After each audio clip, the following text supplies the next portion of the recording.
can't stop. I got motion. I'm moving. I'm going. Can't lose focus. I got motion. I'm moving. I'm going. Red Corner Boxing. We're in the game. Yes, guys. Very good evening, good morning, wherever you're watching in the world. You're with Jammer Mr. Neutral of Red Corner Boxing, as always. And we've got DJ Pat joining us for the unfinished business card. Chris Eubank Jr. versus Conor Benn 2. Just before we get into it, just going to say we are proudly sponsored by EasyStorage.com, your place to go for all your storage needs. And, of course, our apparel supplier, the Boxing Fight Zone. Check them out at boxingfightzone.com at your leisure. Right then, Mr. Neutral, how are we feeling about this card, my man?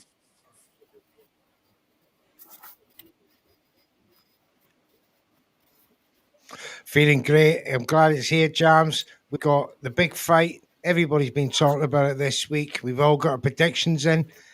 Yeah, the time is now. The adrenaline's pumping. I hope everybody at home has got their drinks, the snacks, they're sitting down, the kids are in bed. Well, close to them. I know it's only 5:45, but there should be a do not disturb sign outside your door tonight. Absolutely.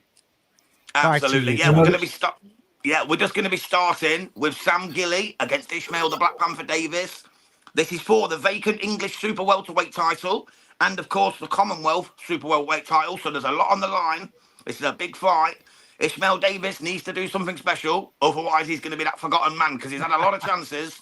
He needs to be good now. So let's see what happens. Great fight to start the card from Red Corner Boxing. Mr. Neutral, what's your thoughts on Ishmael Davis and Sam Gilly? Well, first and foremost, let's welcome the chat into the house. We got Lee Mack, we got Hawkan ringside live. Thanks very much for joining us. Lee Mack says, I thought that was Mickey Pierce, not Mr. Neutral. If you know who Mickey Pierce is, that's quite funny. I like that. Oh, what, mate? From Only Fools and Horses. But yeah, I'm all dressed up tonight. I'm ready. This is how much I've been looking forward to this, Jams. Back to you. But I'm looking forward to it. I mean, first fight is for 2 belts. Vacant British and a Commonwealth. Let's go. Everything to play for. But I think Ishmael Davis too strong on this occasion. We'll see. What do you think, Pat? Ishmael Davis needs to show something. And in my mind, he's a bit in the crossroad. If he loses, where does he go? He needs to get this win. Probably he will get it on a wide scorecard. So UD for him in my book. He will not take it on a TKO or something. He will outbox him. That's my prediction here. That's a fair call, mate. That's a fair call. Like we said, Ishmael Davis, he's only lost to Josh Kelly. He's lost to Serhii Boachuk and Kevin Oyako. So it's not like he's lost to any lower level guys. He's only lost at the very top table. But at the same time, you're quickly forgotten if you don't keep winning. So the Black Panther has got a job to do tonight. Sam Gilly's only lost to 1 fight. He's 18-1-0. He's 9 knockouts in that run. His only loss was to Danny Ball, and he also drew with Gideon Onyanani, which is it's not a top-level guy, let's be truthful. But no disrespect to Onyanani, but it's not a top-level guy. So for me, this is a huge step up for Sam Gilly, Mr. Neutral. Oh, yeah, very much so. If you look through his resume, it's fell with lower level boys. But, there was one on his list, that was quite good. So I'm not going to totally write him off. I still think he'll make a very strong fight. But him being a Tottenham fan, so he's got that extra for about coming in maybe more than Ishmael. But again, it comes down to levels, comes down to us. And I still think he's got to be too strong for him. Although the Lewis Green fight was no bad result. He that's worked out quite well that form. But it should be too much. But we'll see. So look, guys, what's your prediction on the fight? Says Jubas Muka. We're going for Ishmael Davis on a unanimous decision. Yeah. Back to you, James. Yeah, that's what we're going for, Jubbers. Thank you for tuning in as always, mate. It's a real pleasure to see you as always in the chat. We really do appreciate everyone who joins in. Hawkan, normally DJ Pat, but he's with us live, so He's not in the chat today, but he's actually with us live. But thank you to everyone, to Lee Matt and everyone else who steps in. This is what it's all about, mate. A boxing community here, a Red Corner Boxing, and the fight is underway. Gilly Davis, 2 straps on the line, super welterweight division, British and Commonwealth. Here we go. Mr. Neutral, do you want to do a little bit play-by-play? Yeah. Let's do play-by-play, Jams. Ishmael Davis planting his feet in the middle of the ring. He's just making Sam Gilly come to him. He does so, tries to go to the body and tries to go upstairs, but Ishmael Davis seen that one coming. So he's just waiting for Sam Gilly to make a mistake as he counters a Gilly jab by going to the body and then a hook to the body, but Gilly managed to step away that time. Bit tentative start by both men. Just willing to sit in the middle of the ring. Not much movement. Flicking out the odd jab here or there at each other. I have 2 minutes and 5 seconds to go on my clock as Davis tries to go over the top of a left. Yeah. So here we go. Now Ishmael Davis will move to a southpaw stance.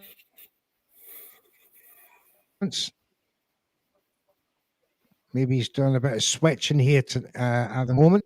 Again, the 2 feet into both boxes, trying to jab side each other. Not much success, I would say, between the two of them, and hitting home. Sort of, they're both evading each other at the minute, but not a lot between them. And now Gilly seems to be on the front foot. He's got Davis, who's only about a yard away from the ropes, but suckling him now to create some space. Switches to orthodox. And now he's quite clearly tempting Gilly in, and he did so there. Gilly committed himself, but got countered with a left body shot and a right uppercut, but still comes forward on the physical presence of Ishmael Davis. His back looks very strong compared to Gilly's. Will this extra power play into this fight? 40 seconds to go. Gilly with a right hand manages to get home. Ishmael Davis still flicking that left hand out, trying to range him. Skips past that punch. Gilly comes back in with a hook and with a jab and a right hook to the body. Didn't hit home. And now Ishmael Davis, one to the body. Didn't hit home very well. Bit of a slow start from Davis as Gilly comes in with a left right. That hit home. Davis again looked to the body. That's better. Fainted upstairs, come back downstairs to the body once more. But he's skipping round Gilly now. He's got very much the front foot as that round ends. What do you think, gentlemen? Yeah, mate. Good. Sorry, Pax. 1 second, mate. Yeah, really good round there from Gilly, I thought. I thought Gilly was sharper. I think Davis was a little bit tentative in letting his shots go. And I'll definitely give Gilly that round. But you can see, like you said, Davis, the back, the muscles, and everything else, he looks in shape. So I imagine it's going to take over as this fight progresses. But just to answer Hawkins' question about Jasmina Zapatochna, her fight against Lallemand is about 11 p.m. in France. So UK time, 11 p.m., mate. Should be around 11 p.m. UK. How many rounds is Welch versus Richard? It's a 12-rounder, mate. Oh, no, sorry, no, 10-rounder, sorry. Yes, 10-rounder for that one. 10 rounds, mate, yeah. Did Gilly win the first round? I thought so. Jams, did you think he won the first round? Yeah. He was a bit more active. Pat agrees. More accurate, more active. Here we go, round two. A body shot from Davis, goes upstairs and comes back downstairs. So the first 3 or 4 shots have gone to Davis already. Bit sharper this round. Snaps a jab to the body, overhand right. Gilly comes back with a jab. Tries to jab through the guard once more. That didn't hit home. Ishmael Davis now standing solid as they both come together. And Gilly throws off a couple of shots around the back of the head, which the referee gives him a warning for. Gilly, still on the front foot, throws a left to the body, right to the body. Ishmael Davis took it well. Jab to the body from Ishmael. Seemed to be a low blow there, but Gilly's not complaining as he moves to come back in with a jab and a right cross, but gets countered by Davis. 2 jabs from Davis again. Goes to the body, Davis, with a left right. Gilly commits himself to 2 jabs. They didn't come forward. They didn't hit home. Now Ishmael Davis creating some space with a nice jab there in his southpaw stance. Switches to orthodox. Jab from Davis, then a right cross that hit on the chin. Gilly took it well again. Comes back with a jab. Commits Davis to an overhand left. That's hit fresh here.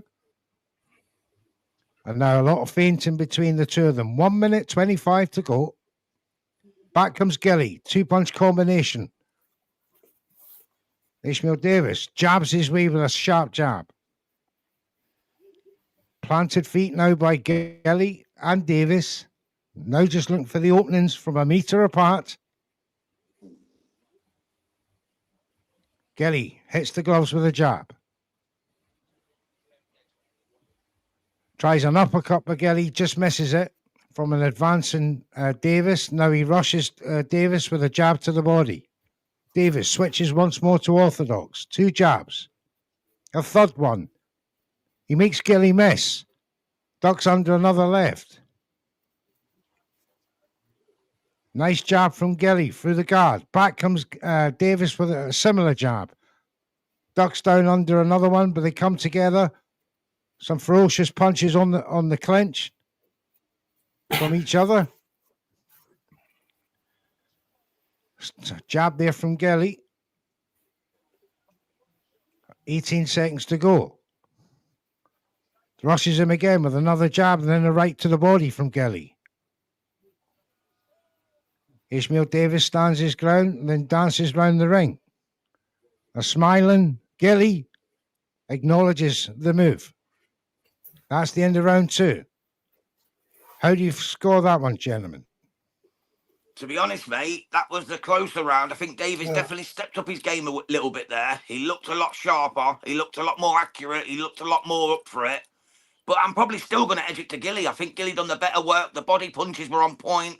I think he's really at it, mate. Just before Pat gives his commentary on that round, Chabit Boxing's joined us. Good evening, you beautiful people. Great night of boxing ahead. Chabs, we love you, brother. Hope you're doing well. We heard about the floods in South Wales. Hope it's not affecting you, brother. God bless you and your family, and thank you for tuning in. DJ Pat, what you saying on that round, mate? How you got it? Exactly like you. But I see that Davis needs to start open up more. He needs to start popping the jab more and follow up, because it's a search. It's more like a chess game so far. Both are standing against each other and waiting for someone to open up. Yeah, absolutely. Here we go, Pat, round 3. Straight off Gilly's the bat, came out 2 pretty much jabs the from same. Ishmael Davis. Yeah. Jab to the body from Davis. Gilly comes back with a left cross. Oh, left right from Davis. Another right from Davis. Gilly comes forward once again. Left to the body, right as the duck, and Davis took that. Back comes Davis, left, right. Just getting a bit quicker now. Another southpaw jab from Davis there. Hits home. Just backing up to the ropes. Gilly trying to close the distance, but back comes that jab as he backs off from another Gilly attack. 1 or 2 punches got through. Now he's back to the center of the ring. Jab and then a left from Davis. Finds an opening. Another left right from Davis. Finding accuracy from range. Dances round the ring now from Gilly. Has he got an answer to this round? That's a good 3-punch, 4-punch combination from Gilly. They clenching on the ropes. A left cross from Davis as they separate. Back to the center. Left jab from Davis. A low blow from Gilly on the counter. The referee has stopped the fight momentarily, telling Gilly to keep his punches up. But that was just 1 punch. That's not been a theme. Back to the fight. They touch gloves, but they're back. 1 minute 20 to go. Gilly comes in with a body shot, takes a right hand for his troubles, and then another right, another 2-punch combination from Ishmael Davis. Gilly still coming forward. Right hand goes to the body, comes back upstairs. Davis covers up and fires 2 off the counter. Jab from Gilly. Just feints another one as Davis went to feint him as well. Steps apart. Feints and jab there from Davis. Nothing hit. Another one from Gilly as he comes rushing in with a body shot. Kept it a bit higher that time. And Davis rushes in with a left right. Just catches Gilly on the chin with that right hand, but back comes Gilly. His chin proving very good tonight so far in the opening exchanges in these 3 rounds. Southpaw again is Davis. Tries to flick a jab. Oh, as they come together there, just both caught each other. Few seconds left in the round. Gilly rushes him again, but Davis evades him, swings him round, turns him. Right cross from Gilly, but a hit fresh here. That's the end of that round. Back to you, gentlemen. Yes, mate. That was a really good round again from Gilly. Davis was very more competitive again. So he was competitive more so in the second round and then more so again in the third. But I still give it to Sam Gilly. Gilly just seems to be on point, but he is expending a lot of energy. As C. Miller said, big up C. Miller, by the way, in the chat. He's expending a lot of energy early on. This could be bad later down the stretch as it's a 10-rounder and Ishmael Davis has got a tank that can keep on going. Just going to get to Jab It Boxing before we get to you, Pat. He said, all good jams, hope them's affected are all okay. What fight are you looking forward to tonight? The main event, of course, but I'm also looking forward to Richard Riakporhe, Tommy Welch. I'm looking forward to them all, mate. Adam Azim against Kurt Scobie is another one. The way Kurt Scobie's been talking, he better show up. If Azim takes him out in one, that guy's got to be forgotten about. But the whole show, Jabs, mate. I hope you enjoy it as well, brother. God bless to you and yours and everyone in Wales affected by them floods. Pat, what you saying, matey, on that round real quick before Neutral gets back to play-by-play? Same as you. 3-zip. The Gilly is much better. He's hitting more accurate. Davis is a bit on the back foot. Big up Mr. Styles in the house. Hope you're well. All the way in Canada. Right, back to the place, round 4. They've come out like 2 men possessed in this round. Both have managed in the first 30 seconds, 25 seconds to hit home. But it's a furore in the middle of the ring so far in round 4. And again, Gilly is advancing. You got the ducking and diving Ishmael Davis. A couple of jabs there. Got through. They come together. And reset in the middle. A meter apart. Jab there from Davis. Tries to go with the right body, but counters with a right cross from Gilly. Gilly flashes out another jab that didn't quite hit home. Another jab from Gilly. Gets countered as he comes in with the right cross, with a right hook from Davis, and now Davis attacks the body. 2 shots, then a jab. A jab from Gilly. A left-right from Gilly. Another left-right from Gilly, but gets countered with a body shot, and then a right out across for over the top. Back comes Gilly with a 3-punch combination. Jabbing each other there. 2-shot combination by Davis. Then goes upstairs. Gilly comes forward belligerently. Davis now. Back to southpaw. Still backing up. Flashes out a jab. Gilly looking for an opening. Jab by Gilly. Right cross didn't hit home. Davis goes to the body. 2 shots. Oh, big right from Gilly on as he was backing off. Davis comes back with a left jab. Right to the body from Davis. 35 seconds to go. In round 4, left right went over the top of Gilly, that one. from Davis. Backs up to the ropes once again. Gilly just seeing this round out now. They back up again. Gilly comes in with another 3 or 4 punch combination rush at Davis. But he took it well. Tees off on him again at the end of the round. What do you think, Jams? Yes, mate. Again, I'm giving it Sam Gilly. Davis is trying something and he's getting a bit more momentum going, but it's still Gilly doing the most work. He's dominating the rounds for me just by landing shots. Clean shots win fights, and that's what Sam Gilly's doing. So I've got it 40-36 to Sam Gilly. And just to answer C. Miller's, Scobie lost the fight last year as the minus 5,000 favourite. I know, mate, against Linger. He got stopped in the 6th round, didn't he? It was a shocker. But he can bang, so he's always a danger. But I still think Azim, if you ain't seen much of Adam Azim, the super kid, he is very, very technically gifted. I think he could make a fool out of Scobie. I hope it's a good fight, but you just never know.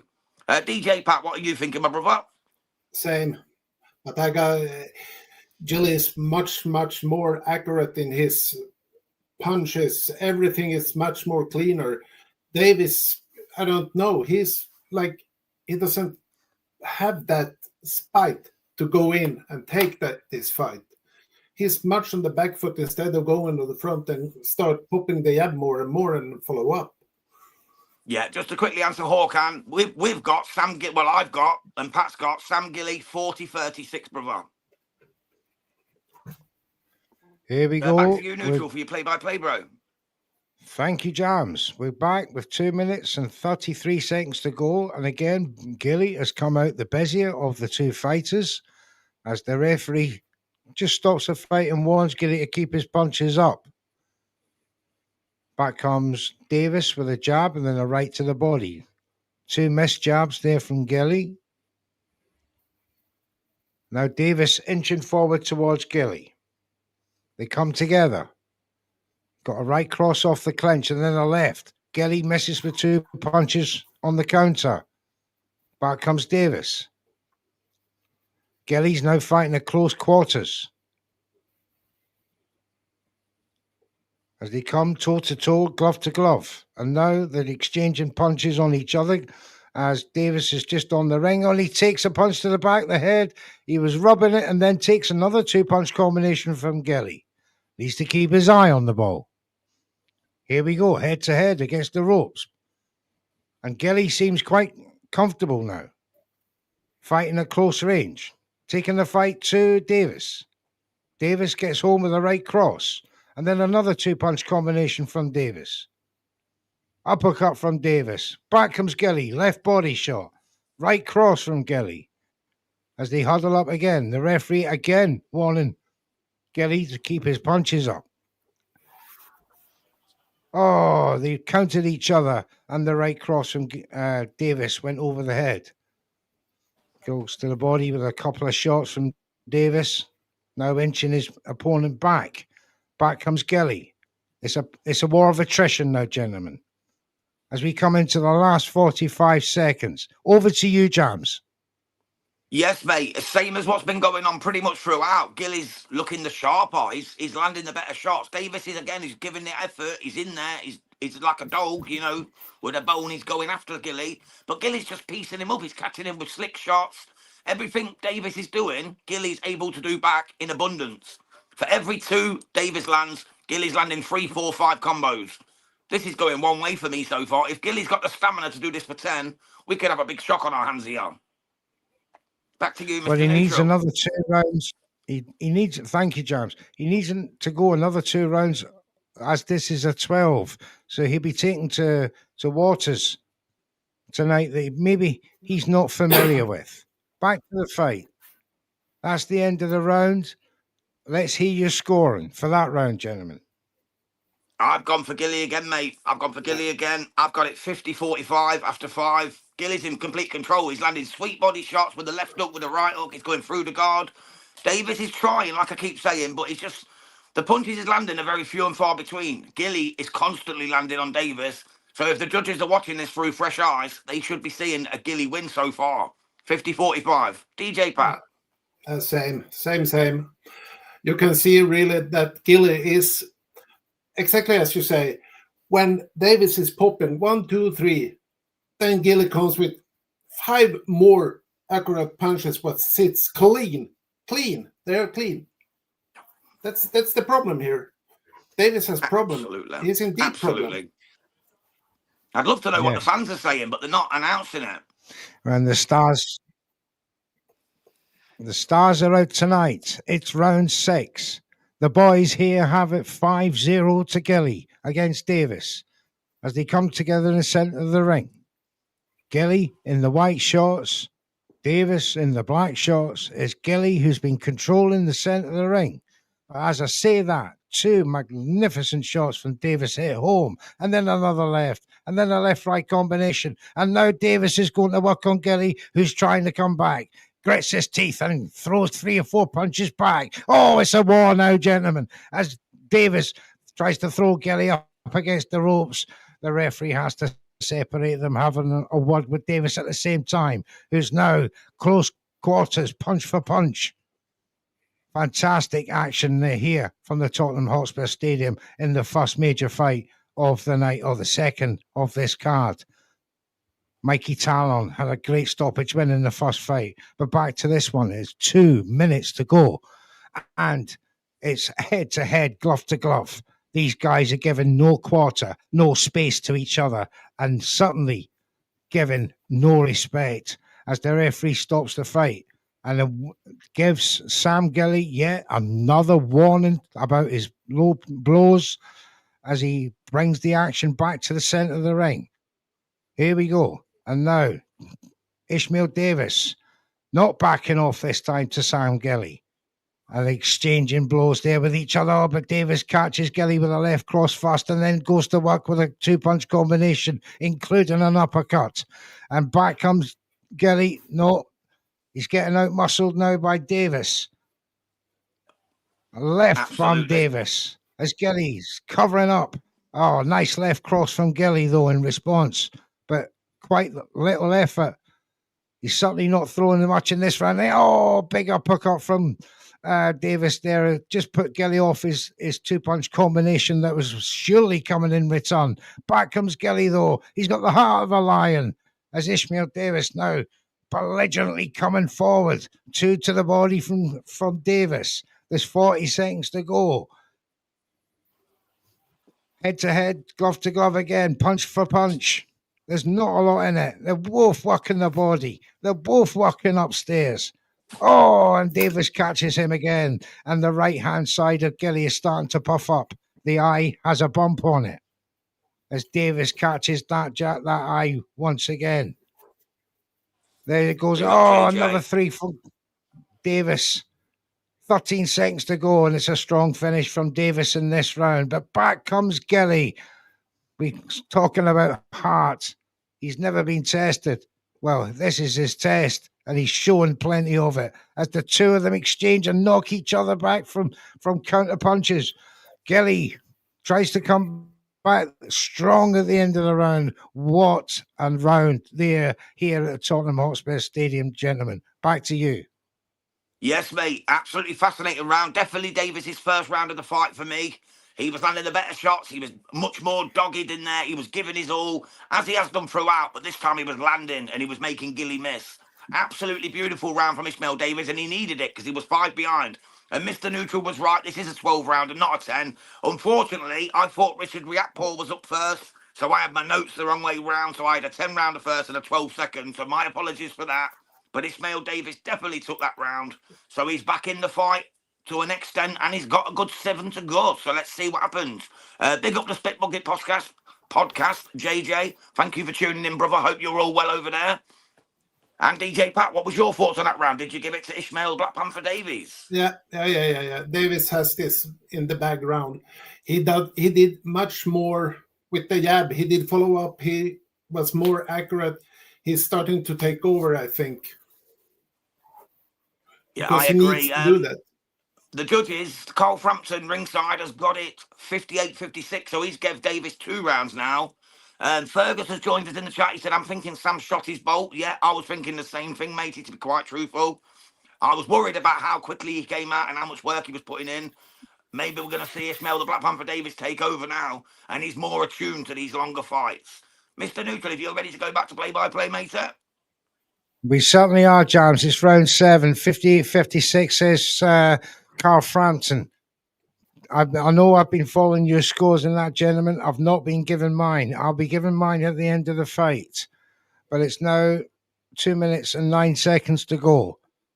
Once again, it's Ishmael Davis now taking the fight to Gelly, who's sort of punching off the back foot, just backing off to the ropes. As a big right comes, Gelly manages to evade it, but not that left cross as they came back in to range again. Now they're going toe-to-toe, punch-to-punch once again. It's a battle of attrition. It's a who can dominate who at this point. Ishmael Davis looking strong. Sam Gelly now backing off and taking a couple of two-punch combinations again off the ropes. Gelly tries to fire back, but totally missed them too as he takes another left-right combination from Davis. Comes back himself. The blood is now pouring down the nose of Sam Gelly, who's looking a bit worse for wear in round 7 as this fight continues. But he's still throwing bunches of punches, and Ishmael Davis is blowing hard on the shoulder. Can he keep up this sort of aggression for the next 6 rounds? Yet to see, but he has the experience. Back to the centre of the ring. Gelly now dropped his hands as he again takes a shot off the counter, but quicker that time, beating Davis to the and again. That's 2 shots on the bounce. Gelly was quicker. Comes back with another 2-punch combination. They both hit the gloves. Then another right cross. Partially hit the chin of Davis. Davis comes back in. He's gone to southpaw once again and rushes him back to the ring, to the ropes. Back to the centre. Gelly backs off. Invites another left-right combination in from Davis. 15 seconds to go. Gelly tries to... gets caught on that counter, but comes with a big right hand himself and looks out the ring for some reason. But that's a strong finish from Gelly in this round. And that round is over. Back to you, gentlemen.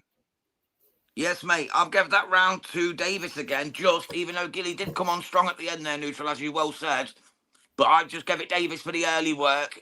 Just to answer Gon 1124A, how many till the main event, mate? There is 4 more fights altogether. So 3 more fights after this one until Chris Eubank Jr. Conor Benn. We have got Adam Azima against Kurt Scobie. We've got Jack Cattrall, Echo Esserman.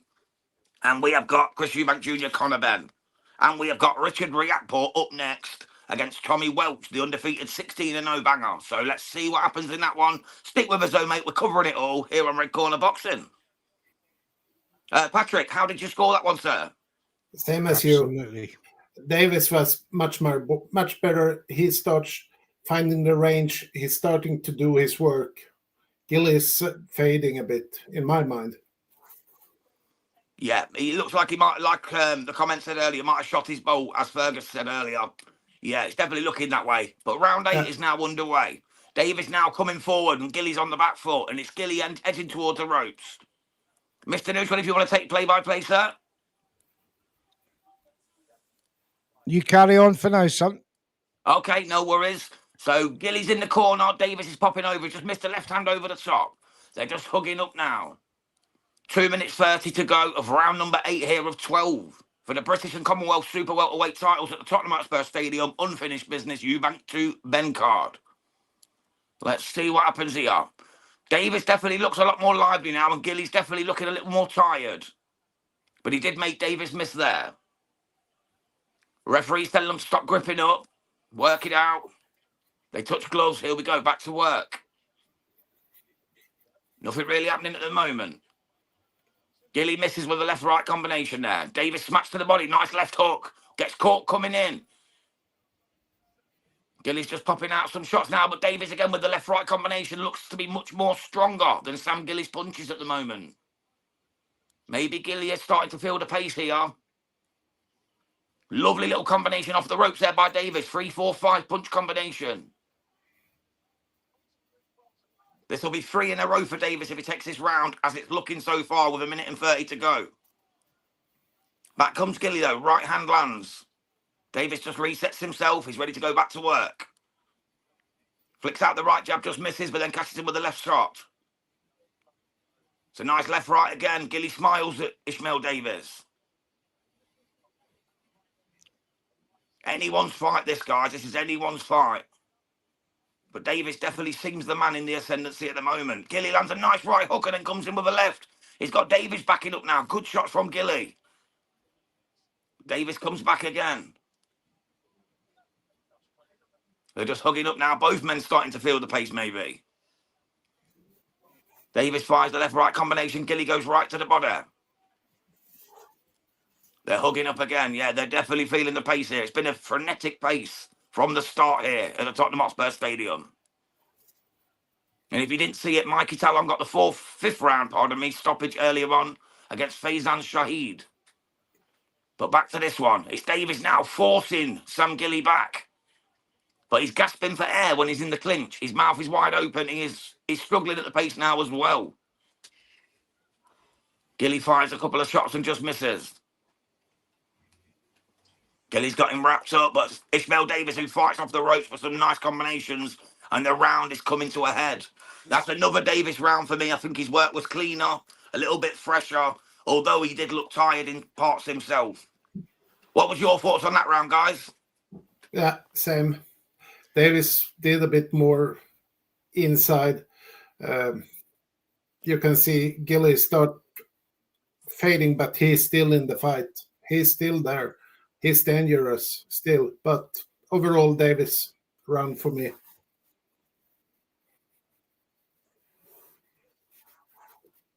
Yeah, quite agree, Pat. He was taking punches and not stepping back. And Gilly, in return, when he was taking punches, that every single one of them was affecting him, making him step back. The power stakes now are starting to play into this fight. And I do believe that Esserman, I'm just watching him on the screen here. I do believe that Ishmael Davis, if he continues in this vein, will take this fight. Yeah. We're about to start round 9. Here we go. Exchange jabs from the two of them. Both hit home. Back comes Davis to the body. Evades a counter punch from Gilly. Oh, but then a right cross from a Gilly counter catches him again. And once again, he was quicker to the punch there, Davis. 2 significant punches in the first opening 25 seconds from Ishmael Davis. And now he seems to be ragdolling. Oh, another left-right combination from Davis there. And he goes downstairs to the body. Back comes Gilly with 3 punches of his own. Pushes off Davis, who comes back. Another 4-punch, 5, 6-punch combination from Ishmael Davis. And Gilly, his mouth is wide open on the shoulder as they come. 3 punches from Gilly off the clinch. Back comes Davis. 1, 2 of his own. Oh, they're exchanging beautifully between each other now. They hug up once again, both of them blowing hard. It's only round 9. I say it's only round 9. These have been at it for 8 rounds. Absolutely smashing each other in the middle of that ring. Davis left that clinch the better with 2 shots. Back comes Gilly with another one. Oh, but gets countered with another 2. And he felt that one. Another 3 punches come in. And Gilly now is starting to feel the pace as Ishmael Davis walks him forward. Off the body right upstairs. Gilly's not punching back in response. Another left-right combination. Another big left from Davis as Gilly throws one in, an uppercut into midair. Nothing happening there for Gilly. Back comes Davis. The punches are now starting to hit home. Starting to feel that pace. Back comes Gilly. Couple of soft punches. His resistance seems to be waning as time goes on. Still tries to throw 3-punch combination. Another 2 off the back of the rope. Ishmael Davis just hunting his man down now. Gilly comes back with a left-right. Goes over the shoulder of Davis. Resets. Head-to-head. Throwing uppercuts at each other. Referee has to separate. Gilly steps back. Ishmael Davis just walks him into a big right. And Gilly has to back away once again to the other corner. Left uppercut to the body of Davis from Gilly as he tries to skip away. And Davis now walking him down in the southpaw style, catches him with another right. Gilly off the ropes, tries to throw 2 body shots, and now he's taking punishment on the ropes. But he's still bravely fighting back as Gilly. Ishmael Davis just picking his target, the end of the round. Pat, what did you think of that? Davis round, clearly he was on the edge to take Gilly out. It was only a matter of time, but then he went in on hugging a bit and holding. But Davis is coming more. I think he will get the stoppage. I think so. Yeah, I'm with you, Pat, mate. Davis definitely seems to be taking it. I give Gilly the first 5 rounds. I give Davis the last 4. Davis is definitely coming on the stronger now. He's landing the heavier shots. Gilly's blowing a gasket a wee bit. He seems to be struggling for breath. Carl Frampton's got it 86, 85, so he's got it exactly the same way as me, but he's got it to Davies, whereas I've got it to Gilly. So that shows you how close this fight is, guys. Mr. Neutral's commentary has been absolutely spot on throughout, not missed a punch. So stick with us here on Red Corner. You're going to be getting this kind of style all night, mate. We're going to be bringing you the fire step by step. Here we go, round 10. Mr. Neutral, over to you, sir. Thank you, Jams. Well said, sir. And we're back to the action. Gilly throws a couple of jabs.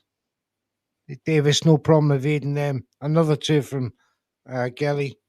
Again, the same result. Back to the body comes Davis, overhand right. He's got his man up against the ropes. They come together. Gilly shrugs off Davis. Steps back. Davis, high guard on the chin with his right hand. Gilly drops his hands until he comes to the punch. Again, they come together. Nothing clean as of yet in this round with 2 minutes and 16 seconds to go. Gilly now skipping back, using a lot of energy. As he ducks down, the referee's not happy with that, says don't duck down. Backs off to the ropes again. Davis now having to close the distance, cut the ring off as best as he can. Gilly's doing a lot of dancing around the ring, comes back with a 3-punch combination off the ropes though, but here comes Davis, attacks the body, Gilly ties him up. Referee separates them. 1 minute and 35 seconds to go. As Gilly come in, he got caught with a right. Back to southpaw stance for Ishmael Davis. Just backs off and lets Gilly get some room. Switches back to orthodox. Gilly backs off onto the ropes. 2-punch attack comes. Gilly bounces off the ropes. Takes it well. Still backing off. Overhand right comes from Davis. Didn't hit home. Gilly ties him up. Referee separates. 1 minute to go. Round 10. A right hand from Gilly. At last. Hits home. Backs off to the ropes. Invites another attack. 2-punch body shot from Gilly. Again off the ropes. Nice work. But again, Davis comes back. He tries the same 2-punch combination to the body with success. But once again, backs off to the opposite side of the ring and the corner. Jabs his way out of it. A better round from Gilly in his movement, but he's expending a lot of energy in doing so. 22 seconds to go. And again, Davis comes forward, trying to catch his man. And Gilly's proved quite elusive in this round. But back comes Davis, putting the work to Gilly in the last bit. But Gilly's still thrown back as well.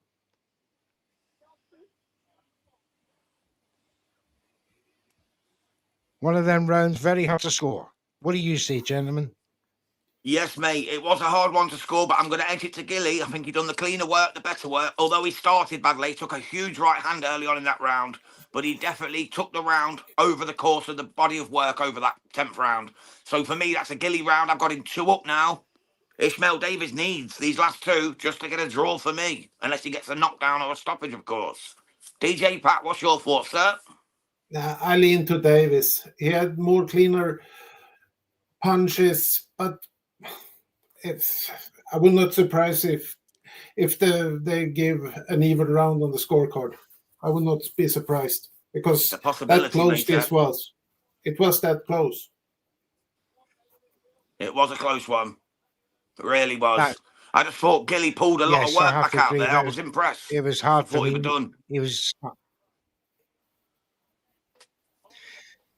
Yeah, it's one of them. The power punching belonged to Ishmael, but Gilly was getting through with some clean shots. Very hard round to score. But again, I wouldn't disagree if it was a 10-10. Here we go. It's round 11. Gilly backs off once again, trying the same tactics as he did in the previous round. And now they're going to war, but gentlemen. Gilly quite happy now to exchange with Davis. Is he feeling good these last two rounds? This is unknown territory for Sam Gilly. Or is it? No, he done 12 with the Commonwealth, didn't he? No, he didn't, because he didn't go that far. Nice I don't think he's left ever done a from 12. I think he's done 10. Davis as Gilly was. Yeah, I couldn't remember, mate. Well said. In that exchange, just come off the worst there, Gilly, from a left cross of the last punch as he backs off to the corner once again. Ishmael Davis trying to be accurate. Gilly rushes forward with a left right over the top of the shoulder of Davis. Referee separates them, and now Davis goes on the attack again, but back comes Gilly with two punches. And he's rushing Gilly forward in that ring. He wants to close that gap. He doesn't want Gilly fighting from range. And that's quite happy for Gilly to do that. Oh, and he can't. Oh, two-punch combination from Gilly. And he stuns Davis. And now he's all over Davis. Davis takes some punishment. He smiles back. But is he hurt? There's a minute, 16 seconds to go. Absolutely tremendous stuff from Gilly in that round. Absolutely stunned Ishmael Davis with that series of punches. Davis blowing hard, and now Gilly's on the attack. Two-punch combination. Oh, it doesn't come off, but that left cross does, that right cross does. And now Ishmael Davis is talking to Sam Gilly over his shoulder. He does that with his face. Yep. Great stuff. It's tremendous. What a fight round 11 is turning into be. Sam Gilly in the ascendancy. Now backs off with 35 seconds to go. Davis inching forward. That was a crazy three-punch combination that stunned him. And now he's gone up against the ropes. Davis, but Gilly ties him up. Here we go. 16 seconds. Davis walks him down. Oh, gets to him quicker with a left cross. Gilly backs up, tries to load up an uppercut, but gets caught on the counter. Acknowledged by Sam Gilly. And that's the end of that round. Great round, round 11, guys. What do you think? Absolutely. That was the best round of the fight. But Gilly put it upon Ishmael the Black Panther Davis in that round. Gilly was just landing some haymakers, some absolute bombs, and Davis was clearly stunned. There was moments where he looked like he might be took there. And for me now, I've got it 7 rounds to 5. In fact, 7 rounds to 5, sorry. 6 rounds to 4 in favour of Gilly. So Gilly's 2 rounds up now. I think he's got this. What say you, DJ Pat? A clean Gilly fight. Clean round, I mean. He was much better. He landed. I thought that Davis was on his way out. It was only 1 or 2 punches, and then he was gone. But he was standing. Yeah, like C. Miller said, can't believe Davis made it through that round. Yeah, I agree, Miller. Thank you, mate, for tuning in as always. God bless you. Sure. Here we go. Oh, we're in round 12 of 12 Referee brings them together. They touch gloves. He applauds them both. And here we go. Round 12. Davis quicker to the punch. They both counted each other there. Gilly to the body. Davis overhand right. Again, 2 punches from each. It's frenetic in round 12. Gilly's looking outside the ring for some reason. Backs off. Davis first to the punch with a left cross. Gilly now fighting off the ropes ferociously. They come together again. Referee separates them. Gilly loads up on a left right. He gets blocked. Takes a left cross to the chin on the clench. Davis walks him down again. 2 minutes and 10 seconds to go in the final round. Davis loads up the left right. The right catches the elbow of Gilly, who fires back a left right of his own, and then another left right. Davis takes it well, still walking him down. Gilly skipping on his toes, ducking and diving on the ropes, and clenches up once again. Referee separates. Davis catches him with a left jab, evades 2 shots from Gilly. They come together. They're talking to each other now. Gilly's dropped his hands, drops back. Oh, gets caught with the left for his trouble for there. And then a ferocious attack from Davis now. Gilly's just skipping away again. Another 2-punch combination from Davis. Oh, left cross from Davis. And now Gilly's resting his chin on the shoulder of Ishmael Davis. Hands totally down. He needs to be careful.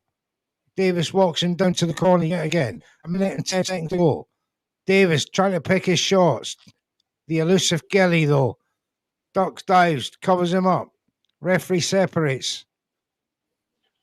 Counted each other in that exchange. Left cross from Davis. Just trying to rough up Gilly, but Gilly's proven his match. 2 combination from Gilly, and then a left cross to end it. Still being walked down by Davis. Still, he has to fight off that back foot. We're coming into the last 35 seconds now of round 12. And still the advancing Davis. Oh, big left swing there from Gilly. It missed. But he's still fighting like an absolute demon out there. The Magic Man, they call him. Well, he's pulled the magic off tonight. Oh, to no. only retain. What's happened? You'll see in a second, mate. Oh, Sorry, he's this is down. out. He's finished it. No, he it's not been hasn't. called. It's He been waved called a it off. slip. What in Oh, the... it's called a slip. Been called That's a slip. Wow. That was no slip. No, That was not a no. slip. That was a punch. That was a thought so. clean How is punch. he not? That was How is flush he on the not giving chin. it? Oh, we got controversy here in the final seconds of that round. The referee has deemed it not a slip, sent Davis back to his corner, made sure that Gilly was all right, I don't and get then it. called the action back to the centre, and then the round finished. I don't understand that. Me either. Wait. Don't understand that at all. But however, what a great fight. What a great And fight. there it These two are was. giving us a war here at Tottenham Hotspur Stadium. Yeah, That it was- was a There it tremendous was, an fight, lads, that uppercut. was. How was the referee Yeah. had Perfect on the the button. referee was behind the action, behind Ishmael Davis, and called it a slip. He didn't see it. even in front of the action. Exactly. Well, I've got the He didn't fight see now, it. mate. I don't I've got think it he saw it. He didn't see the 115, uppercut. 113 overall now. So I've got Gilly winning it by 2 rounds. That knockdown could have changed that narrative a little bit, you know. Maybe forced the draw even. But I've Wow. got it 115, 113, Sam Gilly. Let's see Well, what the have you judges got are it, saying. Pat? I lean to Gilly, but I'm not sure here. It can be a draw also. I'm That not too close it sure. was in the end. I'm not so sure. This could be a draw. I've got it 115, 113 to Sam Gilly. I think Well, Gilly deserves to win that. Oh, out of the 2, I think Gilly deserves to win it. Well, The it doesn't seem commentators to got be a lot Davies of by a complaining round. by the Ishmael Davis corner. As I said, I thought Davis nicked it by a round, but you guys have it. I've got Gilly by 2 rounds. Sorry, Sam Gilly has it by a round. Yeah, I'll duck out and get the scores, bro. By 2. I had it by 1. you duck out, get the scores. As we await the result. The result seems to be coming right now, which is pretty quick. Could be a draw, could be a Gilly win, it could be an Ishmael Davis win, but someone's just nicked it. Could be a split decision, this. It's a UD It's win. 1-1 by the looks of it. It's a UD win. Ishmael Davis has got it. Ishmael Davis has got it with scorecards of 115, 114, and 2 lots of 115, 113. What? I told you by a round. harsh myself. I didn't see, but there was some close rounds. What we need to see, and those close rounds did swing over to Davis. That was a great fight. It was a cracker, mate, and I'm happy as well because I took the UD, so I've got 6 out of 6 on the prediction league as I'm protecting my winning week in both leagues. So I've started with 6 correct decisions and 6 correct methods. Come on, son. Yeah, he definitely did win Hawkham, but it was a little bit harsh, mate, on Sam Gilly, to be quite honest with you. But I'm glad he won nevertheless. But it was a little harsh, mate. It was a little harsh. But he is the new British champion and the Commonwealth Super Welterweight champion. Big Right said 6 out of 6 here as well, mate. So he had it a draw. Fair play to you, Big Right. Thank you for tuning in, my brother. So up next, we've got Richard Riakporhe versus Tommy Welch, the unbeaten 16-0-0. This should be a fun one. 35-year-old Riakporhe against the 30-year-old Tommy Welch. Lee Max just says, boom. He's happy. I think he had that in the prediction league. Big Right. I had a split the decision results in the the league. Oh, I get league. you, bro. Hiya, Judy, says Lee Mac. Sorry, Neutral. What were you saying, brother? Yeah, I had a split decision. Damn. Mate, that would have been the fairest result, to be honest. Split would have been. That would have been fair. Yeah, that would have been fair. There was those close I didn't agree that it was a UD. I had it around, but I'm one of them. I'm always wrong. So on this occasion, I was right. But even so, I wouldn't have not been at all, aggrieved if Sam Gilly had won that by a split, or if it had been a draw, or a split decision went to Ishmael Davis. Yeah. They both give it their all. But yes, wide UD. No, it didn't look like that. It didn't look like that. Well, I had it 115, really 113 to Gilly, but if you count the knockdown, then it'd be 114, 114. So, you know what I mean? Sorry, 114, 113. Yeah. So it would have been, a close decision. But it went to Davies. It's not a robbery. There's no outrage. It's just a little strange. That's all. But I'm happy for him. Yeah, I mean I think the biggest controversy here was the referee not giving that a 10-8 round in the final round, because that was a legitimate knockdown. That would have justified these scores. Do you know what I mean? 116, 114, 2 times. We're doing all one show, so he's got the link, hasn't he? Everyone knows. Yeah, I'm pretty sure. Let me see if Raya sent you it. I'm pretty sure it did. Yeah, I think he thinks we're doing single shows like usual, mate. So just let him know that we're doing the whole show together as one. No.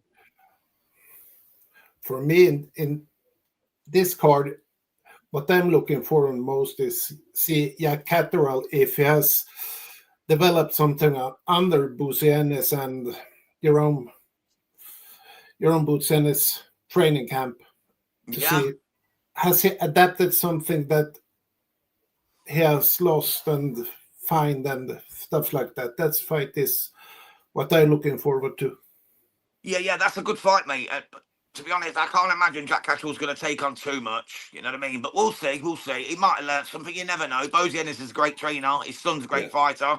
Being in that camp alone could just generate a little bit more enthusiasm in his work. People say he's boring. I don't Exactly. find him boring, but some people do. Maybe that Bosie Ennis link, that Jaron Ennis link, and being in that camp in America might just give him that little spark to get back to what made him famous in the first place. Exactly. So let's see, mate. Oh, Ryan didn't get a link, he says, neutral. SWS Boxing joined us. Big up, Sammy. Hope you're well, mate. I had Davis, 115, 113. Yeah, that's exactly what I had, mate. Oh, no, sorry. I had 115, 113 Giller. So I had the opposite of that. Defo right winner. Gilly took the last two, but too late. I'm also gutted for Sam. Yeah, fair play, mate. I actually had it the way round myself, but yeah.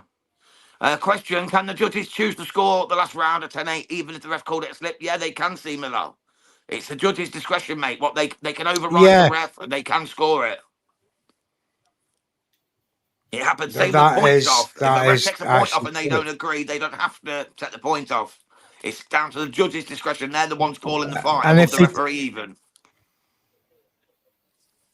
And if they did do that, then that would explain them scores. It would have been a draw without that. Yeah.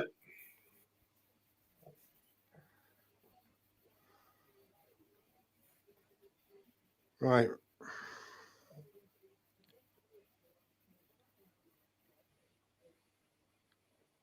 But yeah, I feel old known Scott Welsh son is fighting. I remember Welsh versus Bugner. Oh my goodness. You're going Big back up, Joe. Thank you for tuning in, mate. Legend is Joe. Always in the chat. Appreciate you, sir. Thank you so much for coming through to Red Corner Boxing. Right. I don't know if Rye's got this.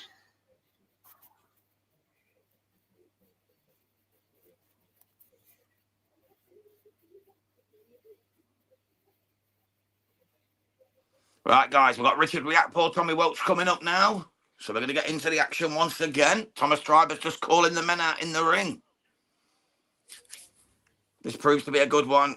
I took Richard Riakporhe to get him early, though. I've gone for round 4 for Richard Riakporhe. This is where my winning 6-0 could come to an end, but let's see. SWS Boxing says, great fight from both. It definitely was, my man. Absolutely. Sam showed he belongs at the top table, though. Top British table. Commonwealth table, you know. He'll come again. I think they should have a rematch myself, to be truthful.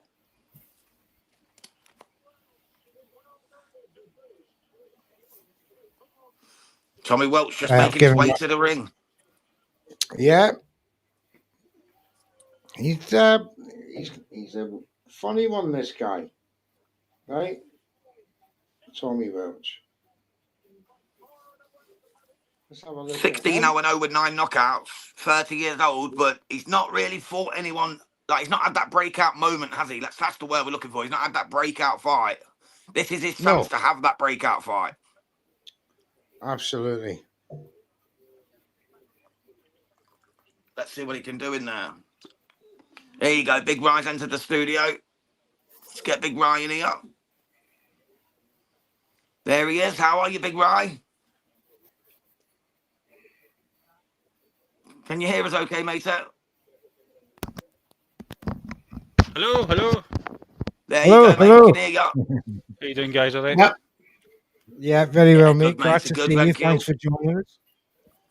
Sorry, neutral. I didn't even notice that link. I was chatting to you earlier on, and I forgot you sent that link. So I thought it was single shows. I was totally confused what was going on. No bother, big man. No bother. No worries. Cheers, well, mate. what do you think? What did you think of that? Well, the first 2 fights that you've seen here tonight, right? I felt that fight there. It was close, very close rounds. I mean, I think the first half of the fight, basically, I gave it to Gilly. But some could have went either way. It was such a close fight. I think that should have been put as a knockdown, which kind of justifies the UD in a way, if you know what I mean. But yeah, we were saying there just before you come on that the referees, although he didn't give it, the judges can still score at a 10-8 to their discretion. Maybe that was the case there that justified them scores. Would you agree? Could have been. It could have been. We'll need to see the scorecards. Aye, but do you know what? It was an entertaining fight. I wouldn't even have cared if it was a draw. or a split. Do you know what I mean? It was Me close as either. hell. It was a Yeah, close I fight agree for with me. But I'm That's okay it. with the result because the league, that's 6 fights out of 6. Perfect for me so far. perfect start, mate. You needed it, big man. And Oh, yes, that was rocket you up. I think the thing is, everybody else has got the Disappoint- same results. I got 6 out of 6 and the 6 correct methods. So yeah, I'm up there with you, Rye. I'm up there with you, brother. But yeah, the fight before that was a It's hell of these an 6 uppercut. that'll matter. Though. Thomas Triber's now announcing this fight. Gentlemen, who have you got and why? I'll go first, mate. I've got Richard Riakporhe, stopping him in the 4th because he's not been in with this type of competition. You know, I'm not saying he's not good enough because it's yet to be seen. You've got to fight the guy to prove you're the guy. So this could be his standout breakout moment. We could see Tommy Welch as a future prospect, as a real one. But with 16-0, there's not too many great names on the resume. A couple of decent ones, but nothing standoutish for me. So I'm going Riakporhe. I'm going for the 4th round TKO. What about you, Big Rye? I think I also picked the 4th round TKO in the league. Riakporhe. I mean, he's been working with Billy Nelson in his power. Obviously stepping up. I mean, he looks great at the weight, to be honest. The guy's an absolute man mountain. His opponent, he's not fought anyone really. So yeah, your Riakporhe, I think, should finish this. But let's see what happens. What about you, Patrick? Riakporhe, it can go really quickly. This, I feel that he has too much power to see what Tommy Welch can do. That's it. This can go quick, in my mind. It definitely could, mate. Well, I've Yeah, got Ray, round 4. you said so- knockout round 8, right?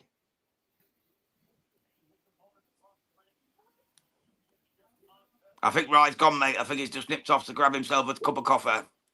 Problem is, Near about it. don't count Tommy Welch out because everybody believes he will take a hit and fall down. That's the problem here. Yeah. Yeah, right. You had Yeah, TKO round 8 for Riakporhe, mate. Oh, was it round 8 I picked? Half, right. Yeah, you picked I round thought I 8, picked mate, earlier in the than that. end. But they're just calling them in, guys, before we get to the action. Riakporhe, as always, looks in tremendous shape, as he always does. Yeah, the he looks guy an absolute looks specimen. phenomenal. He he's does. he's a specimen. You know, there's no doubt denying it. And he's got looks like he's got the frame to put on a few more pounds as well. I mean, the shoulders on him. Exactly. Shoulders on him, massive. And then traps yeah. are huge. Yeah. And he towers over Welch. He's falling his eyes. Oh, he's up for this. Here we go. This could be a He's going banger, to come like gentlemen. a bat out of hell. Welch was a bit of a ass in the press conference and wound him up quite a bit. Do you know what I mean? And I think Riakporhe came out better. It's calm. We're very calm, which I liked. Riakporhe. Yeah. He's come out firing here. Neutral, you doing play-by-play on this one, mate, sir? No, we'll wing this one, Jams.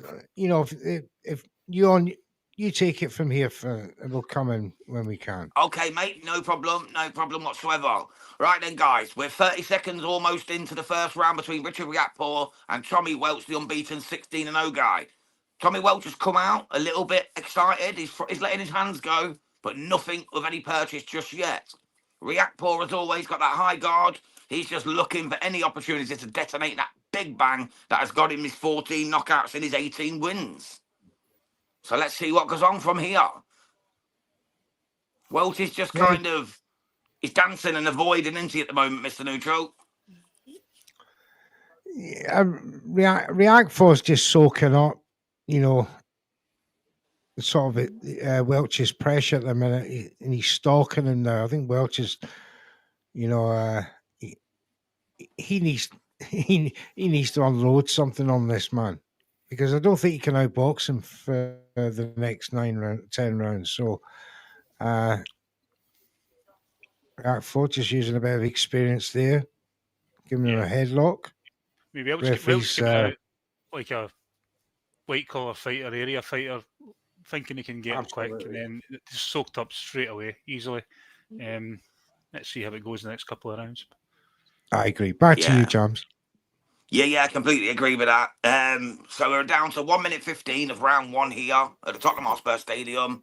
Nothing really happening to bring you out so far. They're just sizing each other up, as you'd expect, in the very first round. Welch is flicking the shots out. Oh, Reactpour lands a big bomb and Welch is hurt. Right, commentator's curse there. He landed a massive overhand right and Welch had to hug up real quick. The referee breaks him. Here we go again. Will Reactpour put his foot down and go for the knockout earlier? Welch seems to have composed himself. This ain't lasting long, guys. Well, let's hope he lasts till 4, because then I get my win.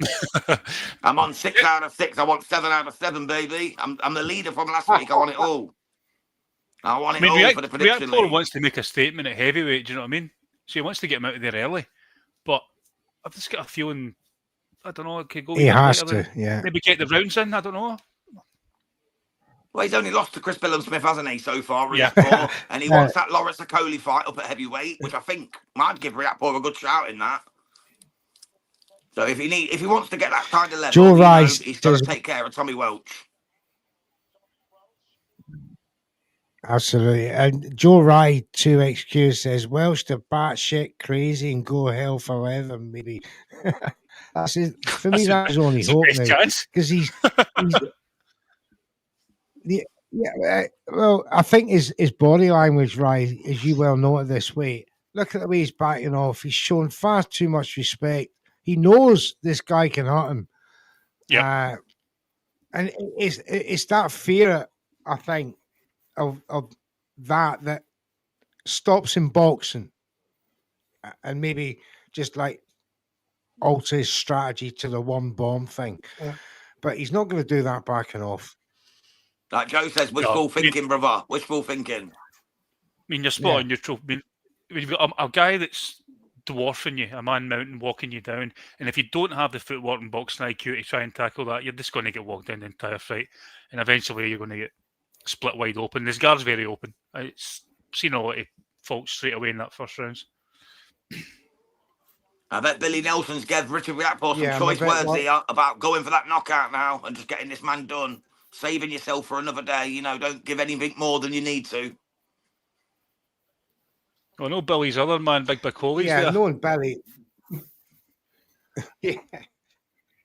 Knowing Billy, he'll be on Twitter. Yeah, I seen it on Twitter. Bacoli outside his house, like 4 hours ago, saying, "Oh, I'm on my way to the fight." I'm like, "You've left it late, big man." Yeah, 1-0 Reactpour, says Lee Mack. Big up, Lee. Thank you for staying tuned, brother. He's 600 miles away. Massive overhand right from Reactpour, and Welsh is folded like a cheap deck chair in Malagoo. I knew it. Oh, nah. That's his all he wrote. He's cooked. He's on his knees with his gloves down. As I said, it's not going to last long. He's falling. He just fell over now. He didn't even get hit and he just fell over, Tommy Welch. He's absolutely out of his depth. He is so out of his depth, mate. He should have bloody bubbles on his arms and wing boards. You know what I mean? He's getting swung. He's literally staggering around the ring like an old drunk now. He's gassed. He's absolutely gassed already. He looks like a white collar fighter in there. A decent white collar fighter, because some of those guys are off. I know. Oh, big shot just landed as well. How's he 16? No. He's fought nobody. Absolutely nobody. Well, good thing for us that Nady's taking round 2. If he survives. If he doesn't survive. What, nobody in the Welch is never good enough to win. Round 2? No, Nady. Ah, fair play. I could have sworn someone took round 2 for this one. You know what? He looks bad, Welsh. No, Nady. Nice. That's good then. That gives me great belief. Thank you, Mr. 4, 5, 6, and 8 was. Even 3. Nady took 3.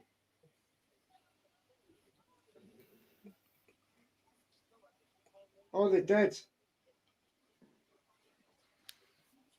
Brett the boxing man has got round 3. Oh, So well, Welch down survives again. Welch 40 just got seconds. absolutely steamrolled, Yeah. lads. Corner Just should got stop this slapped. now. Oh! I'm The a little corner bit should behind you throw guys, in but He's letting him up. fuck,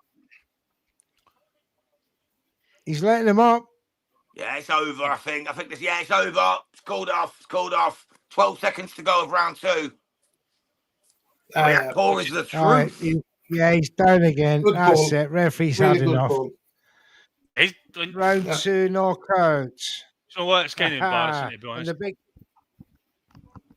Yeah, I mean, how much celebration can he actually take out of that? I mean, obviously, he's happy. He's done a job there, and the power, I think, has overridden how good Welch is in this, because maybe as a soft in round 1, he took a punch and he just went to himself, no, I'm done. You know, and He did felt the would power react of the poor. first knockdown. And then it was, would he Richard didn't want to be Reactor there. have that effect on many boxers, though? That's the question. No, Who would you pick out of No. Richard Riakporhe and Lawrence Okoli up at heavyweight? I missed that, mate. What was that? Who would you take out of Riakporhe and Lawrence Okoli up at heavyweight? Well, I'm not a fan of Okoli whatsoever. I think it. The hugger. Hug I'm not Coley. really, I don't think I want to actually see that fight. But I think Riakporhe could take his chin off, man. oh no, he probably could, but Okoli would just hug him over the ropes and just like a big teddy bear on it. Absolutely. Lee Mack You know says, what? Mr. Neutral, I was going to go round 2. Shoulda, woulda, coulda, Lee. I'm sorry, mate. Once your prediction's in. I would have same with Azim against Scobie. I went for round 9, but I wanted to go round 6, but bottled it. You watch it be round 6 now, and I'm going to be kicking myself. I mean, But once the watching that predictions fight are there, in, when you watch the presser, he was confident and brash and loud. I don't know where it was coming from, and he gives that performance there, and he gets hit with one decent shot, and that was it. This game over, and it's like, come on, absolute fundamentals out the And window. Yeah, and Rimac quite rightly says, though, Riakporhe's more suited to heavyweight. You know, looking at his frame there, and he's got incredible power on his shoulders. And and then his face there, grimacing, he puts some spite into it as well. So, Aye. let's look at the head. Oh, he nearly took his head off his shoulders there. Yeah, that was a big punch. What the hell is Welch doing? Head down, like no guard. Obviously, the punch is going to come in. I mean, the guy's not great. are you lads sticking with us for the Adam absolutely. Azim Scobie fight? Guys, get me a fight with him. Fuck it. I Ryan, should be a Pat, you staying belter. with us, yeah? Oh yeah, I'm here. Good man, Pat. I'm here. Top man. Just had to check, mate. You had to check. Good man. So we've got Adam Azim, the super kid, against Kurt Scobie next for the vacant WBO Intercontinental Super Lightweight title. This is one of the most sought-after fights of the night, in my opinion. Probably should have been co-main, but Jack Catterall, Echo Esserman is a great fight too. But yeah, I'm looking forward to it, mate. So what were your predictions, guys? Just refresh our memory. Who did you take? Azim against Scobie. I took round 9, but wish I took round 6 for Azim. What did you have, Big Rye?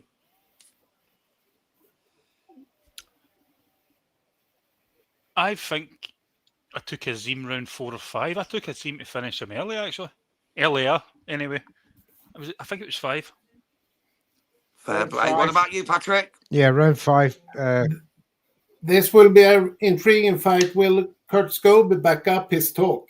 That's the fun part. Then can we have a really intriguing fight? But Adam Azim will mid rounds for my 4 to 6 somewhere like that, and then it's game over. Absolutely. I just want to say, Riakporhe was literally giving them advice at the end there and talking to. He's really respectful. I like that. Credit. Yes, by all accounts, he's a real nice guy. Yep. Very humble. Maybe that's He been was his humble in problem defeat in the against past. CBS. Yeah. It's good being humble. in a certain Joshua, way. It's he very says, what's our thoughts on Parker's? Oh, sorry, Ryan, on you go.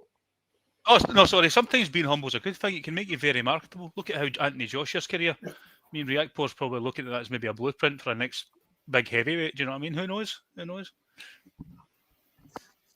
Yeah. He's very, very nice, very well spoken. Yeah, but he is like you 35 said, now, he's though. got respect. I know, but how many 35-year-olds look at that? Yeah, not many. I bet he's at many 35-year-olds in the gym. When you talk about like when you talk about AJ, there is a real rumor that MVP has paid a huge amount of money to get the fight over to Netflix. Jake Paul versus AJ. There has been. I've seen, mate. Yeah, they offered him, was it 6 times what he was going to get, apparently, for the... Yeah. He was going to get 500 grand to be on the undercard. They've offered him 5 times that to be on Netflix. Yeah.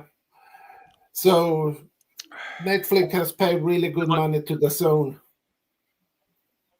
How much money does a man need?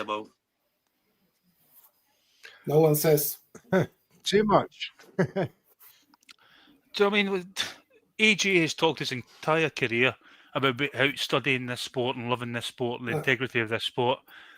And if he'd done this, all those things in the past would come out and all those sound bites would come out and he would look like an absolute fool if he took this fight. Yeah. What are your thoughts on Parker's field cocaine test?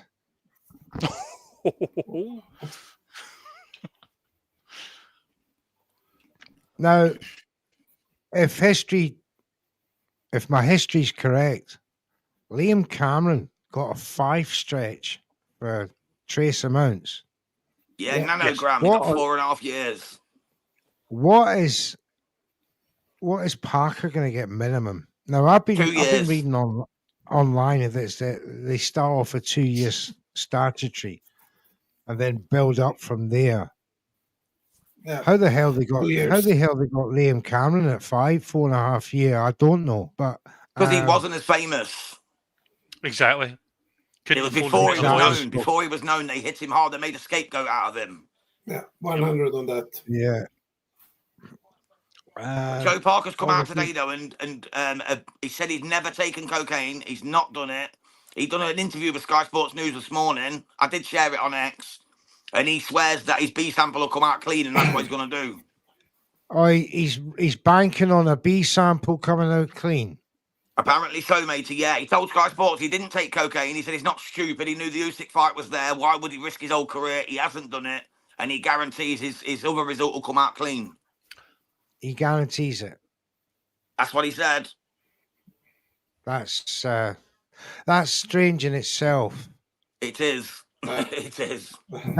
Because this is a VADA test we're talking about here, and exactly. VADA, when they take the test on the day, that test is sealed, and they take it direct from the boxer. It's not like, you know. And cocaine, you sweat it out as well, bro. Sorry to interrupt you, but you sweat out cocaine and you pee it out. It's soluble. You get rid of it out your body.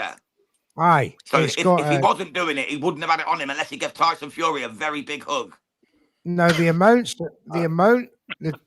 actual dosage is going to give people the clues more than anything, because if it's a high dosage that they find, then obviously that has to have been recent before the fight, because usually it takes about 3 days to dissipate into trace amounts.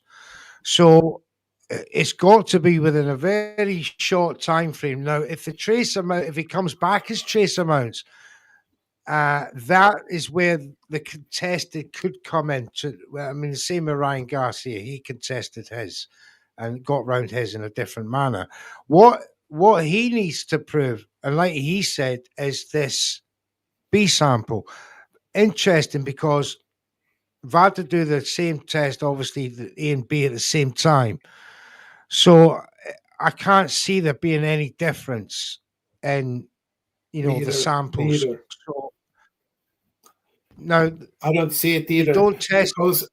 There's just going to be no way that Parker can get round this. Ingestion Well, is the question here. How's it come better into come system? clean. Better come clean. Say I did it, and take the punishment and be like a man instead. Instead of going out and saying in the media now, no, I did not do it. I did not take it. I did not this. I did not that. So Yeah, put his hands up. He'll get a year. He'll get a year if he puts his hands up and says, "Yeah, I did some cocaine. I apologise." He'll get a year's ban. If he denies it, he can get up to 5 years. Maybe, Yeah, but the thing is here. The thing is here. He cannot say contamination because VADA don't do the testing. VADA send the test to America, to one of 2 sites in Utah and one in Washington State. Sorry, Los Angeles. I'm thinking the other way around. Now, in LA, they send the results back to VADA. So VADA are just a third party, a collection agency. They don't do testing. They send them to WADA accredited labs, and there's only 2 in America. The other one's the other side of the world. I can't remember where it was. It's the east. Now, I that think obviously it's in takes LA. time. LA, Los Angeles, yeah. That takes time. And the turnaround is less than a week. So, and in that sense, it's 100% guaranteed that B sample is going to come back dirty as well. But knowing the British Boxing Board of Control and the way they've handled drug tests lately and punishments that you get to hear of boxers who failed 2 years ago, and the British Boxing Board of Control have still not punished them. So what punishment Joe Parker gets is subjective from this point onwards. Yeah, Let's go to the next. I think. Sorry, mate. Let me go. Sorry, I mean, obviously, what you said is absolutely spot on, and there's no way Parker can be saying I'm going to categorically be cleared. His wording is awful. I mean, the guy, as Pat said, he should just say, "Listen, I'll take the punishment. I made a mistake.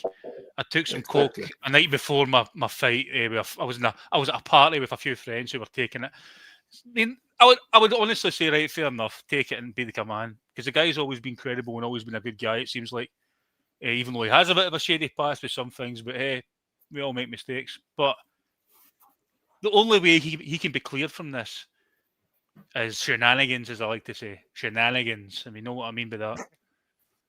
When you've got that money and you've got that presence like Parker's got at the moment, I mean, he's one of the top 3 heavyweights on the planet now.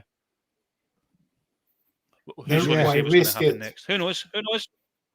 Why risk it? Why risk it? Tyson Fury was stripped of his IBF title back in 2015, I think it was, or 16, for cocaine. Got served a suspension. Some of it was suspended. Yeah, that was. So who knows? Who knows? C. Miller says React 4 was wearing Adidas gloves, right? Don't feel like I've seen them very often in pro boxing. I think that's a comment to me because I've mentioned that in the past because I had some Adidas gloves and I don't like them. Literally, I don't like Adidas gloves. I mean, they're pretty poor. I don't like them at all. I've had some 8-ounce and 10-ounce ones, and I don't like them at all. But hey, you don't see them very often in pro boxing at all. Bring back Mickey Pierce. Where's your hat on, Mr. Lucio? It was making my head boil. When you start getting sweating underneath, it can't be harsh. The bright lights are on me as well. I should have known. Right, I've watched the Puma Ioka rematch, says Joshua. Probably multiple times today, and honestly, Bam's going to crush him. Puma just squares up too much, and his defense is terrible. Ioka dropped him with a jab to the jaw. Yes, well, that could well. I mean, that fight's where January, is it? No, November 22nd. Obviously, we'll cover. Oh, is it? November. Yeah, it's on the Oh, of Night course it Champions is. card. Haney What am Norman, I saying? Benavidez Yard card. What? No, it's Feeling sad. very I sad cannot that see it.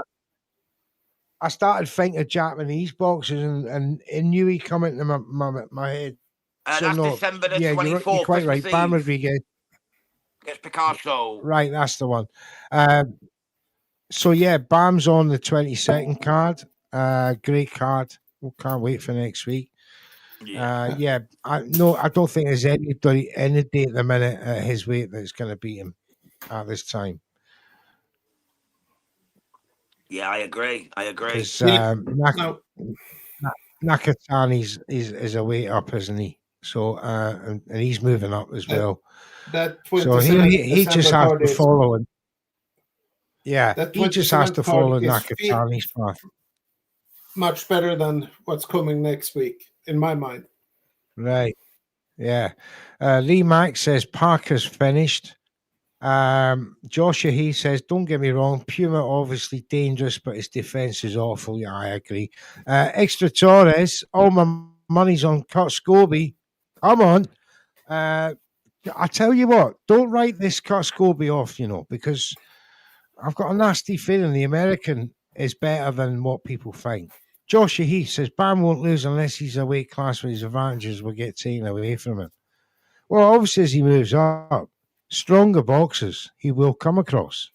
There's no two ways about that. And we all have our ceiling. Yeah. Unless your name's Terence bloody Crawford. As long as not Puma Martinez not starts running around and fading away, so Bam doesn't catch him so easy. That's the problem. But if it's a normal fight, Bam will take him out within 7-8 rounds. He's on a different level than Puma Martinez. Totally. Pat, you need to rejoin the prediction league. You need to rejoin the prediction league. You're giving your predictions away for free, bro, without winning anything. You might as well rejoin the league. You're here every week giving your predictions. You need to get back in the league, my brother.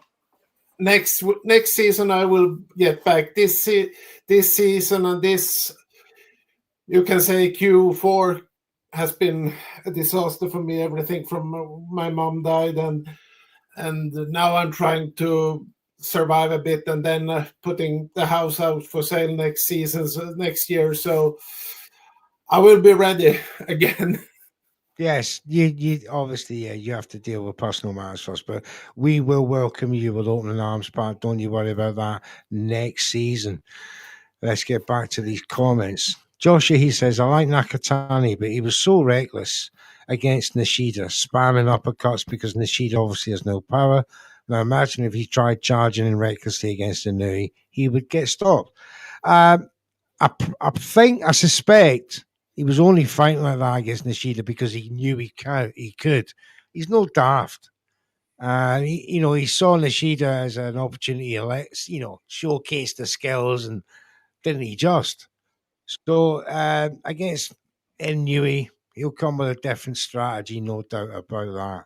But another fight to look forward to in Nakatani and Inui one day.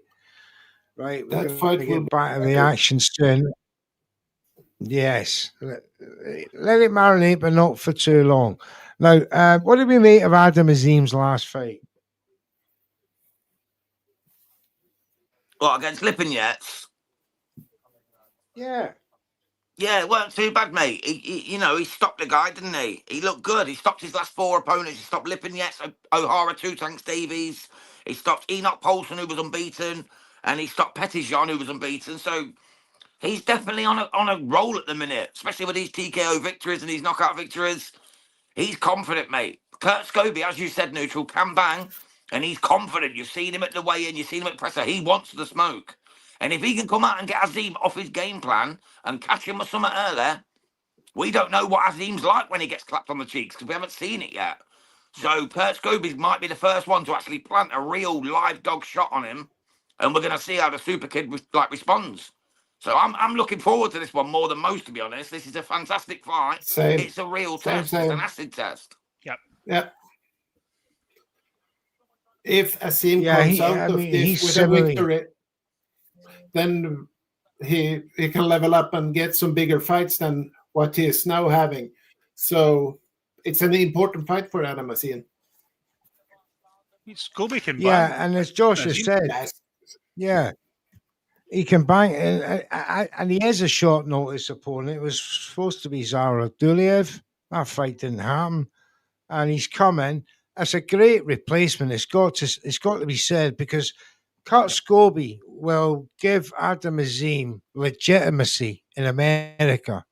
Because they'll be looking at Kurt to represent the American market. I mean, he's 18-1. The American domestic scene, I would say, is stronger than our domestic scene. So I think by that fact alone, we got to narrow the gap to a close fight. Now, 14 knockouts and 18 wins. This boy can bang as well. He's got 4 out of his last 5 by way of knockout. So I'm definitely, Mr. Neutral's not overlooking this guy at all. I expect a great fight, and this could go as it only can go 4 ways. With either one stopping each other, the draw, or UD wins, or whatever. But I expect everything and nothing at the same time with this fight, because anything can happen here. Neutral, what did I pick in the league? I think I picked Azim quite early. Let's have a look for you, Rye. When the computer's no. Computer's not working. Computer said no. Yeah, that's it. Computer said no. That's what I was thinking. I'm old. Leave me alone. We've all been remember there, that. mate. We've all been there. Going to be Right, interesting to see.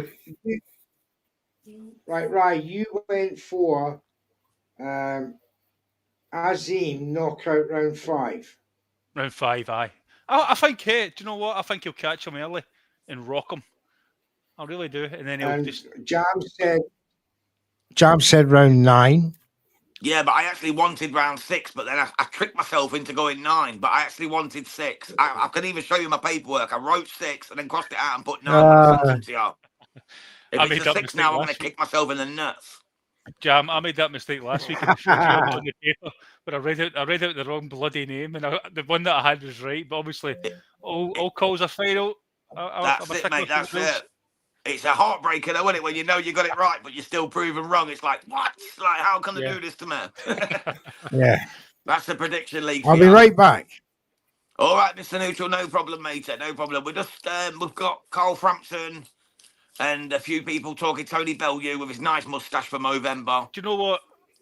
I have to comment on Tony Bellew's moustache.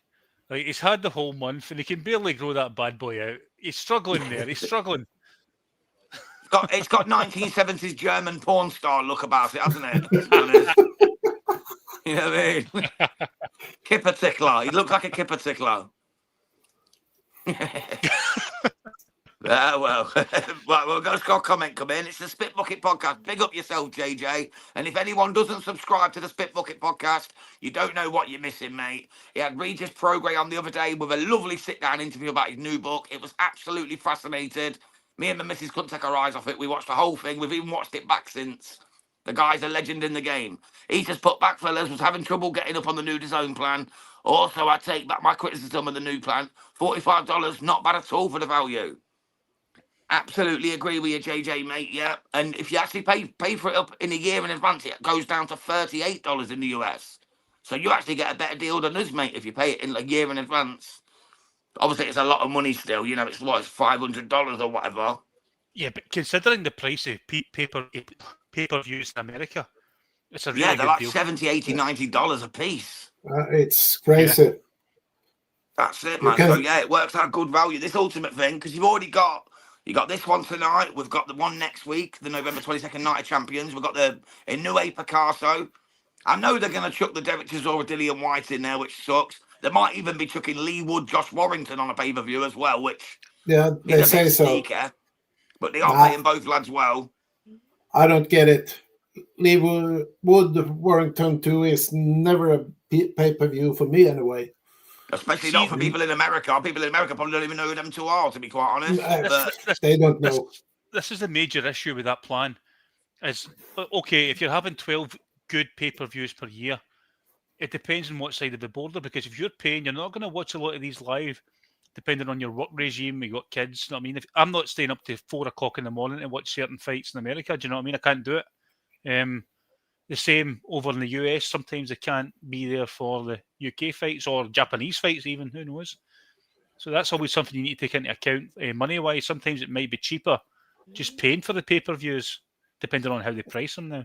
But That's you it, see, mate. Yeah, but- like if you're only gonna, sorry, Pat, sorry, if you're only gonna watch like one or two, then it would work out better just buying them. Yeah. But if you like But me, you though, can- I buy them all because me and Neutral do the watchalongs for the boxing community there. You know, for the people who can't or won't pay.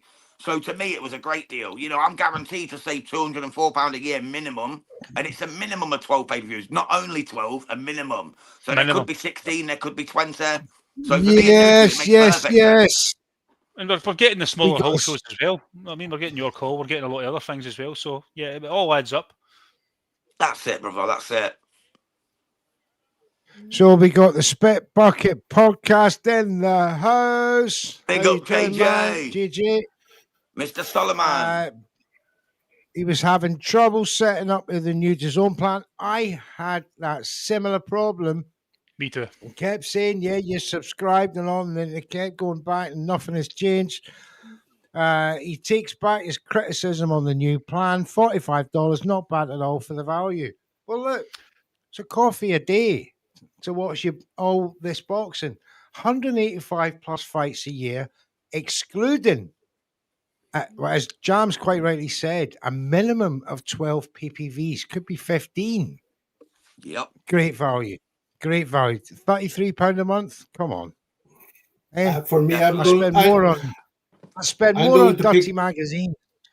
I will pick the cherry out of the cake so far. That's just a joke. That would have sounded better if you still had your hat on, Neutral. That would have sounded better with your porn star hat on. Right. Joshua says, he's on about Bam again.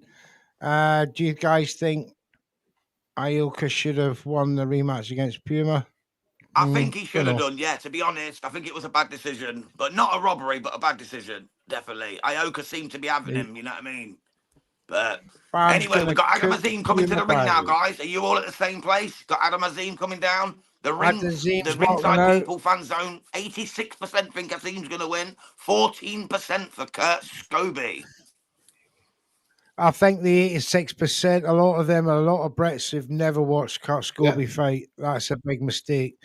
Absolutely. The 16% that are giving it to Kurt Scobie, obviously that'll be the American market on DAZN. They're watching it right now. Poor buggers had to pay for a PPV for this if they didn't take the ultimate plan. I think by the time a couple of hours before this card started, the American market, I would imagine, being aggrieved at $465 a year, would suddenly have a rethink and think, well, actually, $45 a month, and to the Americans who have a lot more, let's say, free money to spend, because the average wage over there is a lot higher than most of Europe. So that is in itself, I think, is tremendous. It is tremendous value for money. Forget what fans say on the timeline, on Twitter, on the social media. The DAZN is not just boxing, right? It's other sports. You don't just pay your subscription for boxing. The boxing is a side premium, and it's quite right that you should do that. I think fans have been spoiled by DAZN since 2015. Certainly, I'm one of them. I used to pay £5 a month. I used to pay $1.99. I used to pay $1.99, mate, for the first 2 years. This is what I mean. They get you with the value, but to justify the prices going up, they had to seize the competition. And boy, they've done that. Spit Bucket Podcast, much love, fellas. Rocking solid with you guys from across the pond. Thank you very much. Muchos respetos to you, sir, and all your work over there. great interview with Regis Programe, mate. It was brilliant. Absolutely I loved enjoyed it. it. And you made that guy feel so welcome. It was Lee Mack awesome, says, man. think But I'm gonna. Yeah, it was, mate. It was. Lee Mack says, I think I'm going to sign up for DAZN. You've got to, mate. You'd be a fool not to. NFL's another subscription to add on DAZN. As you know, but DAZN's going to be that place. It's going to be like your Amazon of sport. I can see it now. They're going to offer so much of these sports, and they're going to grab so many sports as they go along. Yes, they're losing money, but they're buying TV rights. exactly, Italian they're Serie already A. offering You know, NHL. You get for one, free now. You get the NHL. You get sumo wrestling if that's yeah, your bag. If you're in Japan, they've got the women's football. They've got the Champions League football. They've got loads yeah. going on. It's not. It's They're not just that. getting a There's lot. so many different sports. You've got the live golf. You've got so much going on the zone at the moment. They I have just, got something for Are we all everyone. one sport fans? No, we're not one sport fans. But it's nice to have a pick and choose So, of what you want yeah, to so watch. You know. I just want to say something. See what I've noticed absolutely. since. Oh, sorry, mate. On you go, son. On you go. Oh, sorry, neutral. See, since the zone have basically cleaned up pay-per-views, I used to actually Aye. buy my pay-per-view on Sky, even though they were on the zone, because I prefer the coverage on Sky. And I've noticed in the UK now, Sky just Yeah. are not giving it the coverage they used to have because they don't have even that little bit in it now. They don't and I show boxing at all now. No. No, I mean No. you occasionally get a couple of guys on Sky Nothing. Sports News having a little interview before a fight, and it's minuscule. And we used to have quite a bit, even for I the pay pay-per-views. £33 a month for Sky. I pay more for Sky than I do my DAZN. And DAZN, I I'm get the much same. more.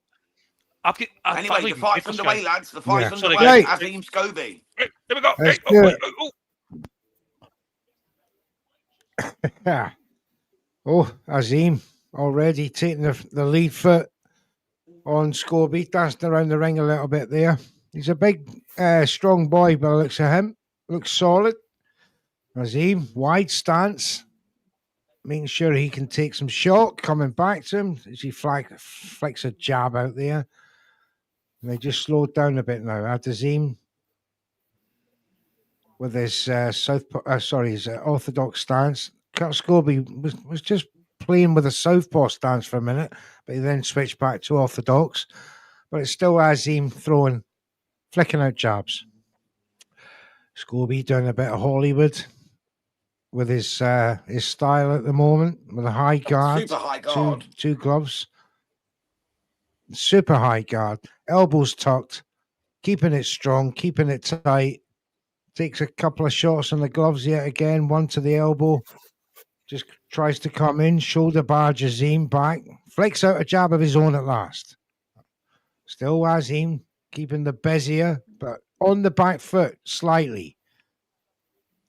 You can see what Scobie's doing. High guard, inching closer, just making Azim back up and then unload something. But Azim's just keeping that strategy at bay by flicking out hard jabs to the body and upstairs, making Scobie just step back and reset. But at this moment, he's not doing enough to win this round for me, Scobie. And it's all Azim impressing the judges with shots to the body. At this moment, it don't seem to be a problem for Scobie. Still being disciplined with that high guard. There's 1 minute and 6 seconds to go on my clock as he takes another couple of jabs on the gloves and an overhand right as well. Seems non-perturbed at Azim's power at this moment, but a jab got through the guard there. Nice clean shot from Azim. 46 seconds to go. Azim chases him with the left right, just got Scobie on the back foot and dancing around the ring. He seems very composed though, Scobie. Still taking a couple of shots. It's obviously he's relegated himself to the fact he's lost this round. He's just keeping it tight. Maybe doing a bit of downloading at the moment. Lee Mack says, reminds me of a young Naz Hamid. Naz Hamid, he could find angles you wouldn't believe. Extra Torres says USA, they've turned up. Let's hope that he proves a worthy adversary to the very busy Adam Azim. Very confident with that jab. Good round, gentlemen. What's your thoughts? Yes, mate, it was a good round. Adam Azim in full control. Scobie just keeping that high guard up, as you very well said, Mr. Neutral. He wasn't really there to fight. He was there to find out what Azim has got. He was trying to engage him, see what he's going to put on the pressure, whether he's going to go for it, try and knock him out. He was just keeping that high guard literally above his face, just making sure he didn't get caught while he sizes him up. So maybe as we get into the coming round, second, third, fourth, we'll start seeing Scobie let his hands go, and that's when we'll find out more about Adam Super Kid Azim. Big Rye, what did you think, sir? I totally echo that, mate. Scobie just high guard, just letting him throw that jab out. Not connecting well with the jab, obviously, but it's fast. Maybe get my full sense of security. Open up in a couple of rounds' time. We'll see how it goes. Not much to take from that round from Scobie, to be honest, but I think he's got a game plan here. Just the way he was the high guard that round. Let's see how the next 2 rounds pan out. Absolutely. DJ Pat quickly, what did you think, mate? Pat quickly. Yeah. Same. Azim better for me. A bit more better and finding the way through Scobie's guard. Lovely, thank you. Back to you, Mr. Neutral, if you want to do your play-by-play, sir. Thank you, Jams. We're back to the action. First 30 seconds. Again, it's Azim with the jabs, but he did take a 2-punch combination off Scobie, one of which was a right hand. But he seems non-perturbed himself of Scobie's power so far. Still rocking him back with a left-right on there against the ropes is Azim. And he's got Scobie sucking around the ring. 2 body shots. The last one was particularly good from Azim around the corner. The high guard yet up again from Scobie. This time a bit of ducking and diving, looking for an angle. That's the first time I've seen him do that. As Adam Azim pumps out that jab. There it goes again, but this time it's on the gloves. That one got through the middle. Scobie quite content to take these jabs. Very strange so far. Maybe he wants to unload some explosive power towards the middle of the round, or indeed the last minute. But at the moment, it seems to be Adam Azim teeing off. There's another left-right combination. Ended up with Scobie dancing around the ring. Once again, ducking and diving. Just keeping that high guard. That's the time he did go for a double jab to the body. Azim skipped away on the last one. Comes back again, flashing that jab out. 1 minute and 6 seconds to go. And it's all Adam Azim at this moment in time. Still flicking the jab. Goes to the body with a right. Nice one from Azim. Left check, left hook, round the side. Jab through the middle. The punch starts are going to bode well for Adam Azim throughout this first 2 rounds. Oh, big right from Azim after the jab. And again, he's got Scobie up against the ropes. He's felt that power for the first time from the Brett. Now does he have to make of it? We're going to come and see. But it's, again, he backs off to Azim. Just covering himself up from a feint. He's got him the hut here, Azim, by the looks of things. Another right round the corner. And Scobie has to reset. Doesn't seem to have an answer so far for Adam Azim. 10 seconds to go in this round. As he sort of drops his guard and laughs at Azim. Ducking and diving this last 10 seconds. Unleashes a left hand wild over the head of Adam Azim. That was all Adam Azim for me, guys. What say you? Yeah, absolutely the same, Mr. Neutral. Absolutely, Yes, Adam yes. Azim putting it on him. Sorry, Pat, didn't mean to interrupt you there, mate. It's coming up a little short on the link, the layover of the talks. But yeah, Adam Azim in full control, mate. Another round in the bank, 2018. Nice and easy. What say you, Pat? Same. Azim is much more quicker, much more fast, and much more. He using the speed of the jab. He is following up. It's only a question of time before he finds Scobie, and then it falls him out. And what did you think, Ryan? Scobie just did. Oh, sorry. Pretty similar. Pretty similar. I thought maybe Scobie's trying to get him into a full sense of security for the middle rounds, for rounds maybe 4, 5, 6. But he didn't answer back at all. I'm looking at his eyes in the corner, he doesn't look confident. Azim in total control. Yeah, total he did control. in the first round. The second round, he's not looked at this moment. Yes. Round 3. And now Scobie comes out with a bit more purpose and he catches Azim and makes his head spin. First 15 seconds of round 3. Great shot from the American. Go USA, says Extra Torres. Could be his round here. Explosive start. Now Azim comes back with an explosion of his own. Left, right. Better work, though, from the American. Nice jab through the middle of Azim's guard. And then another one. Oh, the big right over the shoulder of Azim. And these two are starting to open up with some ferocity in round 3. And he catches Azim again, this time with a left and sets up with a right cross. Makes the jaw just turn to the side again. What a start in this round, the first minute. Swinging left. Azim to the body. Gets countered with the right. Resets. Here we go. Big round here for Kurt Scobie so far. Azim still trying to throw those vicious jabs and hooks. As they're showing you the punch starts from the previous 2 rounds. All Azim in them 2 rounds. But Kurt Scobie has opened up like a madman in round 3. Just covering up there from another jab from Azim through the middle. Makes Scobie miss with a left hook, but takes another left jab for his pain. Scobie tries to close that distance yet again. Now he has. Good head movement there from Azim to skip away from that. As they come up close once again. And it's Azim now just trying to turn his opponent. Takes 2 jabs from the American. American takes jabs and then a hook off Azim on the gloves. Defending better in this round is the American. That jab got through though from Azim. As again, he turns his man from right to left. Still flicking out them jabs in the last 30 seconds. Here we go. Hook to the body from Azim. Gets countered, but comes back with 2-3 punch combination. Still flicking the jabs through the middle. 20 seconds to go.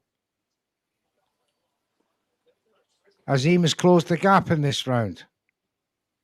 However, it will depend on the judges and you guys to decipher round 3 as it comes to a close. Yeah, that was a better round for Scobie there, neutral. Scobie did what I thought he was going to do. Those first 2 rounds, high guard, he's drawing them into a false sense of security. Let him try and just tee off those jabs onto the gloves. And he opened up in the start of that 3rd round. He looked a lot better, a lot more aggressive. He calmed down the latter half of the round. He looked so much better there. But I still gave the round to Azim. I just edged it to Scobie. I think Azim done some good work. Landed some good body shots. But I just edged it to Scobie just to keep it interesting. But it was very close round, as you said, Rye. What did you make to it, Patrick? Same as Rye. I have Azim a bit better, a bit more precisely when he was popping that jab and following up. That was the key target for me to give him the round. Yeah, the body work was nice from Azim as well. Them lefts to the body were real slick work. Yeah. Back to you, Mr. Neutral, for round 4 of 12. Here we go. Both men toe to toe, middle of the ring. Azim flicks out another 2 jab. Yes, he's starting to fill up now. Many have come to see Adam Azim. That's quite evident from the last fight, where it was a lot more sparse. But back to this. Nice jab there from Azim. Upstairs, goes downstairs, then catches him again upstairs. Scobie now swings a right and a left. Azim skips away from that easily. And now he seems to be fighting at range to Scobie. That seems to be the keys to success for Adam Azim. Makes Scobie miss again. Counters him once more. Jab through the middle from Adam Azim. A good start to this first minute from the British man. But they are very close to each other. There's not a lot of movement. The only movement is in defence, but a good slick work there from both of them. And the American now starting to press Azim. 1 minute 45 to go. Azim still punching that high guard. Trying to get punches through it or around it. But at the minute, he's the one with the starts. Oh, but a big swinging left hook did catch him. That's the explosion that we were talking about with Kurt Scobie. The 14 knockouts bears witness to this power this man possesses. And again, he attacks attacks Azim. Timeout, says the referee. Kurt Scobie getting a telling off from Howard Foster as they come back to the centre of the ring. Azim still pumping out that jab. Still the high guard from Scobie. Loaded up a left hook. Hit the gloves. Scobie tried to reciprocate. Big right from Scobie over the shoulder. It did connect, but Azim rolled it back. Took the power out of it. Still comes back to centre of the ring, flicking out that jab. It's been setting up punches from that all night. As he did there, left, right. There's another one as he attacks the body. Takes his eye off the action momentarily and allows Scobie to unleash a two-punch combination, ended up with the body. Again, the referee has stopped the action. Again, he's warning Kurt Scobie, who pays respect, bows and says, right, I won't do that again. Comes back with a jab of his own. Another jab hits the chin of Azim. He comes back ferociously. Oof. Doesn't like being hit. End of that round. And once again, Scobie makes a face. What do we think, gentlemen? Yeah, that's an Azim round, matey. That one, that's an Azim round all day long. And just to answer Extra Torres, is Eddie Hearn there? He is there, matey. He's been there since the Mikey Talon fight earlier on tonight. But you got Ben Shalom at ringside at the minute, and Eddie and Ben don't get along, so Ben's buggered off to the toilet or to powder his nose, shall we say. Ryan, what are you saying on this one, big man? Yeah, that round, clear Azim round. But twice I've seen Scobie with that the overhand left hook. He caught him twice. It weren't powerful shots, but that left hand, Scobie is the one that's getting him. But yeah, he's in total control. Total control. Yeah. Same question to you, Patrick. Same as Rye. I don't need to say anything more. Azim is in cruise control. Fair play, mate. You call the action jams. Yeah, no problem, brother. Lee Mack's got it 3-1. Yeah, that's where I'm at. I've got it 3-1 as well, mate. But yeah, we're just into round 5 here then at the Tottenham Hotspur Stadium between Azim and Kurt Scobie.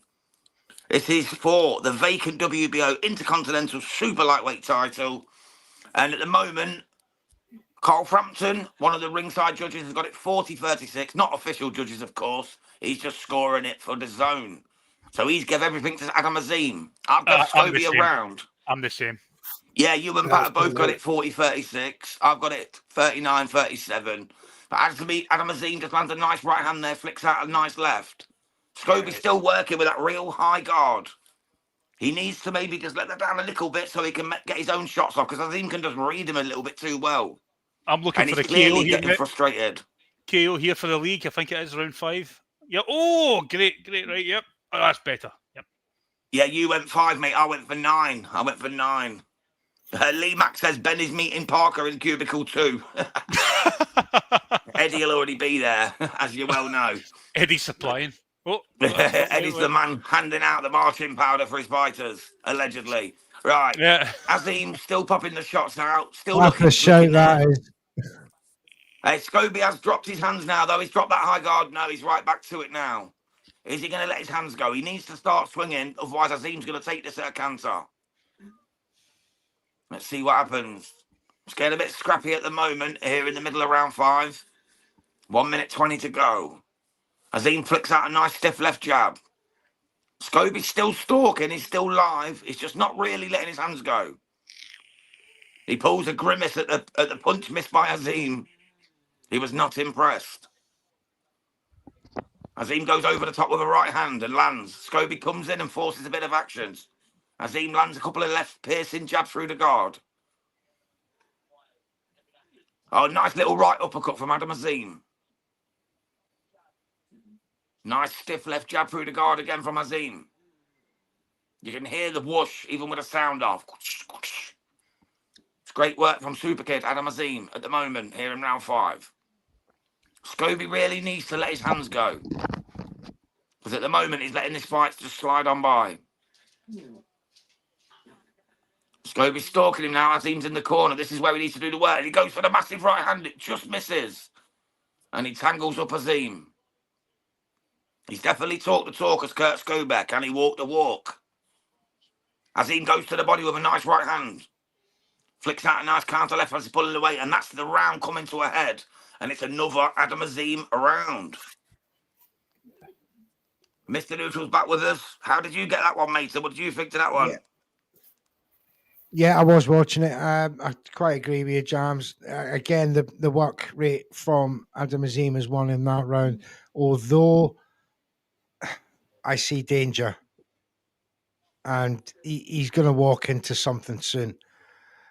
Because as I see him doing his ferocious 4 or 5 punch combinations, he's moving his body from side to side. And if he gets timed, coming back to throw another punch, this could be a problem. But at the minute, if he keeps Scobie at range, I'll be quite happy. And UD win. Yeah, it's looking that way. Yeah, I went for the 9th round, so I'm still hopeful. What did you think, Patrick? Same. Azim is in cruise control mode. He does what he wants to do in the ring, basically. Pop in the jab, everything sits. Extra Torres says Scobie getting him soon. Yeah. Let's get back to the action. And now it's Kurt Scobie on the offense. Azim's just moving from left to right. But he's taken a couple of good punches from Scobie in that interaction.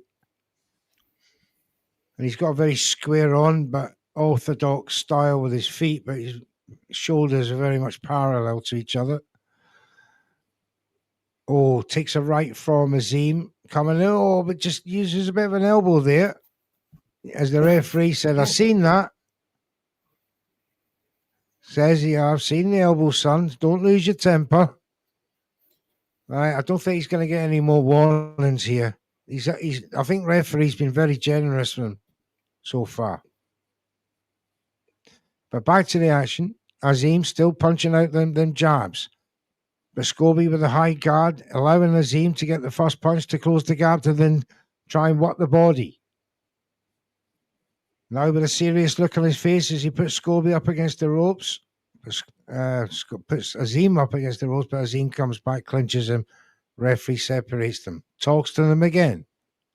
Left jab from Azim. Jab to the body from Scobie.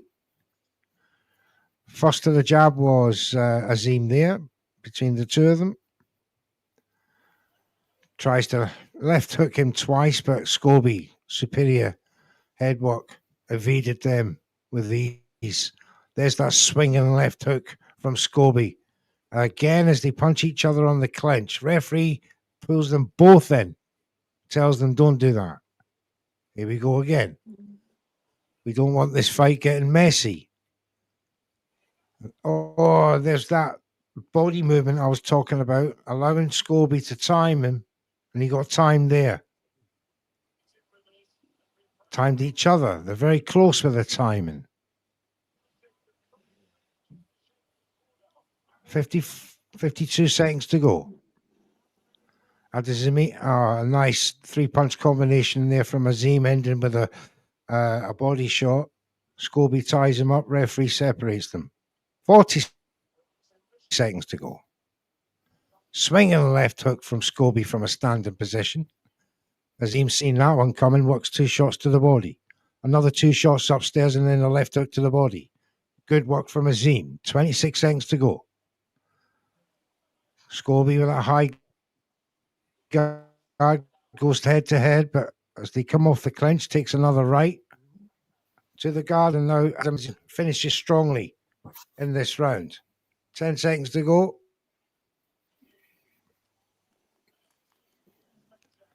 All Azim. Scobie backs off. And then right at the very end, takes 2 shots from Adam Azim. Fairly easy round for Azim there for me. Yeah, same neutral, same mate. Azim absolutely took it again, absolutely dominated. Scobie he's cutting a frustrated figure in there. He can't get his hands going. He's getting in trouble with a ref here and there. He's looking a frustrated figure, but whether he can turn the screw, whether Azim will tire,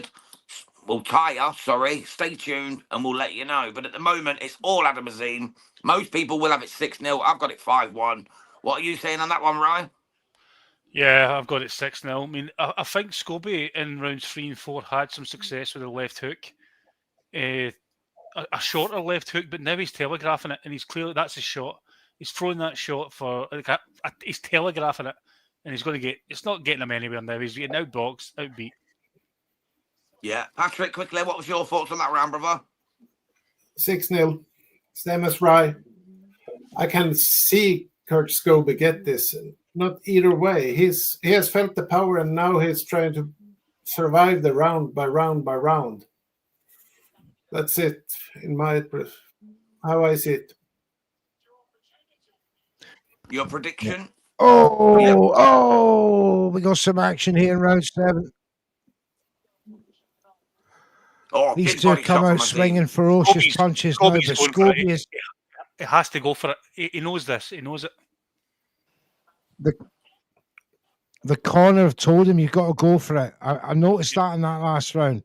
Yep. And now Adam Azim has to match this ferocity just to take the steam out of Scobie. He knows that Scobie's going to go for it, so he has to match it. And he's done a great job so far. Point off for Scobie. Head coming there from Scobie. Here we go. Got Scobie's had a point. Is it going to be? Yes, 1 point taken off. That's right. He used the head. He was trying to be cute about it, but the referee's seen it. Big up Howard Foster. And Azim's coming back strong. Absolutely. It had to happen.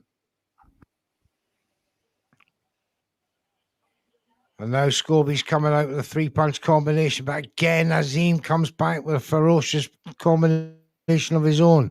Right to the body, upstairs with 2 shots. Great stuff, Adam Azim. He's out muscling the muscle man. If you look in the background, there's a load of celebrities now coming to the into the stadium. And Turkey's just rocked up. Turkey Al-Sheikh has just rocked up. Yeah, there he is. Taking his seat in the middle of a round. He's missing a good fight. Oh, uppercut from Azim. He's made Scobie look at his ring, the corner there. His attention was taken off the fight momentarily, but he's under pressure from Azim. Azim has absolutely been amazing tonight. This is the best He's I've going to seen put the world super lightweight. Absolutely right. I couldn't agree more. I thought the Lepinets fight was all right. I thought the fight before that was good, but this is proven to be O'Hara Davis. That was. But it's the manner. It's the manner in which he's doing this. When Scobie's giving him a lot. It's the manner. Absolutely. He's going right back, and that's the signs of a champion. He's right back in there against a guy that's strong, hard respected, and he's bullying him. And that's why Scobie's getting frustrated with these leading with the head, these low blows, these shots. Yeah, he's brought an 18-1 record here. He's bringing the hopes of America here. and he's getting totally frustrated at the work rate and the accuracy of not only the jab, but the right hand that comes in behind it. It's the shot selection of Azim tonight. It's absolutely that one at the end there. It was 1-2 lead cross, then down to the body, and they all connected. This is the best I've seen him box. He looks like a man that's angry, that wants to beat a man that was brash and hard. Here they are. As we watch Chris Eubank Jr. and Senior walking in together once again. Yay! It's like deja vu. Senior dressed as last fight. Deja vu, gentlemen. There was a lot of booze, though. Did you hear the booze? There seems to be a more pro Conor Benn crowd in there than last time. Last time it was all about the Eubanks. There seems to be a lot more Conor Benn support in that stadium. Or maybe Conor Benn is getting booed because he's arrived. They've just shown as well. Could be a delay. Right, here we go, round 8. And Scobie now has the centre of the ring. Tries to attack the body. Azim tries to check him with a left hook, neither of which hit home. Just to go As back the crowd to, fills the body of Torres. Scobie. Sorry, Neutral. I was just going to say to Extra Torres, he asked where Eddie Hearn was. He'd gone to meet Turkey Al Sheikh at the front gate. That's why he wasn't sat ringside. He'd gone to pay homage to his excellence there. He was getting a delivery. Yes, he's still giving the thumbs down. Right, let's get back to this. 2 minutes and 13 seconds to go. And once again, Adam Azim is on the attack, showing that ferocity to the American. He had to take a bit of, antics from the American in fight week build-up. And he's having no nonsense in here tonight. As once again, he goes to dominate him. Vicious left hooks, right uppercuts, left cross hook again. And the face of Scobie is now a target. 1 minute 40 to go. And he goes to the body once again. The swollen face of Scobie is now prevalent as he tries to walk upstairs. But as soon as he does, he's eating uppercuts from Adam Azim.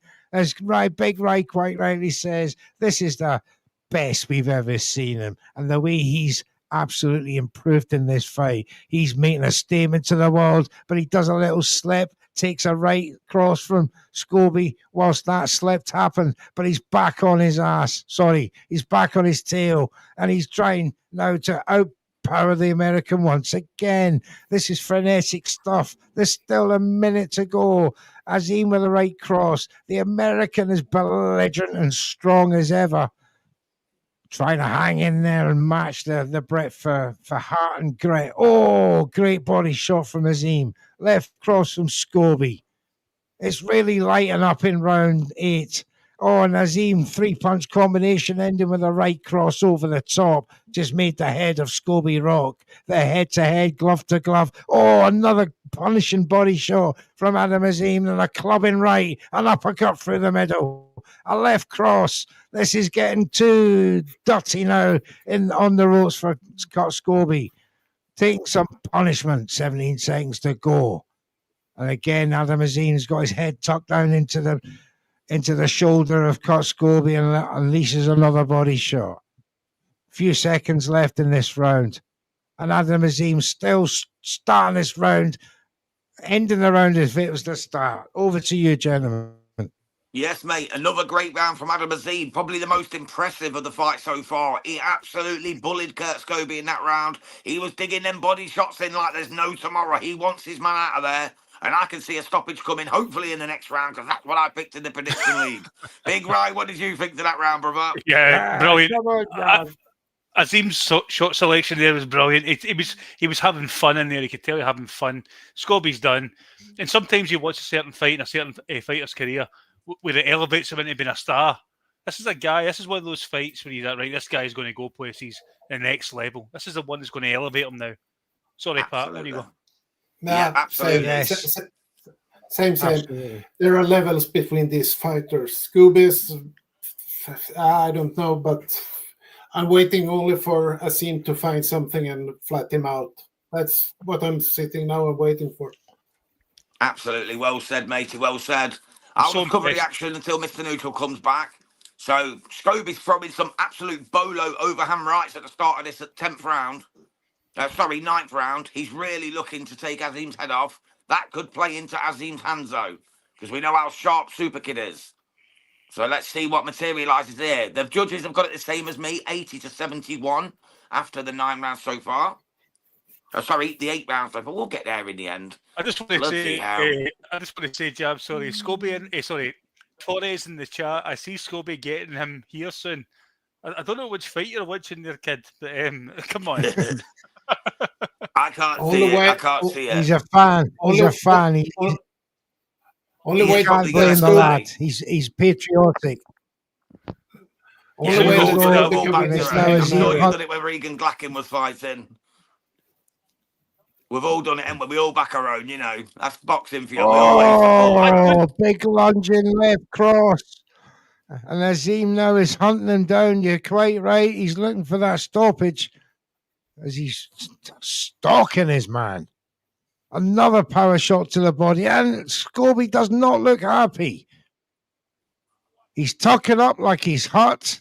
And now body Adam Azim shots. is trying to get him in range. Scobie. Oh, another left body shot. Absolutely punishing jabs to on shots to the Oh, body. For me, you should stop this. Scobie's still backing off. Oh, Azim again, right cross, left to the body, favourite shot, and it's getting through every time. Oh, another. Oh, this. I can't keep up with the combinations. Scobie's welling him onto him as he Howard takes another Foster- double to the. Howard Foster, the referee, at a certain point you have to say, right, come on to the corner. He's getting heavily beat here. Oh! He's probably saying to the Scobie, you got to show me more, got to show me more. Aye. But he tried. Trouble is, he Now he's doesn't trying to punch throw him. anything back. Yeah. Oh, he's looking for a low blow from Azim there to the ref with Scobie. Oh, left uppercut. He's looking Gets for a way out. countered as he He's comes in looking with for a a way out. jab. Yeah, I think he is. He's looking at the Yeah, he's referee looking to to the stop ref. this fight, I think. Yeah, he He keeps wants- doing it. He's once again. Oh, another combination. Another combination hits home. These left rights from Azim are just absolutely stunning him. But still, Yeah. great he's- heart from the American. If they're in a Still sense swinging. in the Scobie corner, they should retire here. I agree. Well, if they It is- do, will that count as a round 9 retirement, or will it be a round 10 retirement? Because the 9 rounds were completed. It's no, it'd be 9 TKO. round. It'd be 9th round. If he doesn't come out of this round, it's 9 rounds. Yeah, I can't see it though. He's coming out. Scobie's too tough for that, mate. Scobie's too tough. The thing He is, was absolutely beaten from pillar to post in that round, though. That was, again, I said it in the last round, but that was the most one-sided round of this fight. the difference Scobie is looks out of his depth. He's calling everything a foul. He's saying everything's behind the head, everything's low. He's desperate to just get out of there. he get beat badly, but he's not hurt, if you know what I mean. He's not been dropped, so that's why they won't pull him out. He'll say, I'm still in there, I've still got a chance. But he Yeah, keeps he's looking been- at the corner, he keeps looking at the ref, so Yeah. come on, get on with the show. He's outclassed. He's outclassed is what it is. Looking at the ref is not going to give you the shot that you require to knock Adam Azim out, right? They're out for round 10. There's 3 rounds to go, and Azim catches him already with a counter uppercut to the body. Check left hook. Scobie now. Oh, did again, left, right. Tries to lead foot his way into with his jab. He's thinking now to win this, Scobie. Oh, again, he's a double down the centre, and then another double followed by a left round the side of the head from Adam Azim. Again, tremendous accuracy on his trebles and even his doubles. They're all hitting home. Wide stance again from Azim. Catches Scobie with a longer range yet again with that jab. Just makes him do a Philly shell with a feint. Again, goes to the body at close quarters before the referee separates them. Scobie with the left, Azim with the left. Again, he's looking out of the ring. His attention is not on Adam Azim.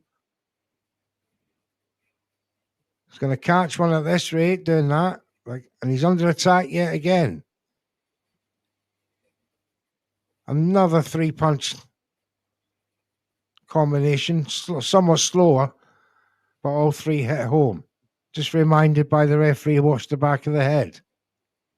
A jab from Azim to set up the right, but Scobie just managed to get away from that one, but didn't on the next set. Oh, then another 2 left hooks to the body. Sets another left right with a left round the side. Again, Scobie. Oh, the heads clash yet again. Howard Foster said, I've seen it, but it wasn't bad. Again, Azim goes to that body. 47 seconds to go in round 10. 83% say Adam Azim is winning. 17% say Scott Scobie. As we look now, Adam Azim absolutely piecing up, got Scobie on the ropes. Even the most diehard Scobie fan, 17% of the masses have got Scobie winning this. That's incredible. As Adam Azim unlodges another barrage of shots on Scobie, who, to be fair, come back with a good shot himself. Another head clash. Referee separates them, says, look, stop coming in at the same time. I'll tell you Hook what, to the bro, body them from 17%, sorry, Neutral, them 17% who think Scobie won have been in the toilet with Eddie and that. So you're right now. That is crazy talk. What are they watching? Hogwarts has joined us. Big up Hogwarts, mate. Good to see you as usual. It's but Scooby-Doo still looks fresh. Oh, dear. Low blow from Azim getting away with it. I don't know about that, mate. It was Scobie, old Scooby-Doo, that were doing most of the dirty work, to be truthful. He's already had a point off. He's been a bit mucky in there, man. He's just being out-muscled, Hogwarts. He's been absolutely dealt with, mate. Azim's a level above. He's absolutely outclassing him, to be honest. I knew Scobie was tough, and he's hanging in there, because most men would have quit by now. I should have got my 9th round stoppage, to be fair. But he's losing every round. I've given him 1 round, and I was being generous. No, come on. You know it, Hogwarts. Come on, Hogwarts. I know you're to be fair, belligerent to your flag. You love your flag. You'll fight to the death for it. But come on now. Right, what did you think of last round? Hogwarts, it doesn't matter what I think. I'm just confused. I'm guessing Hogwarts is one of those guys in the 17% who's clearly not well. Nah, he's a good lad, he's Hogwarts. He's all right, man. He's one of our Don't take it hard, big man. He doesn't mean it. I'm always joking. He doesn't mean it. But, I mean, Cal Frampton's got it. 100 to 89 to Adam Azim. He's not lost a round. So, no, says Hogwarts. Big Rye, cheers to you, bro, says Extra Torres. There you go, Big Rye. You got a fan who actually agrees with you. Back to the action. Right, 2 minutes and 18 seconds to go. Adam Azim is well up. But the question is the knockout from Scobie out of the question, gentlemen? Never is for Scobie. He's through that left hand, hoping for it all night. Do you know what? I don't want to say a word in case I jinx it, because I've done it before. So I'm keeping quiet. I want to see the guy that is as long as Scobie is in the fight, everything is possible. But exactly. I don't see it. Exactly. I don't see it. A good show, Pat. It's a good show. He has got 16 knockouts and 18 wins. There's no doubt about it. He's a powerful lad. But it's the odds of catching Azim flush is limited for me. He's limited by Adam Azim. I'm so impressed with Azim whenever Scobie comes forward with that powerful frame and this throws, and obviously he's missing. And Azim comes back with out muscling him. I've never seen him do that before in any previous fight. It's only that. Aye. It's only that. Scobie Pat with the best mustache in the business. There's 99 Maddocks. Big up yourself. Great stuff, mate. He's got the handlebars. He's got a... and Nazim's rocked him with a massive right, and Scobie stanky-legged. Oh, is he going to survive? 43 seconds to go. What a shot from Azim. There's a beauty, and Scobie's hanging off for dear life. He is hurt, and the referee is trying to separate him. He's saying, "You're right." Scobie doesn't know where he is. He doesn't know where he is. Yeah, Is he cooked in round 11? Azim Big Right. He looks to finish him off. Come on, Adam. You can do it, son. Come on, son. Oh, he's got left uppercut. How is Scobie standing up? I don't know. He has punch resistance. That's crazy. That's crazy punch resistance. He's making gestures and everything. Oh, yeah, another one. Oh, and he's stanky like that right at the end. Oh, for goodness sake, son. Pull him out. Pull him out. He can't win this now. He's gone. Yeah. I mean, I'm pulling my fighter out right there. Best would be an RTD and pull him out and say, "We save you for another time." There is easier. There are easier fights than this. Andy's tough guy. 281,979 says 100% is tough guy. Absolutely, mate. But there's tough. But there's tough, and he's not won a round, in my opinion. And you've got to think of the safety of your fighter, especially as a coach. I don't care how tough you are. I'm pulling him out. I'm throwing the towel in at that point there. He was rocked. He wasn't doing anything back. He was literally hanging on. Wouldn't let go. He was genuinely hurt. He did recover well after that, hanging for 20 seconds. But doesn't mean you can't save him for another day. Exactly. Yeah. Look. I've seen too many knockouts when they shouldn't have happened in life. I remember going back to the Michael 90s. Watson, Nick Blackwell. Many others.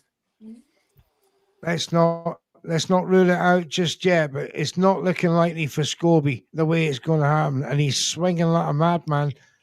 He's out of range. He needs a lucky punch, basically. He needs a lucky punch. Azim's going to work on him again. Another left-right combination gets home on the chin of Scobie. Oh, comes in with a bit of a low blow. But Adam Azim makes no complaints. Right over the top from Scobie, but takes a check left hook for his. There's another low one. Referee tells him to keep it up. Evades a left right from Azim there. Skips back. Gets a jab home though. Azim's none the way, but takes a check left. Oh my goodness, 2-punch combination, and then gets checked by Azim as well. Scobie. This is the one thing that has struck me is the absolutely heart and fight and ferocity in Adam Azim. I've never seen it in previous fights. Exactly. Yeah. This is the fight that's going to get people noticed around the world. Oh, Scobie's gone. The way he has fought this. Surely this he's is got him. Sorry to interrupt you.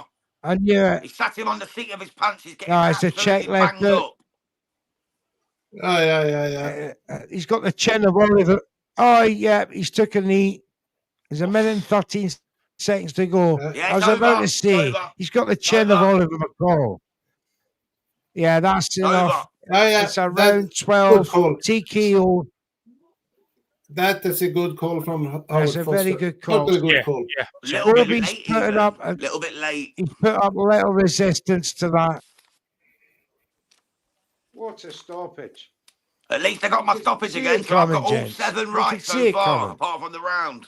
We'll call it 6.5 jams because I'm the same. I've got the stoppage as well. I'm there you go, brother. So we're getting there, right? We're killing the competition this week, mate. Me and you, we're smashing it. Howard Foster's had a lot of grief in the last months. That is the right stoppage. But one thing, boys. Big props to Kurt Scobie to standing this long. That's 100%, Pat. 100%, mate. Well, very well said. Kurt Scobie's been nothing but heartfelt. You know what I mean? It's impressed. Totally impressed. I like his Oh. tenacity. I didn't like some of his dirty tactics. He hit Adam Azim twice, clearly low in that round, and Azim just walked it off and showed him, I'm going to beat you. And that it's neutral said. Azim's performance there, the aggression, is the best I've seen the kid. He showed another level, right? He showed a whole new level. Yeah. So now we know I think he's a real deal. He's put the world on notice. I mean, Scobie. Torek said, damn, man, he's wounded for his American compadre. No worries, he's supposed to be 140 pounds. It looks like a middleweight in there, Scobie. And Adam Azim has just pieced him up. As I said earlier, there's certain fights you see a fighter where they've always been great and you think this guy's on for good things, and you see a fighter that's going to elevate them into a certain level, and that's that fight. We've seen it with Nazim, we've seen it with Calzaghe, we've seen it with every great fighter, and that's one of those fights right there. Aye, absolutely. It was one-sided domination, and that last punch that made Scobie take a knee, you could see that I've had enough. And the referee recognised that. Now, look at his coach there. His coach is giving him the wink, stay down. He knew he was cooked. So he was right there. I mean, Howard Foster, he was criticised for the Parker stoppage, but in hindsight, what a great stoppage that was by the referee. Because Parker, high on cocaine, if he'd gone on to take another minute of abuse, allegedly, he could let's wait for the B sample. If that was the case, then Parker could have been in all kinds of trouble medically. Thank God he's not. He was out on his feet, and he didn't throw. I wouldn't say he threw anything. He did throw one punch back, but it was nothing. It was nothing. I thought live with the Parker fight, watching it live, I thought that seemed a little early. But watching it back the next day, clearer head and that, in hindsight, I thought, right, it's understandable. But I can see the argument that the Wardley Parker fight, maybe early, because Parker hadn't been in any trouble beforehand. But that's irrelevant when you're getting rocked that hard. And I've been an absolute bastard to Howard Foster in the past. He's got previous, not just that fight, other fights. Yeah. But hindsight's a great thing, mate. Right. That's it, mate. Yeah, his job is to protect them fighters in that moment. You see, we all disagree with him at the time, and that's easy to do. We want to see more action. We want to see this fight continue, but he's in there looking at them fighters in their eyes. And he knows when they're more days than we can see watching from TV or ringside. So you've got to tell him he's in a better position to call it than we are. That's what you've got to remember when you get mad at refs, because I do it all the time. But you've got to remember they're in a better position to see the state of the fighter. Doing this all day. Sorry, mate. Howard Foster's doing this, not even televised fights. This is his job full time now. He gets some wrong. People are fallible. We have to give him some credit. He does make mistakes. We all make mistakes. But obviously on the big stage, it gets shown 10 times more the limelight, Yeah, absolutely. Well said. Very well said. SWS Boxing says, I was so close to my UD for Adam. Ha ha ha. Of course, it was last round. It had to be. Parker owes me £50 for that bag of flake, says Lee Mack. Right. Okay. Different gravy. Absolutely. Now, Prediction League, looking good for you guys. Not looking good for Mr. Neutral once again. And congrats to you guys so far. Still a long way to go. There's still 6 fights to come. 7 fights to come in Prediction League. And if it's the first time you're hearing of Red Corner's Prediction League, well, make sure you check us out every every Wednesday at 6:30 UK time and 8:30 UK time. 6:30 for Gold League, League 1, and 8:30 for the Silver League, League 2. And get involved. Get your predictions down at the same time as the experts here at Red Corner Boxing do their predictions. And the leagues are hotting up. This is halfway through the season, and the leaders are starting to, let's say, let themselves known who they are and who's going to go between. We So, already know it's Håkan Johansson, the boxing encyclopedia, every time, but it's about the chasing pack. You know what? I'm coming back. I'm coming back. Do you know what? I won League Two for a reason. I was leading League One for a few weeks. And do you know what? I was kind of relegated. I was a wee bit depressed. I'm like, do you know what? Game's a bogey. Because I thought there was only a few weeks left. Then Neutral said, big man, you're only 10 weeks in. There's still halfway to go. And I'm going for it now. I'm going for it. Good man, good man. Jabbit Boxing said, great stoppage and performance. Just joining back now, lads. Thank you so much for coming back, Jabs. We love to have you aboard, mate. Thank you, Jabs. Mr. Neutral's Celtic brother. Absolutely. We got Joe who says, Jams, what's next week's lottery numbers? Extra Torres says, it's going to be number 3, number 6, number 9, number 33, number 44, and number 50. No, they don't do 51, 49. There you go, Joe. There you go. There you go. You get all your numbers there. Extra Torres says he's got my money on Esserman. Well, I happen to agree with you. I think Esserman will be too strong for Jack Carroll. But as we noted, as we've seen in the last fight, that the power doesn't necessarily win fights. You have to have that ferocity, that willingness to trade and exchange when the heat is on in the middle of the kitchen known as the ring. And yes, gentlemen. Fight, sorry, wee question on that fight. Did Jack move camps? Did he move to a new coach? Am I right in thinking that? Yeah. Bozy Ennis. Oh, that's right. Well, do you know what? I'm interested. But the thing is, though, it is interesting because, if Jack Carroll can do something different from the last few fights that I've seen him, then yes, you can teach an old dog new tricks, but I don't see it. Not when Jack Carroll grew up in Floyd Mayweather's gyms and Roy Jones Jr. and people like that. I don't see what Bozy Ennis can add to him. That's just me, though. That is just me. So I'm going for. I'm going for an stoppage. But then I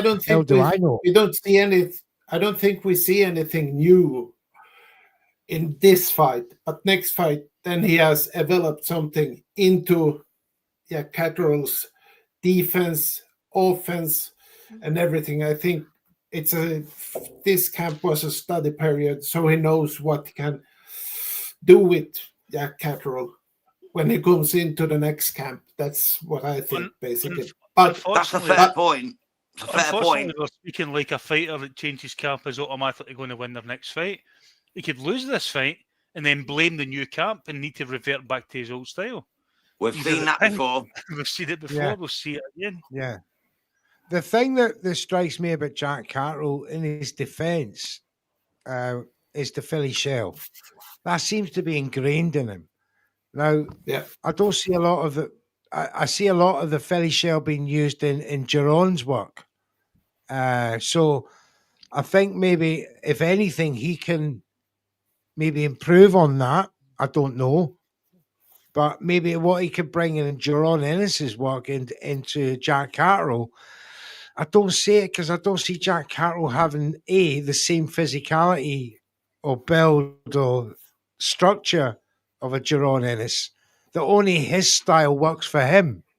I don't see his style working for Jack Carroll. That's the thing that I'm talking about. I mean, Neutral, an old coach once said to me, if a fighter over light heavyweight can improve and change things, anything under light heavyweight, what they've got is ingrained into their body. It's in their muscle tissues and their twitch muscles. It's muscle memory.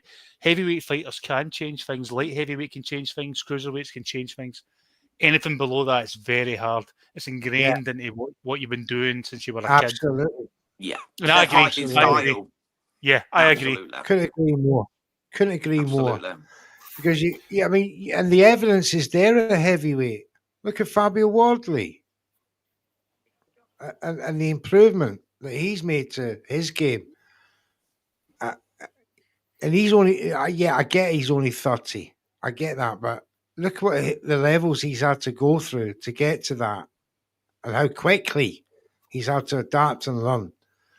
So the heavyweights have that advantage over the lightweights because he quite rightly says it's routine, it's grind, it's ingrained in DNA. Yeah, and it only takes a tweak, doesn't it? A tweak for a heavyweight can be the difference between landing that shot and not landing that shot. So when a heavyweight lands a shot, that shot stays landed, and that guy's going to sleep. Heavyweights aren't changing their whole demeanour and punch output, but we're maybe working the back foot, working inside, closing people down, things that are easier to do when you're a smaller fighter and you've been doing the same thing over and over since you were a kid. It's so hard to explain unless you're a bigger man, because you're a faster fighter. But personally, when I was a light heavyweight when I was a kid, I was fighting inside. Now as an old man, I'm fighting at range and I'm looking for the 1-2 in and out, in and out, in and out. Obviously because I'm an old man, but you change, you adapt. When you're a smaller guy, you just don't do that. You're so set in your ways. Yeah, you see it time and time again. Like with people like Jack Catterall, they just fight the same way even after defeat. I totally agree. It's the same. I totally agree, because when you get to the smaller weights, it's more based on speed rather than tact. Yep. As you get higher in the weights, it becomes tactful. Exactly. And tactics are your biggest weapon. When you're young and you weigh 8 stone ringing wet, 9 stone, that is all about speed and accuracy. For me, it's still like amateur in a way, in the way it's fought, because it's all about the points and the scoring system at the low weights. For me. But the knockouts are the difference in that. And I always say, if you're knocking guys out when you're moving up the divisions, you were never in the right division in the first place. Very good call, mate. Very true. Very, very true. It's spot on. Over to you. Yeah, Turkey Al Sheikh just announced Anthony Joshua's fighting in Riyadh in February. Please tell me that's it's not Jake Paul. No, Jake Paul's in December, but he's got another fight in February in Riyadh, Saudi Arabia. So he's going to have the Jake Paul fumble on the 19th of December for a bit of cash. And then he's going to have a real fight. I start believing that fight will not happen then. If he's I already knew this before tonight. I knew about this announcement. The only guy I can never forgive that during his career was Muhammad Ali. When he was fighting wrestlers and all kinds. Do you know who Anthony Joshua was meant to fight in December? Cassius Chaney was already on his flights on the way to the UK. Yeah. To fight Anthony Joshua. And he's pure raging. Because of Jake Paul. He's pure raging, by the way. And quite rightly so. So when you get a thing like that, and then he's taking a Jake Paul fight, is he going to be fighting Cheney in February? It could be, but I'd imagine not. I'm thinking maybe Bacoli or someone. I can't see this. Anthony Joshua hasn't come out in two fights in 3 months since he was 18. Mm-hmm. So I very much doubt this Jake Paul fight happens now. If they're announcing a fight in February for Anthony Joshua, they put some out earlier though, with a fight poster. After December date. Neutral, you seen my tweet a few months back when all this talk about Joshua fighting Jake Paul was getting materialised, and I said it will never happen. If it does happen, I'm going to quit Twitter, I'm going to quit boxing, I'm going to quit everything. I'm still convinced this fight. No, you can't. No, you can't. It doesn't happen. That goes against the grain. It won't happen. It won't happen. Mate, I'm so if it does, this fight doesn't happen. I don't think either it will happen when. I hope you're right. When Turkey is saying now that AJ will fight in February, it's hope you're right. It's too close. Yeah. Joshua says Jake Paul will get obliterated. We all know that. We all know that. It's ridiculous. And if it was going to happen, it would be some ridiculous rules like 16-ounce, 18-ounce gloves. It's going to be a farce. And 1 million rail guards in front of him, so Are they too AJ late at doesn't the knock minute? him out. That's it. Yeah. It's if that I fight think they're happens, too late it's now. scripted. We're in the middle of November. We're in the middle of November. They've not finalised or confirmed the fight, and they want it to happen in 4 weeks' time. It's not No. happening. No, It's not on. It's not happening. This is It's why not they've happening. announced this fight in February. This is why I'm so confident. I was confident before. Absolutely, big man. I totally agree with you. The thing is, February Oh, fight, who would it be? don't say that, Joshua. Don't say that. All right. Well, this is the Evander question. Holyfield would absolutely Now- starch him. The location. The location is the key here. Riyadh. And in Riyadh, Turkey Al Sheikh cannot afford to put on a bum fight. Right? So it's going to be a name of some sort. It's got to Am be I a looking top 10 name. Or on am the I looking thing. right? Because Another anything topic, less boys. is just a tune-up on a Riyadh season card. They can't do Who that. then? Back to you, Pat. Bakowi? Do you see the arena? It's empty, basically. They cannot have sold so many tickets for this fight, as they're saying. Yeah, there's been a lot of talk about that. Yeah, there's been resale tickets for like 20 quid. Yeah, but Yeah, £18 but went Pat, for today. 18 quid resale on first- Ticketmaster. the first 40, yeah, a lot of them will only come for the main event with this fight because they're Eubank and Aye, that's it. Ben fans. So, but as Joshua says, it should be at least someone in the top 10 because if he doesn't have someone who's in the top 10, then Anthony Joshua's got to be on the undercard. He can't have him as main event against a bum. Who is top? Well, they're talking about top 10 then? Canelo. They're talking about Canelo fighting in Riyadh in February as well. So maybe AJ on a Canelo undercard, and that was all the talk about him being on the undercard.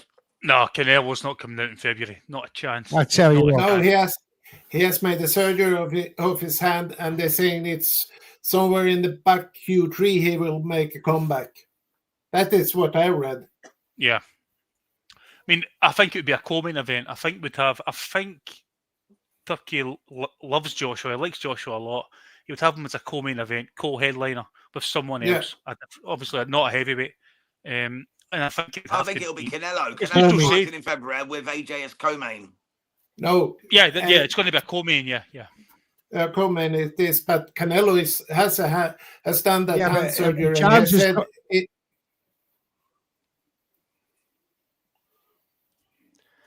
it has to be a Canelo type name because to make Anthony Joshua co-main, the name that is going to be another co-main has got to be as big, if not bigger, than Anthony Joshua. Than Anthony Joshua himself. So, are they going to make David Benavidez? Sorry to interrupt you, Neutral. Gone 1-1-2-4 race, and it's Eubank Canelo Turkey's talking about in February. Hergovic. If Eubank wins. What title? There's no vacant title, £168. No, there are no titles there. It'd be an no IBO title. at best. IBO. Terence Crawford. Crawford's got them all, apart from the Terence IBO, Crawford's got that. Oh, he's got the IBO as well? Bloody hell. I thought he's got the full set, wasn't he? He's got the IBF, I thought Canelo WBO, had the full WBA, set. WBC and ring, but I don't think he's got the IBO. But the IBO is not a real title. That's what we call the Chris Eubank Jr. title.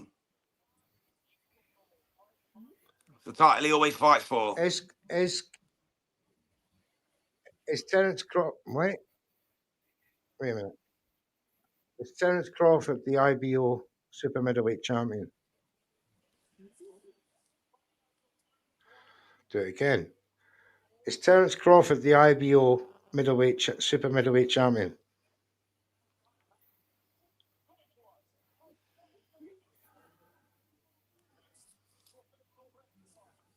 No, it I think the doesn't internet's say give about up the on it. IBO. Yeah, the The IBO is not a internet major says title. no. Yeah, it's not a major title, So mate. It's a Chris IBO. Eubank Jr. title. He's had it at 160, he's had it at 154, he's had it at 147. Andy says Billy Joe ripped him for wearing that belt, the IBO belt. He did, mate. That's why they call it the Chris Eubank Right. Jr. title. Now, Terence Crawford's a WBO, WBC, IBF, and WBA Here we and go. Ring Magazine champion, lineal champion. He's the undisputed, but the IBO doesn't come into that, or the WBF, which is another belt they talked about Chris Eubank fighting for. The World Boxing Federation. It's another misdemeanor belt. I'm just going to take some messages. I'll be right back. All right, brother. No worries, mate. Catterall's just about to go as well. Got Catterall in the ring, just about to go. So we've got Jack Catterall against Echo the Engine Esserman. This proves to be a really good fight. It should be fun, man. For the WBO Global title, which is a real serious welterweight title. So I'm really looking forward to this one. What's your thoughts on this one, Pat? I've got Jack Catterall by split decision. I see a UD for Catterall.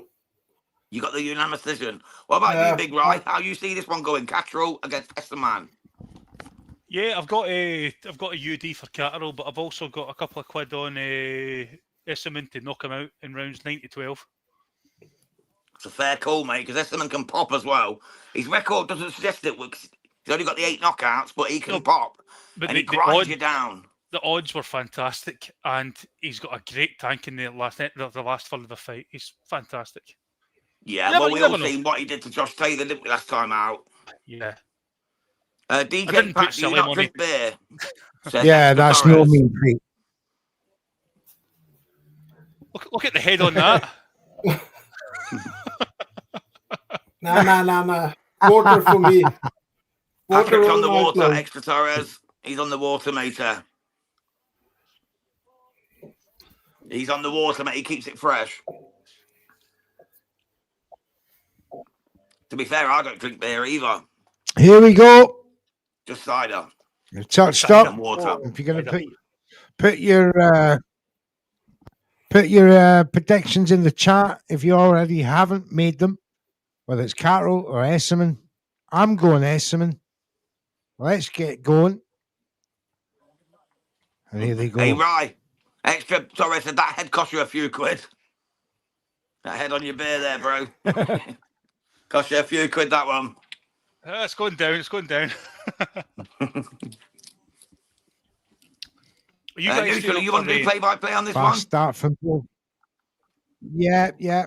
As we go into the first 30 seconds, fast start from both Catterall and Esserman in this. Catterall has got a couple of good shots off on Esserman. These boys, bit different energy to the last fight, and this fight is actually a bigger weight. It doesn't look like it. Looks like these boys have come in at 147 on the dot at weigh-in. Maybe don't look over 155 pound right now. But Jack Catterall's southpaw stance, his jabs seem to be getting through to Esserman so far. So he's going to take his time to get within range of Jack Catterall with his orthodox stance. Just making it very difficult at the moment, though, Jack Catterall. Full of energy, 33 years of age. Tries that rear uppercut with his left hand. Just hit the gloves of Esserman there. It was a good shot selection, though. I did like it. Esserman inching him towards the corner. Catterall fights out of it with a left cross. Goes to the other corner now. He's feinting Catterall to come away from the ropes, but the busy on his feet, Esserman, just inching closer. Gets through to Catterall with a jab. Catterall moves to the other side. Oh, gets caught with a left cross from the first right hand that was blocked. The left cross got through. 58 seconds to go. They're toe-to-toe in the middle of the ring. Playing footsie with the toes. Wide stance there from the southpaw Catterall. Tries to launch forward with a jab. Esserman comes with a right hand just to remind him That's not a good move. Just makes him step back momentarily. Back comes Carroll. 30 seconds to go. Nice swing with the right hand from Carroll. Esserman, no. Turning him around. Good start to this fight. Last 15 seconds coming up. The busier Carroll with the shots against the very busy on his toes Echo Esserman. I slightly edged it to Carroll this round. Same What as say his you, bro. Jim? I'll give it Cattrall. Yeah, very close, very close. Catterall just edged it, but it's going to be a chess match. This for the first 6 rounds, I think. Absolutely. Well, I took the SD, so I'm hoping for a real close one. Cattrall just edges it. What say you, DJ Pat? Sorry. Same. I edged it to Catterall. He was more active. He had landed some punches also. So. On another note, my countryman, Mr. Neutral, Scotland are losing to Greece 1-0. We need to not lose so we can play. What? No. We need at least a draw. What? At least a draw so we can play in the last game, winner takes all, which is going to be great. But winner takes Sweden all. has won. Sweden has won 1 versus Switzerland. Thierry Henry's just turned up in the arena at the Tottenham Hotspur Stadium, greeted by Turki Al Sheikh. So the Arsenal legend has rocked up at Tottenham. Who'd have thought that? Jason Statham likes his boxing, by the way. Yeah, he's there. He also likes his gold watches from Turkey as well. I bet he does. Diamond encrusted. Oh, fuck. Right, back to round 2. First 25 seconds, not a lot has happened. A bit of cajoling by each other. Nothing's hit home. A lot of feinting, a lot of range finding, a lot of toe treading. Mainly by Carroll at this point so far. Carroll shakes his head as Esserman attempted a right body shot. He stepped away from it nicely. Nice jab there from Carroll. Just quite content to let Esserman be on his toes. And he can just keep flashing that jab out and then follow it up with a left hand. That one got through. Esserman just slightly rocked back for momentarily. On you go, Pat. You can see one thing what is adapted is he's much more faster when he has popped the jab once and then his follow-up pop. Yes, totally agree. Seems to be faster to the punch so far, Carroll. But can he keep that up for the full 12? Esserman can, we know that. He's not. None of these punches from Carroll are particularly. Yeah, they're not particularly stunning from Carroll. They're just scoring punches. Yeah. Kind of slapping shots, Neutral. Yeah, sort of thing, Jams. Quite agree. I mean, Esserman's not but giving much. The left hand. He's not landing. No. I mean, as I said before, Carroll's got that Mayweather DNA, with the Philly shell. And he'll assume that Esserman is not used to or has never fought someone with that style. Look at it. He's tucking the shoulder. Oh, there's Esserman's first success with the right hand. He tucked the shoulder. As soon as he tucked that right shoulder, Esserman come over to the right hand. That's better. Now, I suspect Hideko Esserman was downloading in the first round. Maybe he's starting to read Jack Carroll. There's a long way to go yet, and he's got a lot to prove at this point. Someone give Tucky a cold beer. I don't think the man drinks, mate, against their religion. Let's get back. Yeah, he's a devout Muslim, mate. The end of the not round. drinking that Who beer. did you give that to?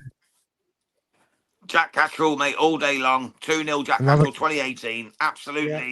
Yeah. Even though the punches were slapping, Neutral, as we touched on, he's still landing the shots, the point scoring shots. Esserman's not done enough yet. He's not forced the pace, but it's early. We know the engine likes to get going middle rounds. So let's see what happens. How did you see it, Patrick? Same. Catterall has adapted something, what I said. When he goes in with the jab first, he counters up with a punch, and then he pops the jab and follows up once again. You can see Bosie has teached him something already. Can I see that? Absolutely. Yeah, Big Rye, what you say on quite that round, agree. brother? Yeah, same as Pat. Catterall usually is a 1-2 back step.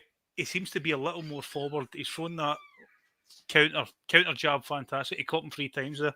He's not backing off and trying to use his footwork as much. But we'll see how it goes. We'll see. It's early days. Do you think Bosie Ennis might have put a little bit more Yeah. attacking prowess in Jack And look- Catterall's work? That's my point basically. Yeah, he's not backing off as much. We'll see how it goes, but open 2 rounds. Let's see how the third and fourth go. Better Lovely. measure Back of, to you, Mr. Neutral. Quite agree. Thank you, Jams. Quite agree. The jab, moving off the jab and following up with it seems to be the difference. Having watched Jack Catterall versus Barbosa in Liverpool that time, Manchester rather, he seems to be a bit more aggressive in this fight. Maybe it's that Bosie aggression that he's bringing behind the jab that he never showed before very much of. Anyway, enough of me rattling on. Back to the action. Not a lot's happened, to be fair to me. No punches of consequence or anything of note. Catterall got a left off there, but gets countered with a Esserman left over the top. Now Esserman again busy on his feet. He's keeping his gloves moving as the punch stats are being published for this round. Through 2 rounds, 87 thrown by Catterall, 20 landed to the 66 thrown by Esserman, 7 landed. So that would suggest that Catterall's taking the first 2 rounds comfortably, and indeed is doing well in this round as well. Still, Esserman is the one that's busier on his feet. Catterall busier with the punches as a southpaw jab gets through again. The orthodox guard. And maybe this is the thing, Esserman, has he trained for a southpaw in Jack Catterall over the last 8 weeks or so? At this moment, the evidence is not. But counters Catterall there in that exchange. 40 seconds to go. Still that wide stance from Catterall, planting that lead foot, trying to explode with a double step and jab. There you get. Catches Esserman with a left cross after exactly that. Evades the right, ducks under it, comes back with a jab. Impressive finish in this last minute of this round by Jack Catterall. Esserman still trying to find range, thinks better of throwing the right. Catterall comes back with a jab. Still good head movement there. And Catterall seems to be enjoying himself as the end of round 3 finishes now. Another Jack Catterall round, Back Mr. to you, Neutral. Jones. Another Jack Catterall round. He's in absolute complete control of this fight. Esserman looks absolutely underwhelming. He looks out of his depth at the moment. And I'm very surprised. I expected a lot more from Echo the Engine Esserman, but he is not performing to what we know he can, like he did against Josh Taylor, although it was a spent Josh Taylor, let's be truthful. But Jack Catterall, has he learned something new? Is he doing something better than usual? For me, he looks pretty basic. But Esserman's just not trying. He's not daring to try. He's not daring to believe. He's not giving it his all. What do you think, Big Rye? I've got it 30-27 to Jack Catterall. Yeah, I've got the same scorecard, mate. I mean, Catterall isn't doing a lot different, but he's doing little things. He's not on the back foot. He's loading up his punches a bit more. He's on that front foot, getting the double jab rather than single jab cross. He's doing little things a lot better than what he normally does, which is a lot more defensive and looking for that counter punch. It looks good. Esserman, I'm quite disappointed, to be honest. He's not looking great. Yeah, I'm with you, mate. I'm disappointed in Esserman so far, to be honest. I expected a lot more coming off that Josh Taylor win. He's not quite performing to the standard we expected. DJ Pat, what's your quick thoughts on this one before Neutral gets back to his play-by-play? You can see that Catterall is popping the first jab and popping the first punches, and that stuns a bit. So, and you can see here, this is a typical example. When he throws, he freezes. Oh, he's cut. Esmond's cut. I think the nose is gone. Carroll pulled off a beautiful uppercut. That was nice work. And Esmond started the round off well, but he got countered, and it's opened the nose, I think. Is it the bridge of the nose, Neutral? Is it the bridge of the nose? Yeah, I think it's the bridge of the nose. But Esmond's coming forward. He did catch Carroll in the opening minute. And he started off this round far more aggressive, Esmond. And he made Carroll fight him. And Carroll, to his credit, slip and counted with the left and caught Esmond. And he's opened the bridge of the nose up. Now, this adds an extra dimension to the fight as Carroll throws another big left. And he's against the rope, stuck, slipping and countering. Esmond trying to work the body on the clinch. The blood is spilling on the back of Jack Carroll, who senses it. He sees that and sees that big nose as a target that's bloodied.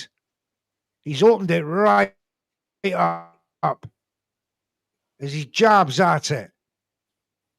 2 jabs, successful. Gets him in the corner, Esmond tries to unload. Oh my goodness. The state of that nose. Esmond's down. Esmond's just been A big stopped, mate. It's laceration. over. It's over. He's been taken. Oh my God! Oh my he's up, goodness. He's up. But surely this is over. He's in a He's done. He's done. Catterall's going after him. This is He's got over. up. He's putting the left hands on him. I think he was done there. Oh Yeah, that's a bad break. That's a bad break. my goodness. Carroll's boxed really well. He's looked fantastic. Ah, He this said is he can't teach tremendous no dog no boxing tricks. from Jack Carroll. Oh my goodness. Big up Bosie Ennis if he's pulled this off. Oh, Bosie has made the nose can't tremendous take it stuff anymore of too. that. Catterall looks ferocious in Oh there, my lads. goodness. Yeah, That's a I mean, 10-8 round. I told you, just don't take that back step counter. Just go forward. He's got the skills. He's got the technique. It's always a thing that I like the guy. I've always liked his style, but I'm loving this. I'm loving it. He looks impressive. Very, very impressive, does Jack Catterall. He really does. And Echo Esserman looks well out of his depth. I'm not being horrible to Esserman. He done brilliantly against Josh Taylor. But come on, man. He's out of his depth here. We're talking world level against very mid-British level here at the moment. Esserman needs to prove more. He needs to show more. That nose is popped to the left. He's going to have to have that pop back in. Was it a head clash? No, it's a broken. No, it's a punch. That was a. You can see it right there clearly. That's a broken nose. That needs pop to the right or the left. I'm not sure. There you go. I just seen as he turned round. I didn't know if it was a head clash or if it was a shot that actually broke the nose. No, it's a shot. I'm pretty sure it's a shot. Now it puts I the agree. I it's a think it was the shot. left hand, but I couldn't tell whether it was a head clash as he turned round. Here we as well. go. See, the problem at this point now is the breathing. Round 5. How bad is that nose broken? And he's just been dropped Yep. as well, Ryan. Yeah, of course. Yeah. He's going to have to keep his mouth open otherwise. Oh, he's just got another stunner of a left from Carroll. 201 punches Esserman's thrown to gonna need a miracle 145. here. 54 to 22 landed. Power shots 87 to 53. Power landed 28 to 11. It's a Facial, one-sided beatdown so far for Jack Catterall against Echo What the Westerman. odds on the Catterall KO? I wish I'd have took the KO now. I took a split bloody decision. Listen, I don't think anyone would have took a KO, to be honest. Come on. Yeah, that's it. That's it, you see. You can't just rewrite the script because he's got Bosie Ennis in his corner, but Yeah. Jack Catterall Lee can. Mack. Lee Mack in League 2 has picked Jack Carroll knockout round 6. He did. Lee Mack's To a steal the professional show, comedian, isn't he? Lee Mack, the comedian. That's what he does. Oh! Carroll has Hey, to be neutral, careful there. neutral. He Sorry, let a just before you big get right into it, mate, there. just read that extras comment. He's literally he's lighting the fire in the chat. Refill the lagers, smoke the weed, and let's go. We got a fight in our hands. There you go. Sorry, I had to share Esserman that now. one, man. That's a great one. Big up Extra Torres. Thanks very much, pal, for joining us tonight from across the pond. Now, what can Esserman pull out of his tool bag here? He's getting countered at every turn by Jack Carroll, especially with a left uppercut. He's That was the walking into one that everything done the what damage. Tortorella throws.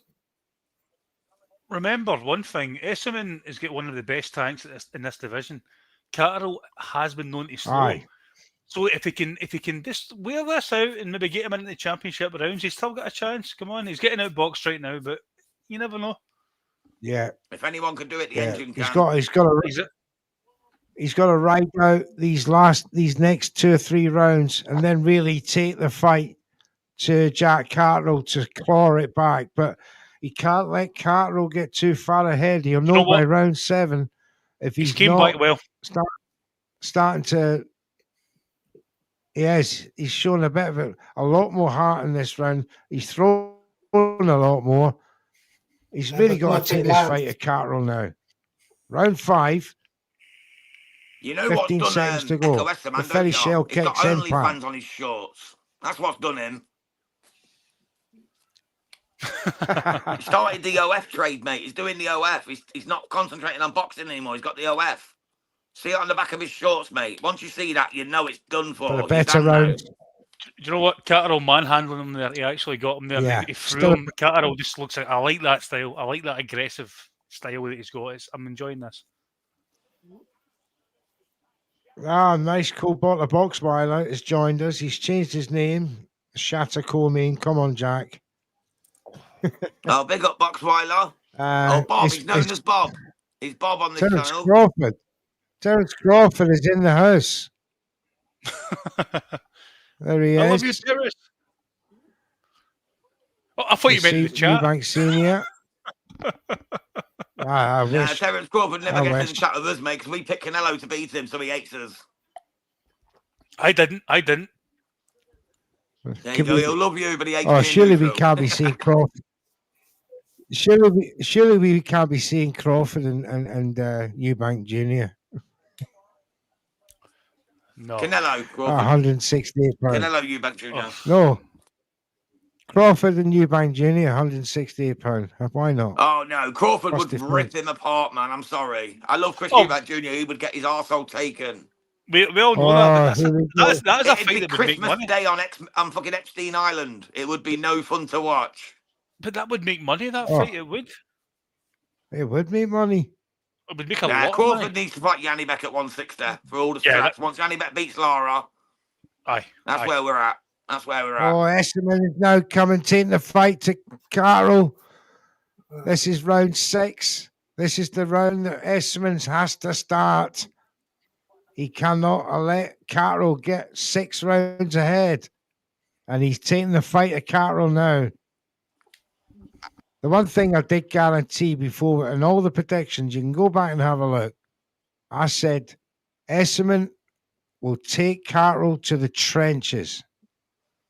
And that's where it'll stop for me.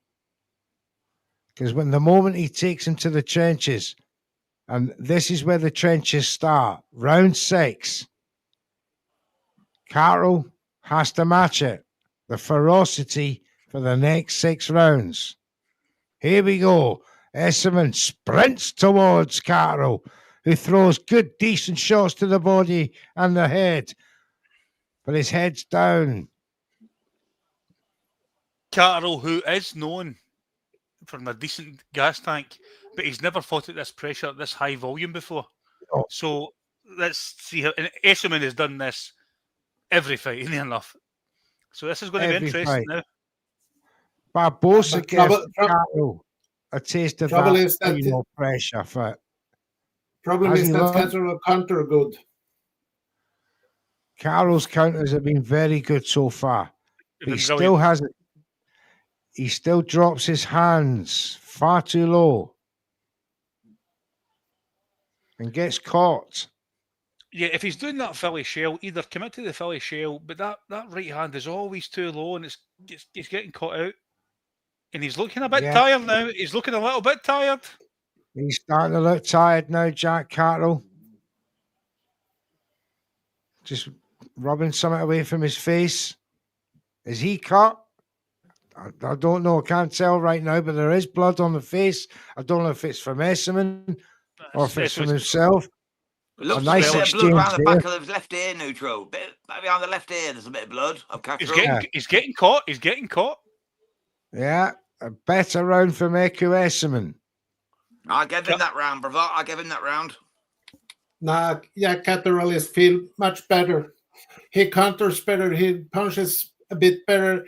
As so Eckerman, he's trying, but he doesn't connect really as much as Catarellis does. That's the problem here.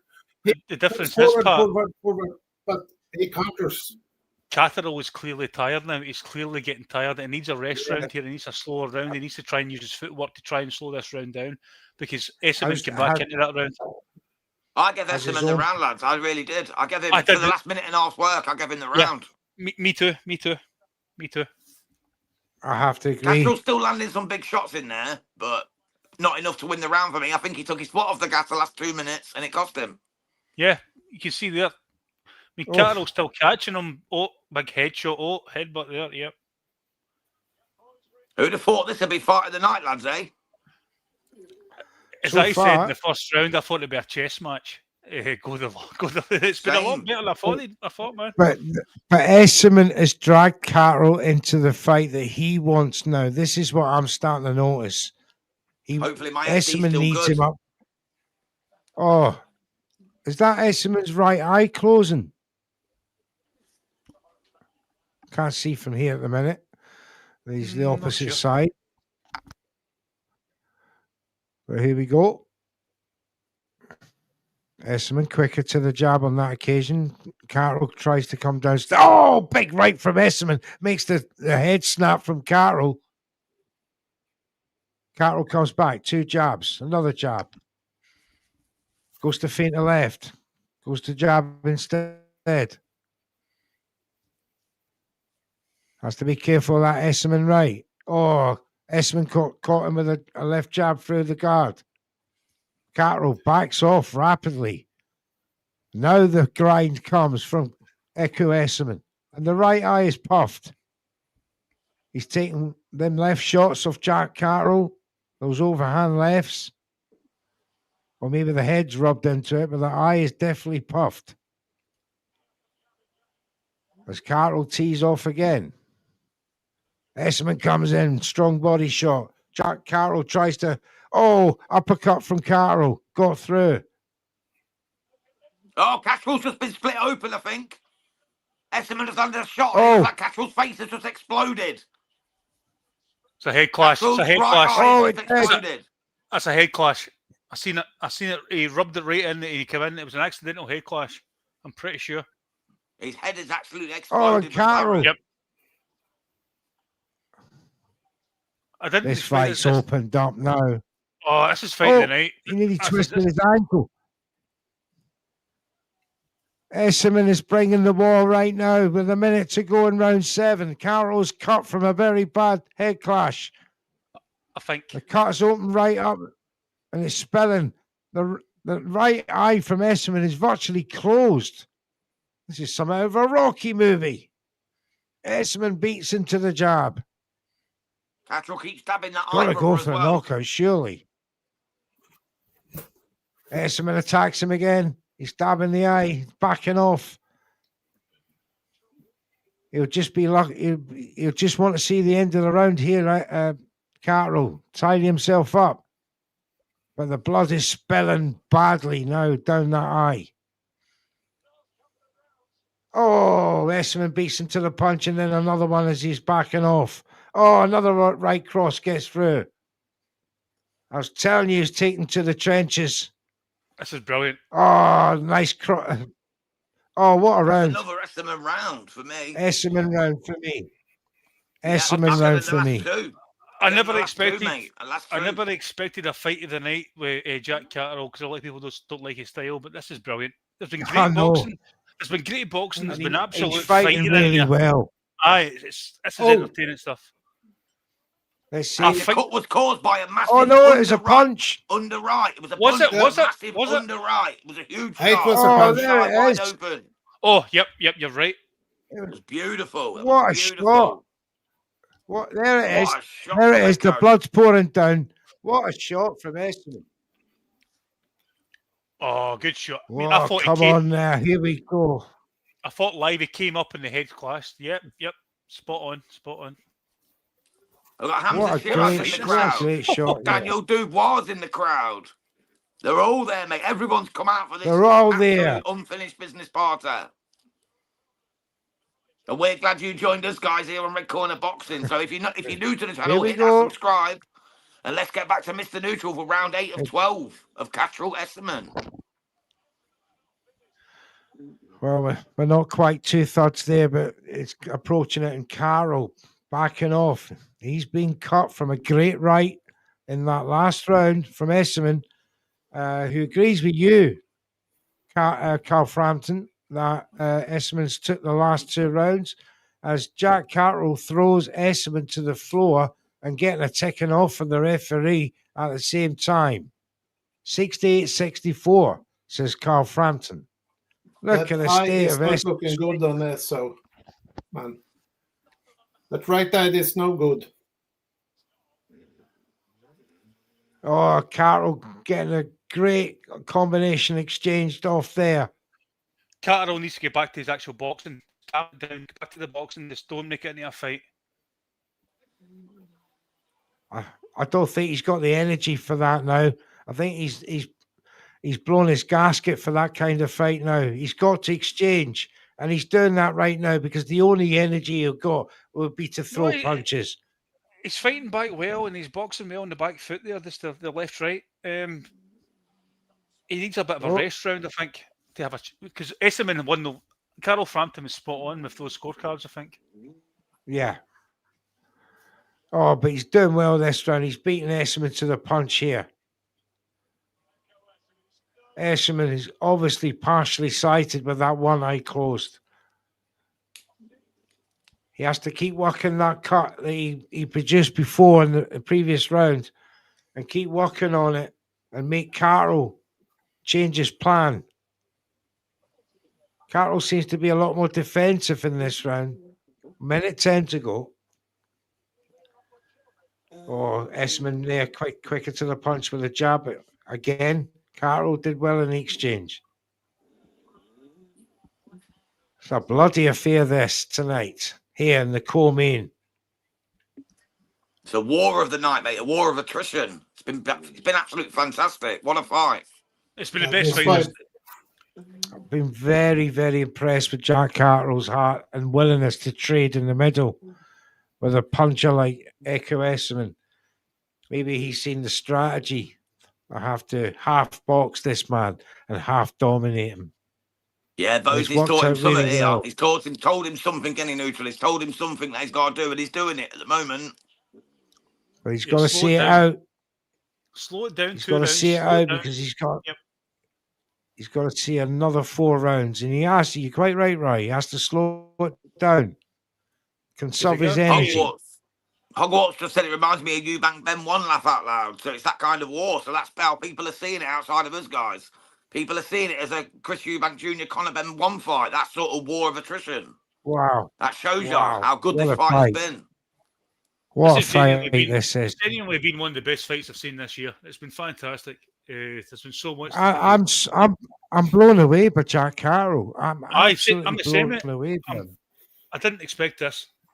Bosie Ennis has taught him You know, something 'cause new, but I'll still get that round to Echo. Yeah, I Yeah. gave that to Echo as well. Yeah. That round. I did. Yeah, I'll give it to Echo. Do you know what? He worked on the inside. He was landing. Yeah. Catterall was Yeah, postulating. yeah, He was landing yeah, him shots underneath, landing shots around the guard. Yeah. He seemed to be doing the better work for me. I'll give it to Yeah, Echo but Esserman. for me, it was Jack. I've got He it did. now. He did a bit more. 5-3 to Jack Cat. Comes down to taste, doesn't it, in this round, gentlemen? But that's it. He's got the 10-8 round as well, so he's massively ahead. But it's a great fight. As Hogwarts has said, great fight. We've got Jack ahead by at least 3 rounds. Bob says, how have you guys got it? Yeah, me and Ryan have both got it the same, 5 rounds to 3 to Jack Catterall. And he's also got the 10-8 round. I think Mr. Neutral and Pat might have it a little bit closer. Oh, no. It's a great fight. Jack Carroll, he's got a healthy lead here. Yeah. I've got about four rounds up. Yeah, and he's got the 10-8 as well, bro. He's got the 10-8 as well. That's including the 10-8, mate. Yeah, so 3 rounds up with a 10-8. So, yeah, pretty much not too far away from what me and Ryan have got. But we're into the 9th round now. Eubank Canelo next year, UK, for the 165 vacant title. Maybe. If that happens, 2 minutes to Saudi, go. mate. There ain't no Jack one Carroll in the UK counters paying for that. Esserman again just gets countered by a left uppercut from Carroll as he again settles in the middle of the ring. You must obviously fancy this to trade like this with Esserman. He can stop Esserman. Obviously bolstered by that 10-8 round. Maybe the belief system is there for Carroll that he will stop Esserman. But 1 minute 35 seconds to go in round 9. I have him slightly ahead in this round. Esserman seems to be tiring a bit, taking a lot of punishment, still a lot of shots are getting through. Oh, he's got him. He's staggered him. No. Oh, catches Carroll the way in. Sounds like we had a pregnant cow in the building then. Moo! Who was that? It sounded like a pregnant cow. Oh. Again, these two engaging brilliantly in the middle of the ring. Referee separates them. He's bloodied as well from the two of them. Now it's all about willpower and grit. Who's got the more to finish this fight and get the knockout? Otherwise, it goes the distance and it's going to be a Carroll win. And he'll become the new global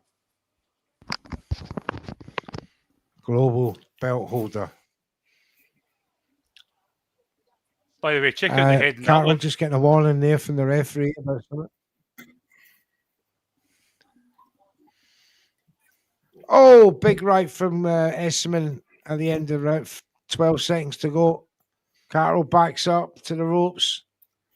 The eyes opened up again. Esserman's the dog.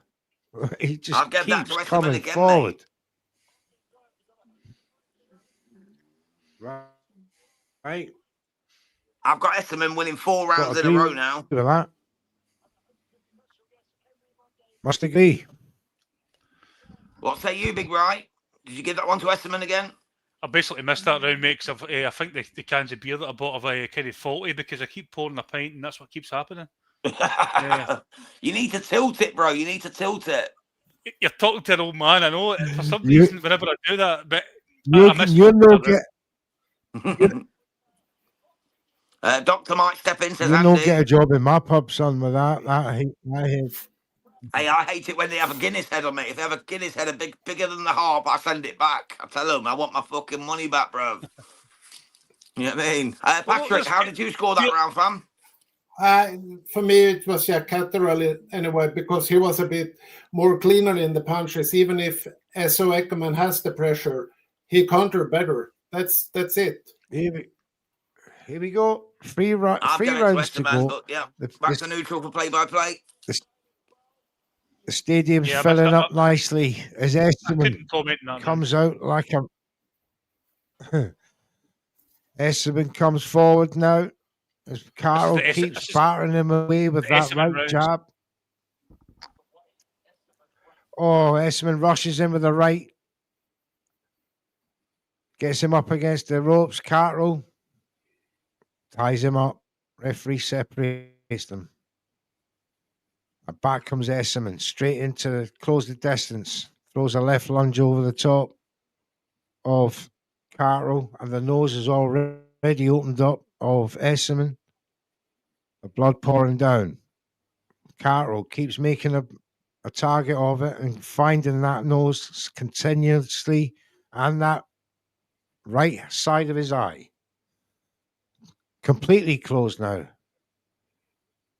I don't think he's ever taken so much damage in his life, in his career, has Esserman. But he still continues to fight the same fight that we see him fight after fight. And if I use the word fight so many times there, I do apologize. Here we go. It's been a high volume fight. Over 950 punches thrown between them. 200 landed between them. Well, 126 for Jack Carroll to 84 for, or 86. I couldn't quite get that last figure for Echo Esserman. But what a fight it's been. Esserman now Carroll's puts been knocked Carroll out under the ring. pressure. Oh, he's not. Was that a slip? Don't know how you can slip through the ring. He ended up outside the ring, bless him. He kneeled I think down he's with his feeling the legs pace and just neutral. slipped. He just slipped to the sweat when he kneeled in his thighs. Yeah, but he happened. looks tired. Oh, he's shattered. tired. He is tired, yeah. After Yeah, round he's 6, tiring. He's tiring now as Esserman once again forces him back into the corner. He's strong, Esserman, over this fight. And now Carroll slowly depleting of resources, still belligerently throwing punches as best as he can. But they're from unstable positions, the punches, off balance sort of thing. As Esserman tries to close that gap, standing left, right from Carroll. The eyes opened up again. Esserman now. Bit of shifting of the hips from Esserman. Jack Carroll finishes off that round. They've got Engines Terry don't Emery in the get chat now. tired. Says C. Engines Miller. don't get tired. Correct. Say that to my Peugeot 205 in 1994. I was going to say it to my Subaru Impreza back in 2001, mate. That shit got knackered, mate. I had to burn it out in the mud dump. They called that a Scooby, mate. I thought it was going to be a Kurt Scooby, but no, it got knackered. Andy says, great fight this. Absolutely, Andy. We got 2 rounds to go. It's been a good card. It's been an entertaining card with some good fights. This has been the best fight so Very far. good fights. Very good fights. We had a knockout with Richard Riakfor and Talon. We've had a knockout with 12th round for Adam Azim. And we're having a great fight in this fight, going the distance yet again by the looks of things, unless something drastic happens. Could it be another 12th round knockout in this fight? Both of these are primed to go down with a big punch. Who can get to it? If they can. Echo's down. Echo's Carroll. down bad. But Catterall was told to break. Catterall just smacked him when they were told to break, and Echo goes down. This could be trouble. Catterall might get a point off, could level it up. Oh. Is he going to warn Catterall or is he going to take a point? Huh? Well, I don't know that. I don't know. That's defend yourself at all times. Was he on his? I need to see that back. I think Catterall's going to stop him. Catterall's going to stop him. Echo's down. He's through the ropes. It's over. He's knocked him out the ring. Echo is out the ring. This is over. It's done. Echo's folded up like a deck chair with his arm wrapped around the ropes. This is over. Game, set, and Exa Camacho. Echo gets took. Oh, wow. For He's the got the first time. stoppage. Carroll's making sure he's all right. What did I Catterall say? just starts this boy. What did I say? Some rest rounds. Rest rounds for Catterall. Rest rounds for Catterall. He came out explosive there. Explosive. He has just blew Echo Esserman out of the water. He has absolutely took his soul. He's laying out the ring, wrapped around the ropes. Absolutely done. What a performance from El Gato. Let's give Jack Catterall the props he deserves here, lads. Everyone says he's boring. He's not the greatest fighter to watch. Nobody wants to watch him. Who's going to want to watch him now? Because I certainly do. One thing You can see what welterweight. Bosianis has seen. Wow.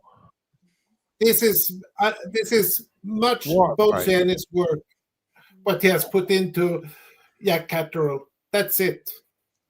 Yeah. He was more aggressive. He was more landing more power punches.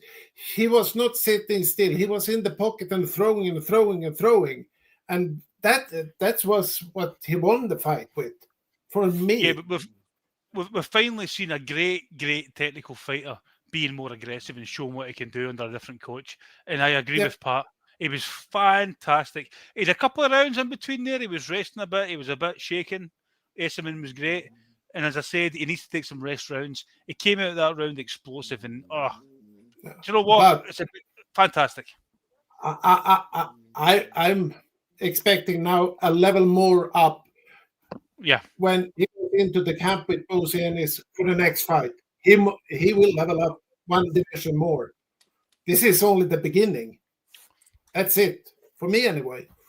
Yeah, I agree, Pat, mate. I think he looked tremendous tonight. A more aggressive Jack Catterall is a very better Jack Catterall. His only problem was before that he was too defensive. Like Neutral said, always trying that Philly shell, them old Floyd Mayweather tricks, without the purposeful attack that comes with that. Mayweather knew how to flick them jabs out and hurt people and stop them in their tracks and really get work done. Catterall never really did that, and that was the downside to his game, and people got bored of watching it. If he can deliver like this, like he did against Echo Esserman, we've got a real guy on our hands, even at 32 years old. I just want to say something. Wow. Do you know what? It might have been a blessing in disguise that he didn't get the victory over Josh Taylor. And we all know he beat Josh Taylor. We all know that. He did. He won that fight. This might have been a blessing and to get him into a different level as a fighter. Not a great boxer, but a great fighter. Brought him out of his shell. Yes. Absolutely. What evidence we've seen of Jack Catterall previous to this fight was I've never seen Catterall in killer mode like that. That was pure killer mode.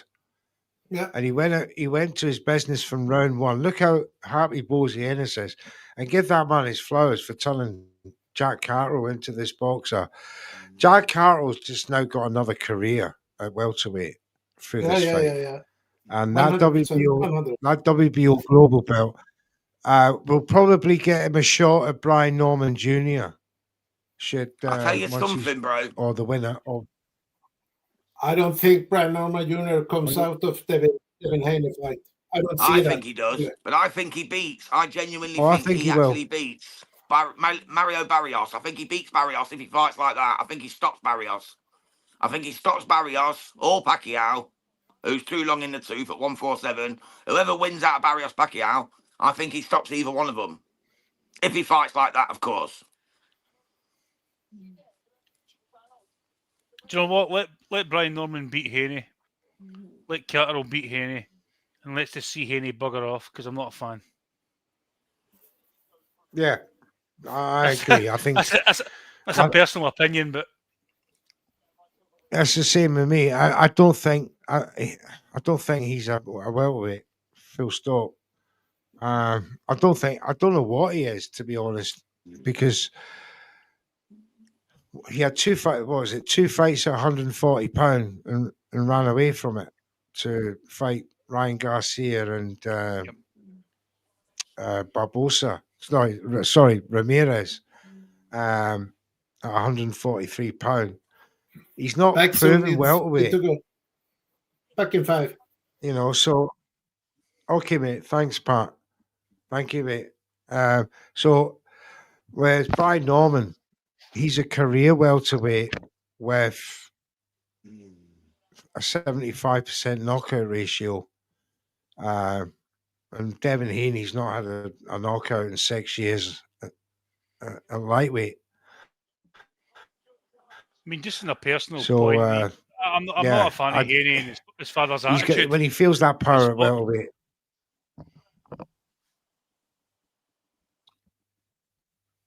Sorry, mate. Yeah. No, you're quite right. I'm no fan of his in the way his father, acts to get him these fights. You're quite right. It's annoying. He's done nothing at welterweight to get a WBO shot. He petitioned the WBO to be ranked, and they just give him it off the back of £243 fights. Ridiculous. So yeah, and I think they're going to realise that Heaney's ceiling has been realised very early on, and as he's gone up to this fight, because if it was Barrios or if it's Rolando Romero, I say Heaney's got a chance. Not against this guy. Not against No. this. This guy is an undisputed champion in waiting.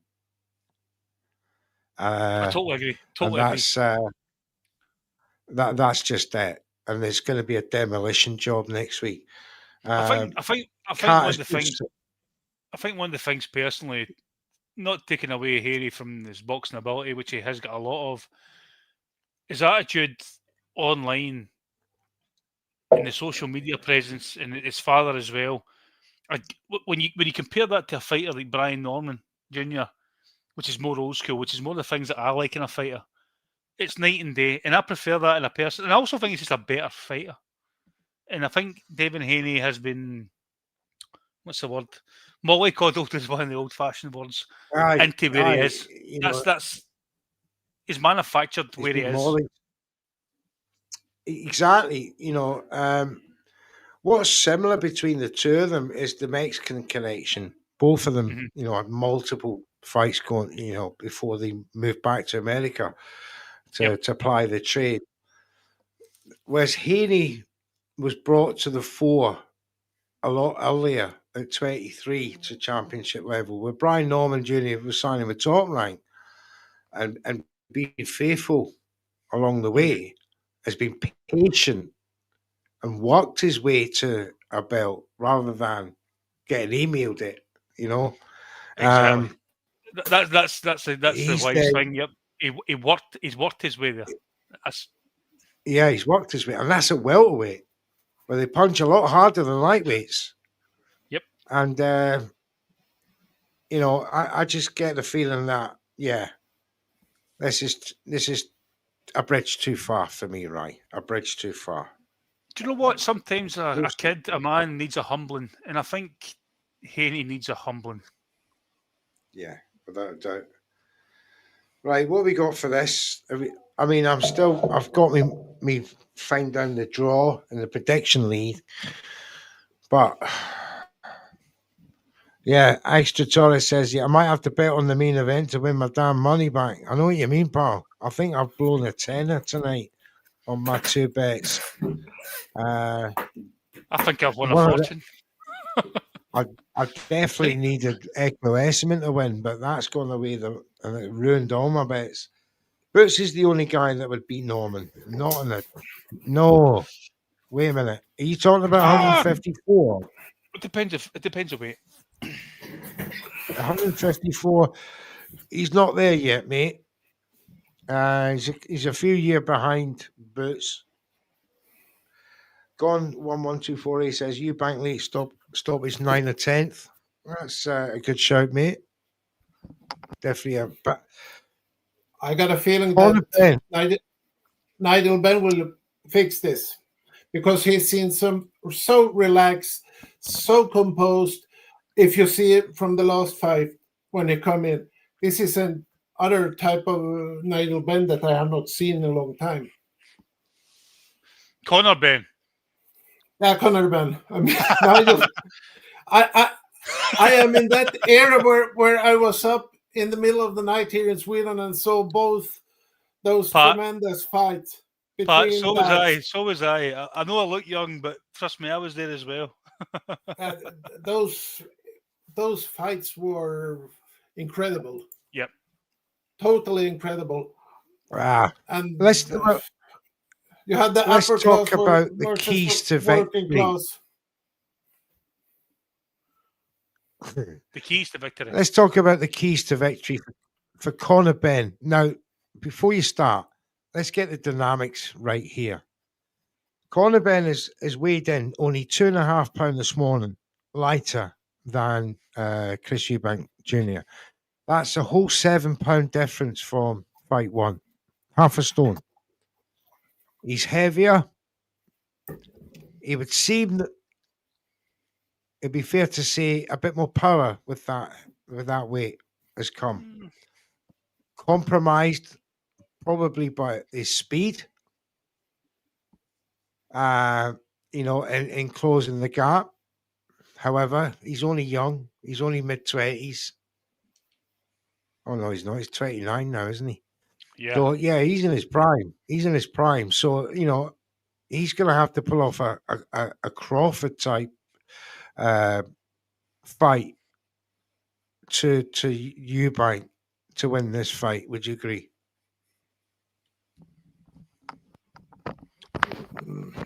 On you go, Pat. I'll let you go first, mate. On you go, Pat.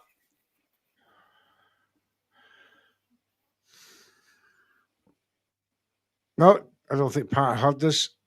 That's all right, mate. I'll jump in, mate. I think Conor Benn's going to get took tonight by Chris Eubank. I think Chris Eubank's better prepared for this fight. I think he's going to be a little bit fresher, a little bit more aggressive. Conor needs to start better and be quicker. He needs to take the control of the center of the ring and not start trading like he did last fight. If he sits and composed and start working with the jab first, then he can nick this. But if he start trading, then he's gone. Now, is that the fight that Eubank will want to drag out of him, though? Is that trading fight? Or would Eubank not see that him with, the longer reach, the taller man, that he could just box his way to victory here rather than engage, which he did in fight one? I think we will see what type of fight it will be when the three first round has gone there, and then we can say what type of fight we're going to get. If we're going to get the point fight where it's going to all the 12 rounds, or we see a stoppage by Chris Eubank Jr. around 7, 8, 9. But I got a feeling that it will go the distance, this also. I don't know why, but I have that feeling. I have the opposite feeling. I think there's a stoppage one way or the other. We were talking about keys to victory. The keys to victory for me is for Ben. He's got to hurt Eubank early. And I mean really early. Maybe the first 3 rounds. He's got to hurt him and take the dog out of him. Because one thing I noticed about Chris Eubank Jr. is a lot calmer this fight. He's a lot more content. Yeah. That dog in him from fight one, the reasons to fight the way he did have gone.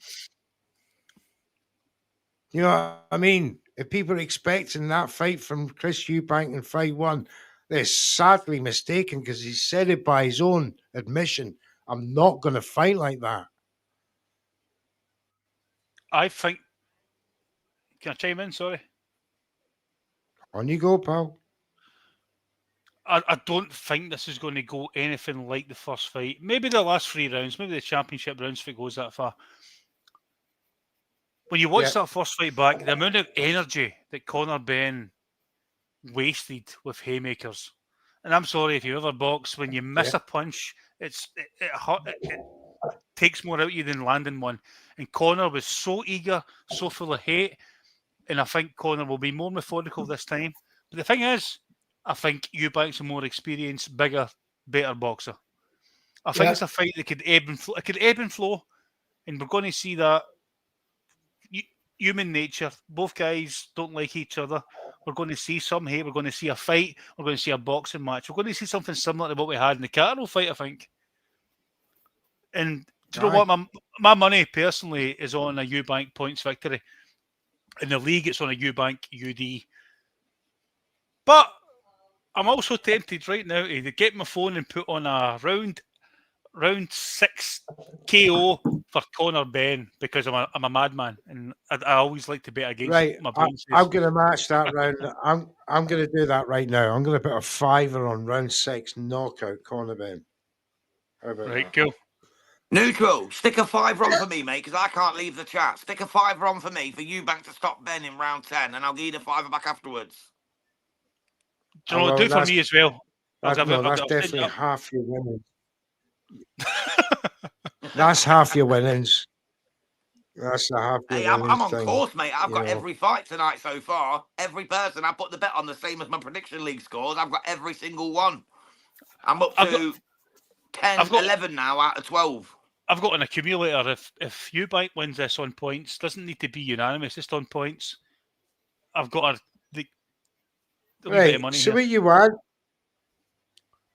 Put a fiver on Jams. that for me as well. I'll give it. Stick a fiver on Eubank stoppage round 10. Let's have that. No, I'm not doing that. I thought we were going round 6. No, round 10 for me, Coral. bro. No, I'll go late. I'll date myself, mate. Don't worry.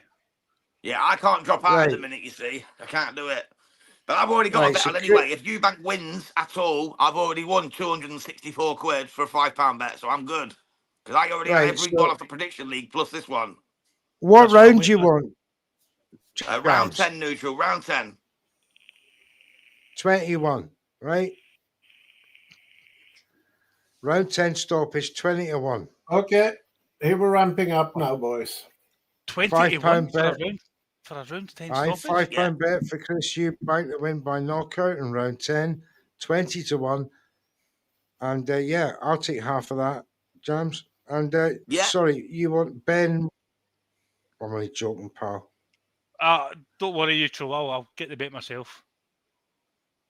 Hey, I'll do it. Are you doing it? I'm about to do it now. What we doing? What we doing? 6. Round 6. You want a fiver on round 6? Round 6, Conor Benn. Why not? I'll give you a fiver. I'll send you a fiver, mate. All right, pal. You doing it as well? Right, Why not? Why not? Round Ben. Round 6, 22-1. Oh no, that's Chris Eubank. Sorry, mate. Wait a minute. Right, Conor Benn, round 6 is 25-1. Do you know what? I'll put 50 pence on it. Big money. 50 pence. I'm kidding. Same as you, mate. On you go. Fiver. Right. Fiver on it. Right, okay. Do you want to do round betting? Do you want to do rounds 1, 2, 3, 4, 5, 6? Do you want to do 4, 5, 6? Oh, wait a minute. Let me take that off. I do the round betting. Me and you'll do a fiver each, and I'll send you the money via PayPal or whatever. Yeah, no bother. Conor Benn, round. We want group betting. Group betting 4, 5, 6. What do you think? Or would you think? Why not?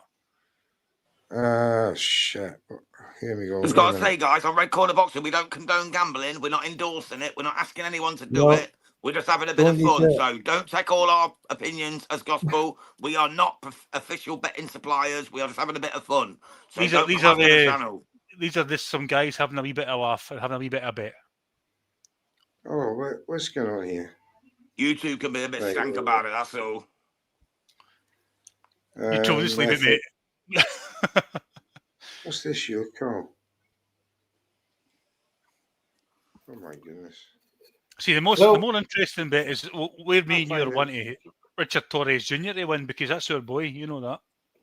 That's our boy. I tell you what, mate. You know a good bet to have, right? No, me and Neutral have been talking about Richard Torres for freaking years. Yeah, what I'm saying though is, you know, a good bet to have, mate, is the Lindolfo Delgado, Rafael Espinosa, Emilio Vargas, and Richard Torres quadruple bet for all 4 knockouts. You can get as good as 21-1. Really? On certain betting places, yeah. Unbelievably, yeah. I mean, I think I have them on the... Okay, boys. Michael Buffer is in the ring. Oh, we got the big buffer, man. We got the real guy up in the place. Lee Max just put 3 grand on this fight because of me. Thank you, Lee. I want half if you win. If you lose, you're on your own, brother.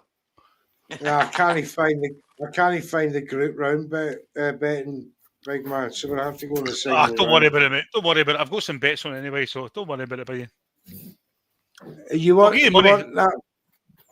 You want that on Conor Benn round 6 then, yeah? If you're putting that on, I'll put it on with you, mate. A I fiver am. each. Why not? Yep, go for it. I'll send you the. Right, there's a tenner on it. Great stuff.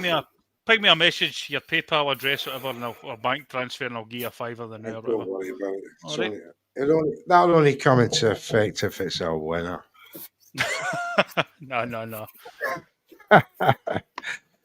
So we got Conor Benn round 6. I fucking hope so, mate, but check my bet. The thing is, I've Conor got Benn round 6. I think Eubank will win in points, to be honest. But Chris Eubank round 10. Says for Jams.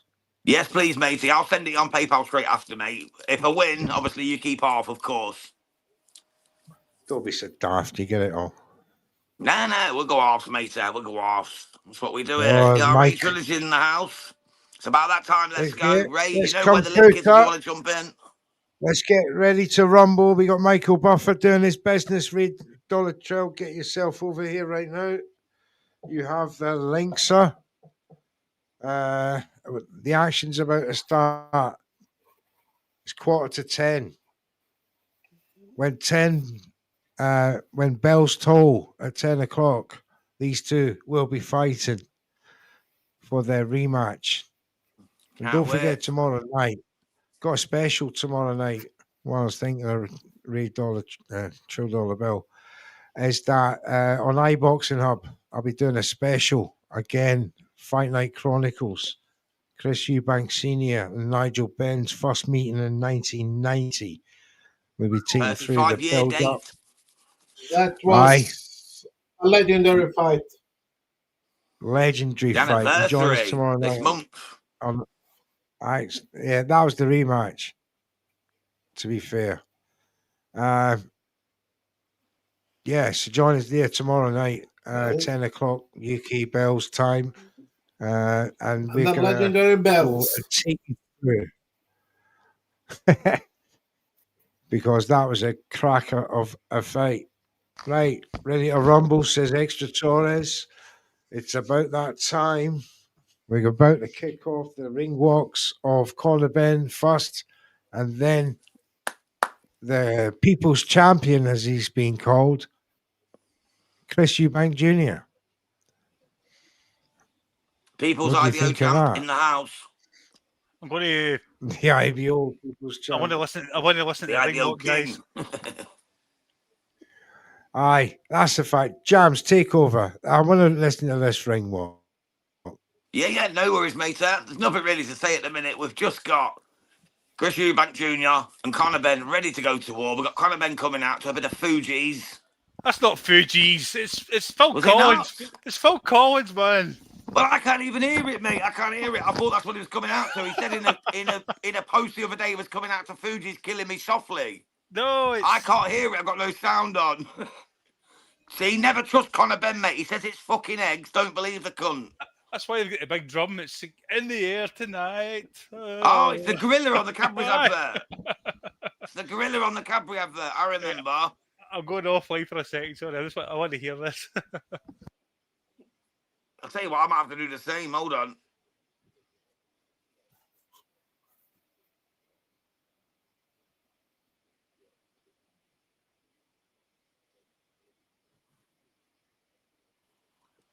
Conor Benn has conned me again. Unbelievable. He said he was coming out to Killing Me Softly by the Fugees, man. He's done me again. That's why I don't bet on him.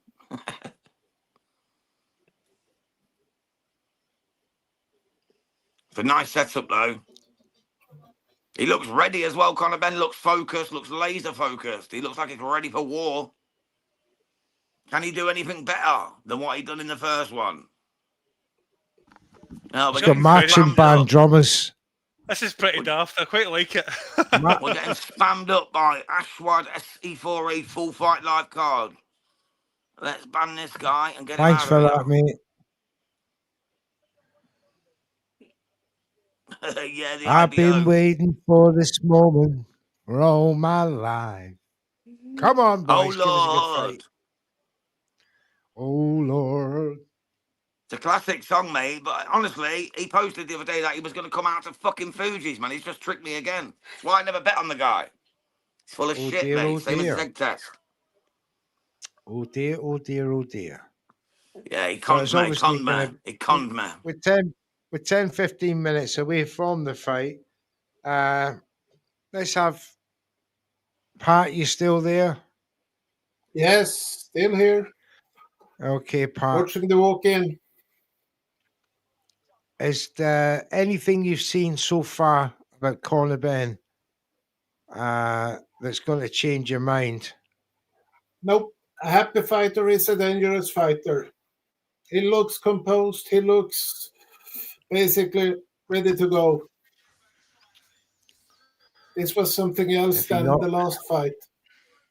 One thing we do know is Ben is bigger this time. He came in heavier. 159.3 to Chris Eubank's 159.1. So we know he's coming in heavier. So will the size make a difference? Will he be bigger in there? Or will Eubank just balloon up afterwards up to the £10 rehydration clause? What do you reckon? Well, They're both the same. Eubank was 169.9, 159.9 this morning. So he was, 169.9 within the £10 rehydration limit. Conor Benn had to do the same. He come in at 167.5. So he was but only he's a usually pound and lot a half. lighter, though. So it's easier for A him. lot lighter. So there's only a pound and a half between them this morning. Now, That's irrelevant. that's irrelevant because now, since this morning, you got Chris Eubank Jr., who could put on easily another £8. Am I right, Roy? At least £5 to £8 easily. So these dynamics and these factors actually make a difference because he looked the smaller fighter in that last fight by a long way. Even though Chris Eubank Jr. had suffered, rehydration problems, he was still much the bigger fighter. Is that going to be the case here? We're going to find out because from the weigh-in, they look very similar in build. Yep. Conor looks, I don't know, it's not bigger, but thicker. It's hard to explain. Thicker. He does look thicker. He looks carrying more stockier. muscle. He's carrying more muscle. Especially around the lats. I noticed that his lats look pretty impressive for a guy his size. So, with these things and with that, he can get more purchase on his punching. So, and mentally, if this is the thing, I don't think this is a fight of. If Eubank makes it a fight of skill, then I've got to favour Eubank. What is Eubank wearing, man? Looks like a powder puff girl. Holy shit, that's awesome, man. Eubank's come out wearing one of my granddaughter's teddy bear things. So sorry, boys, but he looks like a pimp from the. He looks like he looks like he's butchered a cuddly rabbit. He's wearing one of Joseph Parker's lines. Was that the powder? I shouldn't have said that. Extra Torres says the UK looks fun coming from California. I mean, look at that view now. In America, you can only be jealous when you see views like that of a packed out stadium. I'm only joking. You do come back. You boys will come back strong. And you're hearing Dr. Dre in the fizzow as well. Cali music in the house. All right, I'm out of here. I'm going to listen to that. On you go. You don't like Dr. Dre? That's real music, man. Fuck all this Phil Collins Summit in the Air tonight. Dr. Dre 2001, mate. That's a real album. No, I love it, mate. That's why I'm ducking out. Oh, I get you. I thought you were turning it off because you didn't like it. Bloody hell. Yeah, it's a sick anthem, mate. He's got 50 Cent coming out, Chris Eubank has. 50 Cent's coming out with him. Motherfucker's got me 50 cents. He's got 50 pence in the house. He's got half a pound with him. Danger. No, He's got Dave, half you a pound. stole the fucking show, you bastard. You just stole the show having Feddy there. Come on. Many men, many men. Oh, there's Senior Rastafari. Look at him. He doesn't know where Rastafari. to tiptoe. Oh, look at Senior. Look at Senior. Oh my goodness. Rod Is he Stewart sat carrying there a- thinking, what the fuck is this? Is he carrying an Uber Eats there? He's got a McDonald's bag. He's got an Uber Eats there. He's got a McDonald's bag. Oh, there's This guy's out for fucking Uber Eats and Deliveroo. Fucking Rod Stewart disappeared. Jesus Christ, I can't even believe even Rod Stewart's there. Do you know what? I'm just going to turn the TV off and go to my bed. I don't care about the box. Aye. This is enough. I think Rod Stewart's just legitimised this event. Rod Stewart can't even legitimise Rod Stewart. This was a He's bit got a bloody, unexpected. he's got a Deliveroo bag in his hand. What the fuck? He's got a purse. He's When you packing go heat. 50 Cent, when you go 50 Cent and Rod Stewart in the house, you've done it. What a Oh, I was gonna he's got say a that. pillow in his hand. He wants to Ah, go to they've- sleep. Listen, you watch. DAZN are just about to have like 500,000 fucking subscribers now in the next 10 minutes, knowing the word's going around 50 Cent and Rod Stewart are there. That's a done deal. Do you know what? DAZN have smashed it. This is good for boxing. This is what we like to This see. is great. This spectacle. This is what we want to get the casual fans in watching this, and the people. I mean, that's what Aye. we want. We want this silliness in a way, but it's great. Yeah. And I'm loving it. It's Oh, look at that. I entertainment. still think sport. too many rabbits were killed in the making of Chris Eubank Jr.'s coat. I can tell you one thing. I was expecting Simply the Best, not this song. Not in a million way I was thinking about this. Well, we knew Dr. To Dre see if- 2001 had come on. Dre always know what? comes on first, but not the after one. No, definitely not. I think Chris Eubank Ah, he's making got- it his own rather than what his dad done is better. Rather than what his dad done with Simply the Best, which he did in the first fight. Doing this in his own is pretty cool as well. I mean, do you know what? Fair play. It's Yeah, entertainment. you It's entertainment. Yeah, you can't steal your daddy's flow. Come on. It was great in the first fight. Everybody was buzzing. It was great. But this is different. Yeah, having half a pound Aye. there with him's always good.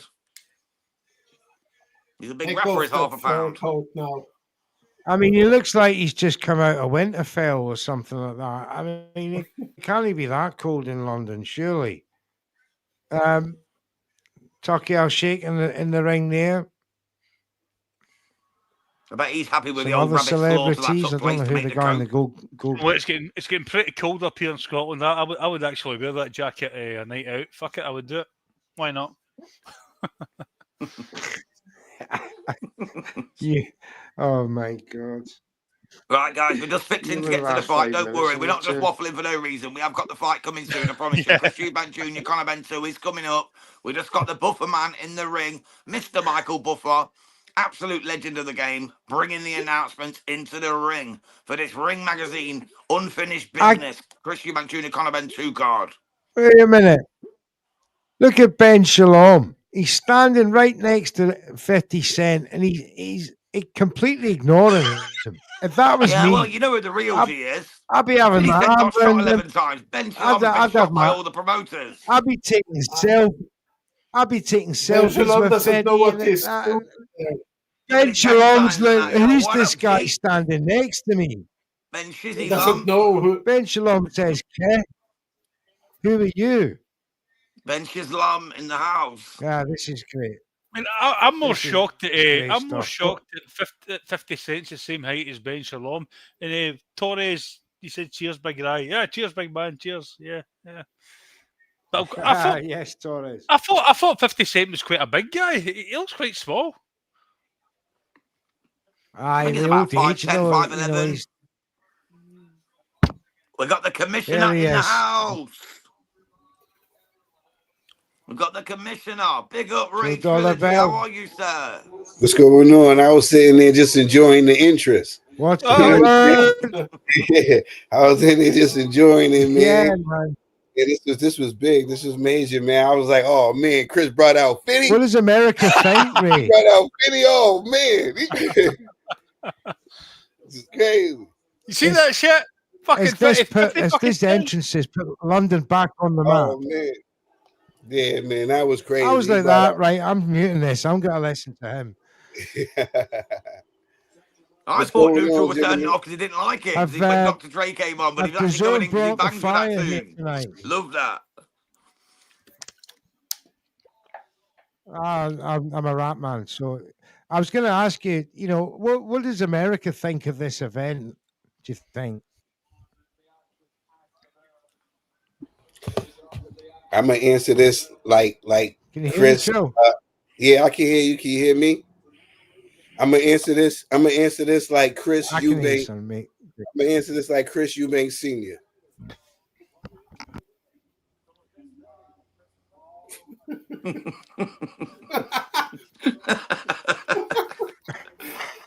This is a spectacular event.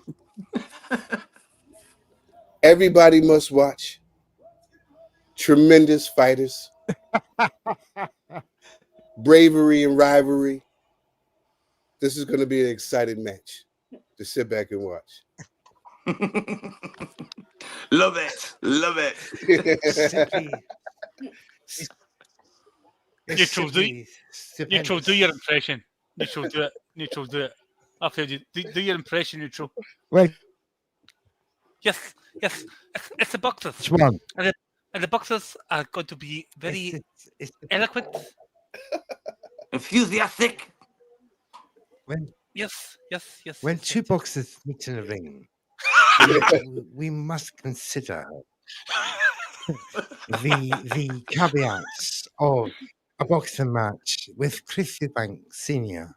And you know, I can't do anymore. Listen, it's pretty good, mate. It's pretty good. It makes me laugh, big man. But you know, it's. Hold on, a spammer.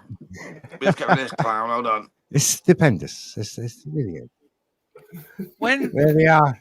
He's still got his Uber Eats back. As we got it's a McDonald's Happy Meal. 2 Eubanks and a 50 cent. It's got a McDonald's Happy Meal. I got know, these cheeseburgers, man. That's his Big Mac, mate. If Chris Eubank Jr. wins, he gets a free Big Mac. And if he don't, he gets to keep the bag. I got these cheeseburger of the highest order. You know where you're going with that. That Friday. Yeah. Boo! Here we go. Boo! The face-off starts. I got these cheeseburgers, man. I'll clean they that put shit them together like this up. is a dog fight, trying to get them all mad at each other. They're about to get it going for round 13. Round 13, here we go. Kiss him right in the lips. Mwah! That's what I would do. Right. Now you give him the Glasgow kiss, Brian. You give him the Glasgow kiss. The old. that would definitely change the mood. That would. Absolutely. Yes. You've never seen me in the ring. I'm a fucking madman. I'd go. Mwah. Tell you what, Conor Benn looks in good shape, lads. He looks in good shape. He look more sturdy. He looks ripped. I hope he. We were saying, yes, we were saying, Trill. He looks thicker, Conor Benn, this time round. Yeah, that's what he said. It's got more muscle tone. He's a bit more weight about him. He said, "Yeah, pause." I hope. Yeah, everybody. We better add a pause there. Chris Eubank Jr. is going great. Oh my goodness! Conor Benn here we go. Like I'll be calling play-by-play. We'll be doing a round each, champs. Okay, mate. Yeah, sounds good. Let's do it. Let's run this. Let's run this shit.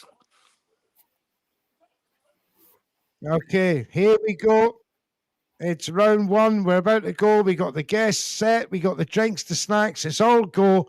It's the rematch time here. Red Corner Boxing. Let's go. And they're off. And once Conor Benn taking the centre of the ring. A lot of feinting going on between the two of them. It'll be an explosive start. Benn with the first attempt at a jab. Sorry, Eubank that was. Goes over the top with another one. Benn on his toes, just forcing Eubank to the ropes. Lunges in, catches Eubank with a jab. Still heavy feint in between the two of them. And another, but picked. Eubank seen it and slipped it. Eubank started a lot more deliberate in this fight than he did in the last. Okay. Just trying to keep First Ben shot to away the body. with that I jab. like the Big fact shot from Ben. that Ben is decided to take the lead in this. You know, he want to dictate the pace, but you got to be careful because you know, Chris is sharp. Chris looks sharp right now, and he's waiting to catch him coming in.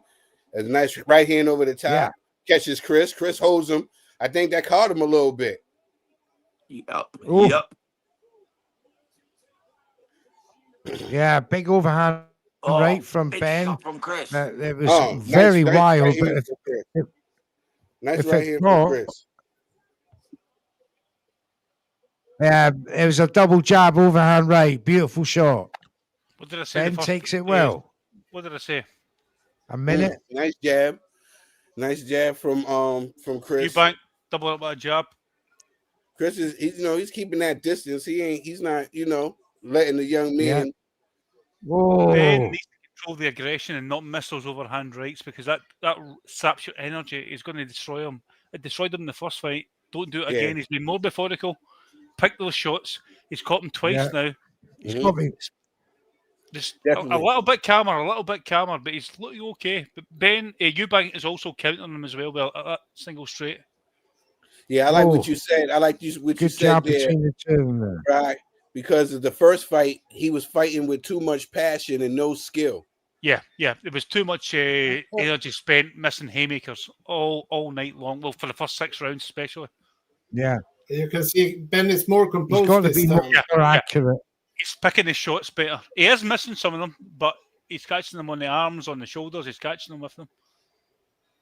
But Eubank's getting him the counter. Just watch that left hand. Yes, both are boxing right now. Oh, I like that nice little jab by Chris, man. It kind of threw Conor off balance if you look. Yep. Yeah. That's the end of round one, gentlemen. What's your scores for that one? I gave it 10-9 Ben myself. What about 10-9 Ben in the corner right? 10-9 Eubank. Eubank caught him better on the counter. He caught him. He outlanded at least 3-1 there. Yeah. Okay, I'll give it to Ben. What about you, Rachel? What did you? I would give that to Ben. I mean, not to Ben. I would give that to Chris. I think Chris Eubank made the he kept the distance, even though I think Ben was trying to make the fight. Conor was trying to make the fight. He got hit with the more cleaner shots. Yep, exactly. Yeah, it's a fair call. What about you, Pat, quickly, before we get to the second round? 10-9 Ben. 10-9 Ben. Okay, then. Right, I'll call round by round on this one. For this you went round. for Ben, Pat? I'm quite surprised you went for Ben, Pat. Sorry. I did as well, mate. So maybe it might be right. Right, let me call this one real quick. They're just hooking up at the moment in the centre of the ring. 2 minutes 40 to go of round 2. Chris Eubank pops out the left jab. Ben's doing some sort of weird dance and circling down. Chris Eubank Jr. pops an overhand right jab and catches him flush. Eubank's now piecing him up with a left-right combination. Eubank goes in again with a big right hand and lands solid on the right-hand side of Ben's face. Ben fires back and they tangle up. Referee breaks them up. 2 minutes 15 to go of round number 2 of 12. Just waiting for the action to get back heated. All right, they back to talking trash. They are, Trill, they are. To each other. Eubank. Ben's okay. Eubank. He tried to take him down. He tried to sweep him. That was Chris tried to sweep him. That was dirty. That was foul. He caught Eubank with a left and right just before that. Exactly. He definitely did. He caught Eubank with a left-right shot just before that. Yeah. Right, here just we go, get a guys. Back to telling the off action. both 2 of minutes them to go. from the referee. It's weird because Chris caught him like a 1-2 twice in a row. Caught The him ref flush. told him, hey, ain't gonna be Then he none got of a that. bit- Let's have a good fight. None of the Chris kids listen. Eubank Jr. looks more frustrated here than Conor, which was quite surprising. I think Conor knows he might have hurt him early on, bro.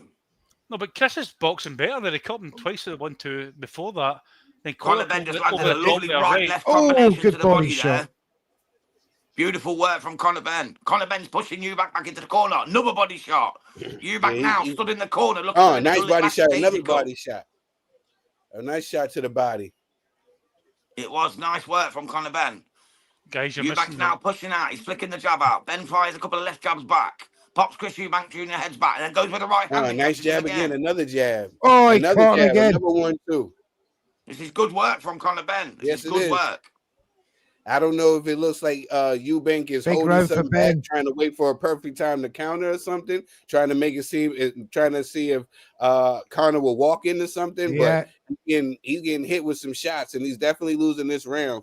Yeah, Absolutely. Oh, punch to the back of the head by Ben. Yeah, That's naughty totally work. agree. Ben did punch Oh, him back big in the head head. clash there. Fucking Trying to hate give him the that. Satsuma head job again. Nice jab again from Conor. I'm surprised that Chris is letting him come in with them He's got jabs through it like a number that. of times. Connor's calmer. He's a lot calmer. Definitely. Yeah, lovely left jab there's- and right there's three overhand in a there from row. Conor Benn. Nice. Good Oh. work. Trying to throw that Flawless 1-2 work. on him. That's what I was saying in the first fight. If you look at the first fight, Conor really didn't do no jabs. He really didn't throw no jabs. He was just coming He just in. tried to take him, didn't he? He didn't do Yeah. no jabs to try to get in. If he would have doubled up the jabs to try to come in and hit him to the body, that definitely would have gave him some success. Yeah. Look at that. He definitely won that round. Way to end it with Big a right right hand at over the the end top. of the round. Well, I'll tell you what, lads, that's 2-0 to me to Conor Oh, Benn. And obviously we're going to go back to Mr. Neutral for the third round, play-by-play. But everyone quickly give your round, what you scored that. Start with you, Rye. I gave it to Conor Benn. I think the jab is working well for him because he's the shorter fighter. It's essentially a jab he's not used to because he's so short. He's punching upwards through that high guard and he's catching them through the wrist and he's catching them every time. Simple shot to do. Just keep working that and go with overhand right. Eubank is catching them, but with the left and the right counters. But I edge it to Ben at the moment. I have it one apiece. Thank you, Rye. Trill, how did you score that round, brother? I got it 1-1. It's a draw for me. I gave the first round to Chris and this round to Conor. Shout out to Conor. He's definitely putting it together now. He calmed down a little bit and he's putting them together. He's using his jab to come in and then he's following it up with that right hand. I think it was a good round for me. He's calming down. He's calming down. That's what I like to see. Hopefully he can stay like this and don't let the passion take over. Yeah, absolutely. And Pat Quickler, what did you score that round, bro? 2-zip to Ben. Clearly Ben round.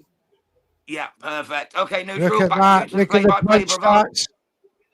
Thank you, brother. Look at the punch stats. Ben, 17 landed. Power landed 7. Jabs landed 10. Eubank, punches landed 8. Power, 8 punches total. 3 power, 5 jabs. He's been outpointed so far by Ben. So that would support the theory that Ben is 2 rounds up. And again, in this round, in round 3, is Ben who started the stronger. But Chris Eubank is now inching his way forward in the centre ring. Just gets feinted there by Ben. Ben quicker to the body. Yep, and he's missing them. He's He's getting quicker in all and he's round. getting out, doing little shots to the body and then getting out. And Chris is going to waste a little energy missing them shots, swinging like that. Exactly. Ben is going inside, in, out, and popping the jab always. Definitely.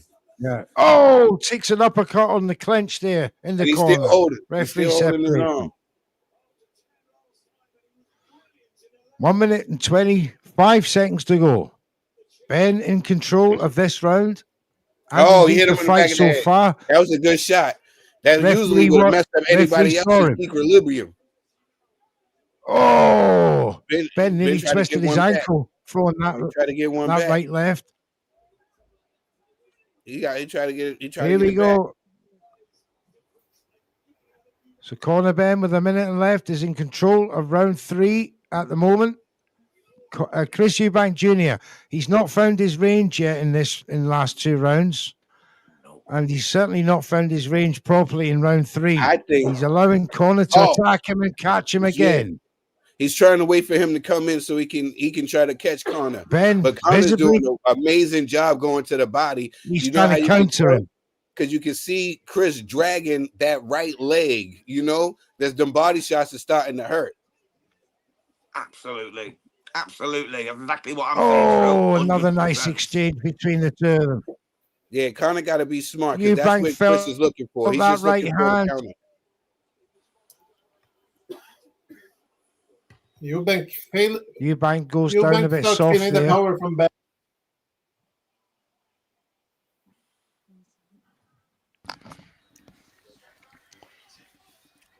Eubank's catches him. Ben inching him back again, but Eubank explodes out the corner with a jab at the end of the round. I have got it. Chris Eubank 3 rounds down, gentlemen. Yeah, I've got it the same. I've got it 3-0 neutral to Conor Benn. And I want Chris Eubank to win. I've got Chris Eubank to win. I've got a bet on him to win. But yes, mate, I've got it 30-27 to Conor Benn over Chris Eubank Jr.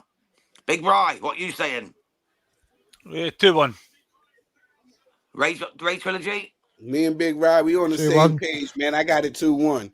I think that first round was a Chris round, and I think those last 2 definitely went to Conor.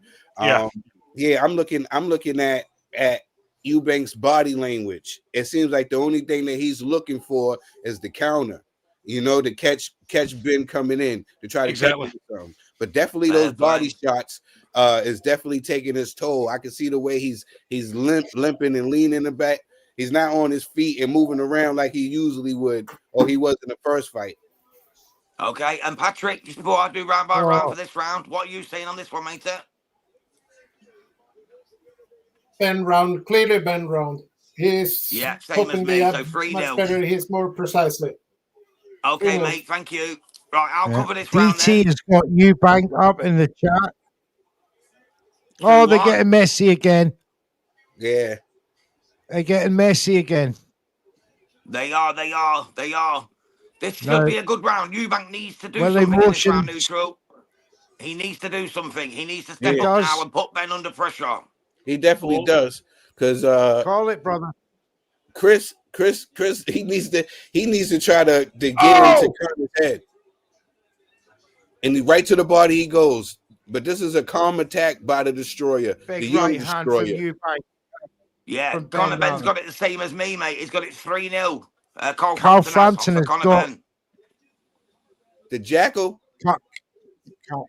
Carl Frampton is the Jackal. Yeah, he's the Jackal. Carl the Jackal Frampton has got it 3-0. That's my Conor man, Benn, the Jackal. 27. I tell you what, Eubank's looking a bit raggedy. He's getting torn around the ring. Eubank's off balance. Does he want to be there? Eubank's getting some good counter shots. Minute 30 to go. Not enough. He's getting hurt. Oh, Eubank just slapped he went to the body. That definitely hurt Eubank. Eubank winced. Conor Benn caught him with a real foot shot there. He winced from that body shot there. That Conor Benn whipped him with the left hand. That absolutely winced him, mate. He looked hurt. That's the first time I've seen Chris Eubank look hurt like that since Liam Smith took him. Yeah, he's quicker to the jab. He's been quicker to the jab these last 3 rounds. Honestly, Conor Benn looks a different animal. Chris Eubank is starting a little bit marked up. He's giving it the old shake in the head. He looks a bit peed off. He tried to hit him with that straight right left hook. He tried to hit him with the 2-3 to come over with the 2-3. Yeah, the 2-3 isn't working. He needs to He needs to go back to the 1-2. Try and get the first one and the second one first before he goes for the third. That's what Eubank needs to do. Conor is at times being a bit reckless. He needs to calm down a little bit. Work behind that jab. He's so quick. He gets a bit eager at times. He's winning the fight. He's winning every round pretty much so far. You can see he's popping the jab and then he's gone. In, absolutely. Out, 10 seconds to go. Yep. Oh, nice little right uppercut from Eubank there. Just landed, though, just as he was pulling out. That's the first And this decent is uppercut he's landed, but no Yeah, damage and done to Conor Benn. Conor Benn stood through it.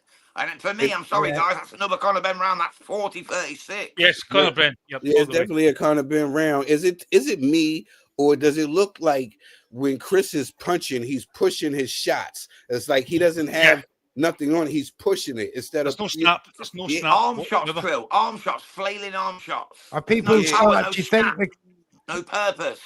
Yeah, he's definitely just he's pushing his shot. I don't know what's going on. That's what I was No. was talking about on the show. I was like, yeah, the first fight I looked at it like, he won the battle, but he lost the war.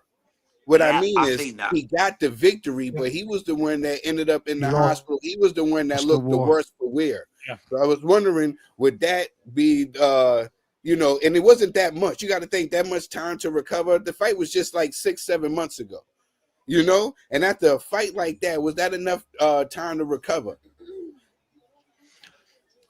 It looks like a fight Mentally as well. Something from the first fight, and it's taken into the I'm second fight. thinking, does fight, Eubank Eubank Jr. looks want one-dimensional. this fight? Out of the overall? two, Conor Does Benn's definitely the more confident.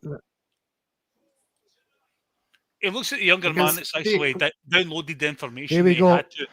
2 minutes 38 seconds. Yeah, sorry, Chris Neutral, is you go back to frustrated. play-by-play, mate, because Really? everyone's talking over each other because there's a little bit of a lag in the stream. We apologise for that, guys, here on Red Corner Boxing. That's all Mr. right. Neutral, you go back to play-by-play, brother. Okay, boys, I will do now. Trill, you were just finishing your point. Oh no, I made my point. I was just thinking that the first fight, like I said, it was one of those like Eubank won the battle, but he lost the war. It seemed like Conor looks like the fresher out of the two, and it's looking like that right here in this fight. It seemed like this was actually round 13. Was this fight too soon? Yeah, Chris didn't get enough absolutely time. agree. Did he age? Did the age take a factor? Because this doesn't look like the same. Or I don't want to take nothing away from Conor, because his dad did say that they went back and looked at the fight and they realized that there were some things they needed to fix. They've been saying that Conor's a way better boxer than he was, because that fight this was a boxing match, right? And he lost the boxing match, but he won the fight to me. Yeah, absolutely agree with that. And this is very much a different Eubank. But definitely a different. If we get back to this, Conor and a different Eubank, yeah, both are different, vastly different, and you quite rightly said he just doesn't look the same boxer. He's not up for it the way he was in fight one, and the mannerisms, the way he's backing off from You mean Eubank. Neutral? Where is he mentally? Eubank looks hurt. Eubank does look hurt. Doesn't look right at all. He doesn't look right at all. Yeah, he doesn't look sturdy. No, I think after that war that they both went through 7 months ago, I don't think, as you quite rightly said, he come out of it the worst, Trill. And the mental thing for me, he's content. I said that before the fight. He hasn't got the same fire as he had in that first fight. The same reasons to fight the way he did are no longer there. And now as these two go to war, and Chris Eubank acknowledges with a smile that the left cross from Nigel Benn, from Conor Benn got through. 10 seconds to go in round 5. Another strong round from Conor Benn. Chris Eubank is smiling to himself. Yeah, Chris is still a fighter. He's trying to catch the punch again at the very last. He's trying to catch him. That's the only shot he feels like he got, is trying to catch Conor coming in. Conor's fighting a lot smarter here. He's fighting better. He's boxing better. Yeah, definitely. You can't say Eubank doesn't have the fire. He doesn't look as good as what. Is it fair to say he's getting outboxed? He is getting outboxed. I've given Ben all 5 rounds. All 5 rounds to Conor Benn, and I'm not a Ben supporter in any way, shape, or form. If I could give any round to Chris Eubank, I would, and he has lost every round. Yeah, I only gave Chris the first round. It seemed like Conor needed to settle down for me, and once he settled down, you know what I'm saying? He settled down. And he's been winning every round.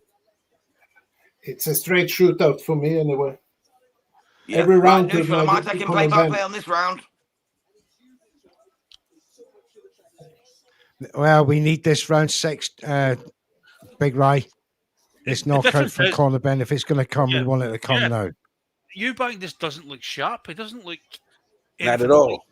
I think because Ben isn't fighting that aggressive way. He needs to wake up. He needs to go, you know what? If I want to outbox this guy, I'll outbox him.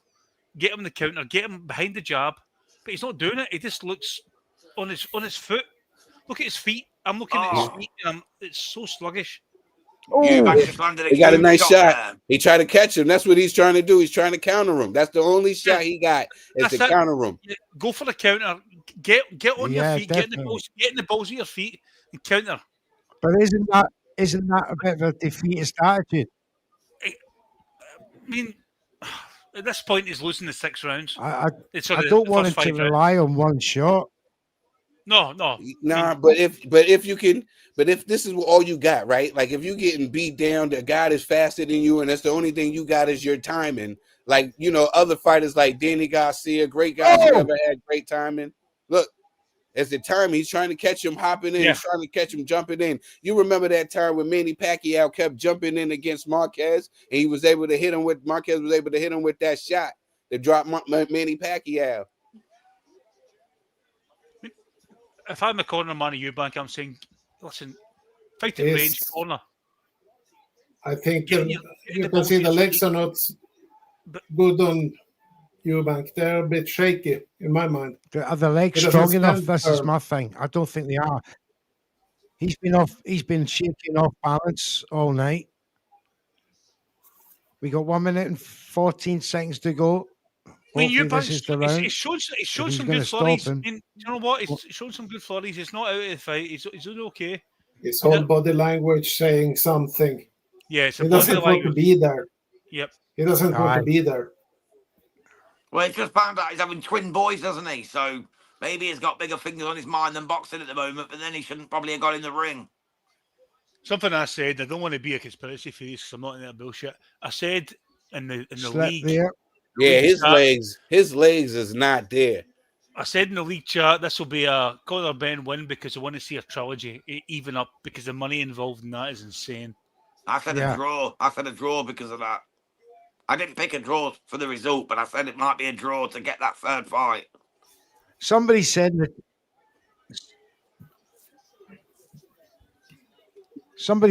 timeline that it wouldn't surprise him if Chris Eubank Jr. would throw the fight to set up the trilogy. Oof, that's. I doubt want no that, danger. but 20 million does sound good. I mean, Eubanks couldn't. If you're a boxer, if you're a fighter, I don't think the Eubanks could take a loss to a Ben. No. Eubanks have never lost to a Ben. Never lost to a Ben. Why would you do it now for money? He's not fighting as if he's throwing it. He's not fighting as if he's throwing it. He's just fighting as if he hasn't got an answer. He's throwing it. Listen, I was trying. I was looking at my scorecard, and everybody is saying, you know, Chris is down all the scorecards. I was going to try to sneak Chris that last round, right? I was going to try to sneak him that round. And so was I. Conor Benn came in at the end. You know what I'm saying? And just stole around for him. I was trying to sneak Chris around. I feel bad for him. Yeah, I'm the same, True. I'm the same, mate. Even Tony Bellew's German porn star mustache from the 1970s couldn't sneak that round to Chris Eubank Jr. I don't know, but I don't feel that Eubank Jr. is fit for the fight because you can see when he starts doing something, it's like he freezes then he starts thinking, "What am I doing there?" Yeah, I agree with that. It seemed like his feet are something's wrong with his feet. Here we go, round 7. We've lost our bet, right? Listen, see when you're tired, when you're drained, and you get a punch in the face, in the nose, on the chin, on the back of the head. You're stunned and like, oh, what the and that's what I'm seeing right here. A guy that's drained. Yeah, hey, lads. Conor got to relax. Extra Torres said, come and get a hell yeah. Conor got to be careful. Hell Who yeah. wants it from? I don't know. Hell yeah! There you go. You got one. You got two from me. Did anyone Look, pick Conor his in the feet league? is not there. His feet is not there. He even hit Conor with a right hand, and he went off of balance. Commissioner, it's the feet. It's the feet. Look at the feet. They're all over the place. Yeah. Yeah. I mean, he's hanging in there. if One the big legs shot. are not there, it stands to reason the power's not there either. He's trying to catch him on the Is that counter. fair neutral, to say? And it's the counter is lacking. It's not the He's same. trying this, but he's expending a lot of energy.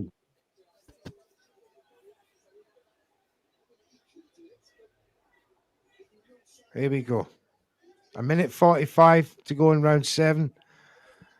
Eubank looking a shell of the man that we'd be used to. It's so far. It's looking like Seems we're to be gonna have hanging in there at the trilogy. moment. Looking that way, Trill. The younger man, stronger at this moment. Definitely. On top in the scores. This is going to be a lot of questions. some Was it 5 is it rounds the in. age, or was it the butt whooping from last time, the lasting effects? Or was it right Yeah. call for It's Eubank the Jr. to shift rehydration. trainer also? It could Like a be first- the rehydration one is going to be the biggest bone of contention. That's gonna play on people's minds the most. Is it fair?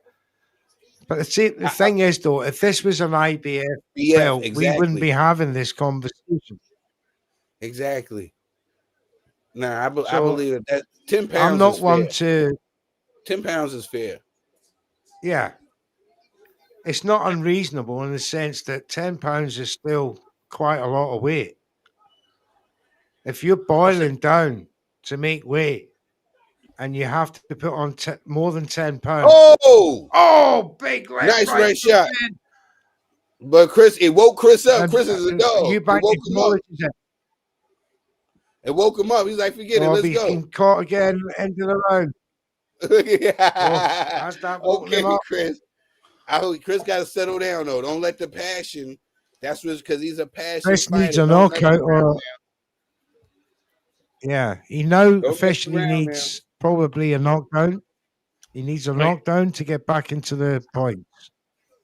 Regardless of the outcome of this fight, and we're all going to think, right, obviously Conor Benn's on course to win this. We're going to have a trilogy. We're going to have a lot of money involved. We're going to have it. Right now, a trilogy. Ben has downloaded the information. He knows how to beat this man. Problem is, will there be a trilogy? And it needs to be time between those fights now. Yeah, But they're not going to if do a there is a trilogy trilogy. if Conor Benn wins 12-0. You know what I mean? If Conor Yeah, Benn I wins see this 50. I'm 12-0, looking there's at no That's need. my right point. now. But it doesn't matter. It doesn't matter what us as boxing hardcore say. What matters is they have to settle it to see who's the best. And it would be so hyped up.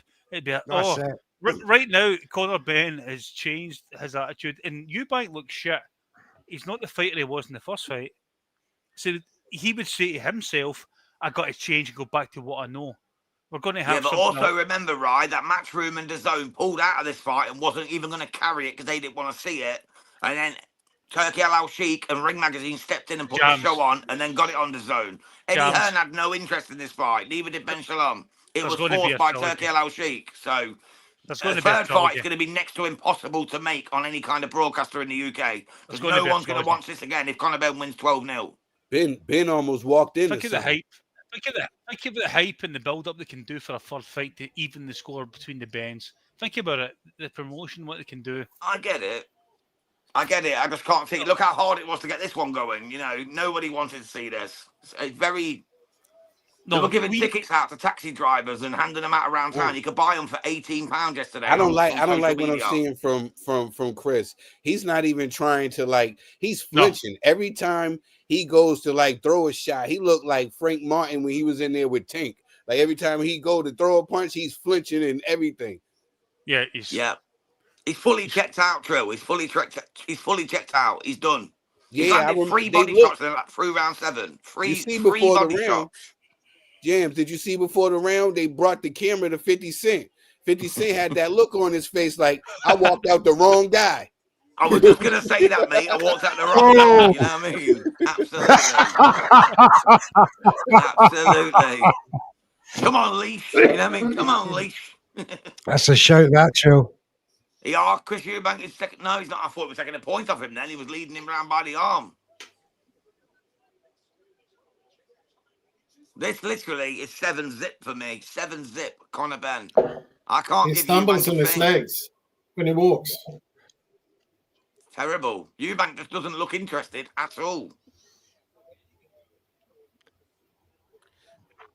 He just doesn't look fast enough. He doesn't. He looks sluggish, laboured. Yeah, And when he does engage, it's for too short a time. He doesn't keep the attack going. No, this was. I'm not letting nobody take anything from Conor Benn if he pulls this victory out. I seen a lot of things that changed this time. I see him using the jab more, and I see him going to the body more. And he's controlled his aggression. Yeah. He's quicker. Yeah, we got to give Conor Benn credit for what he's doing. Eubank's rather just than chin Eubank the being bad. referee. I know. Eubank just uppercutted the referee. Yeah, I would have took a point By away mistake. from Chris.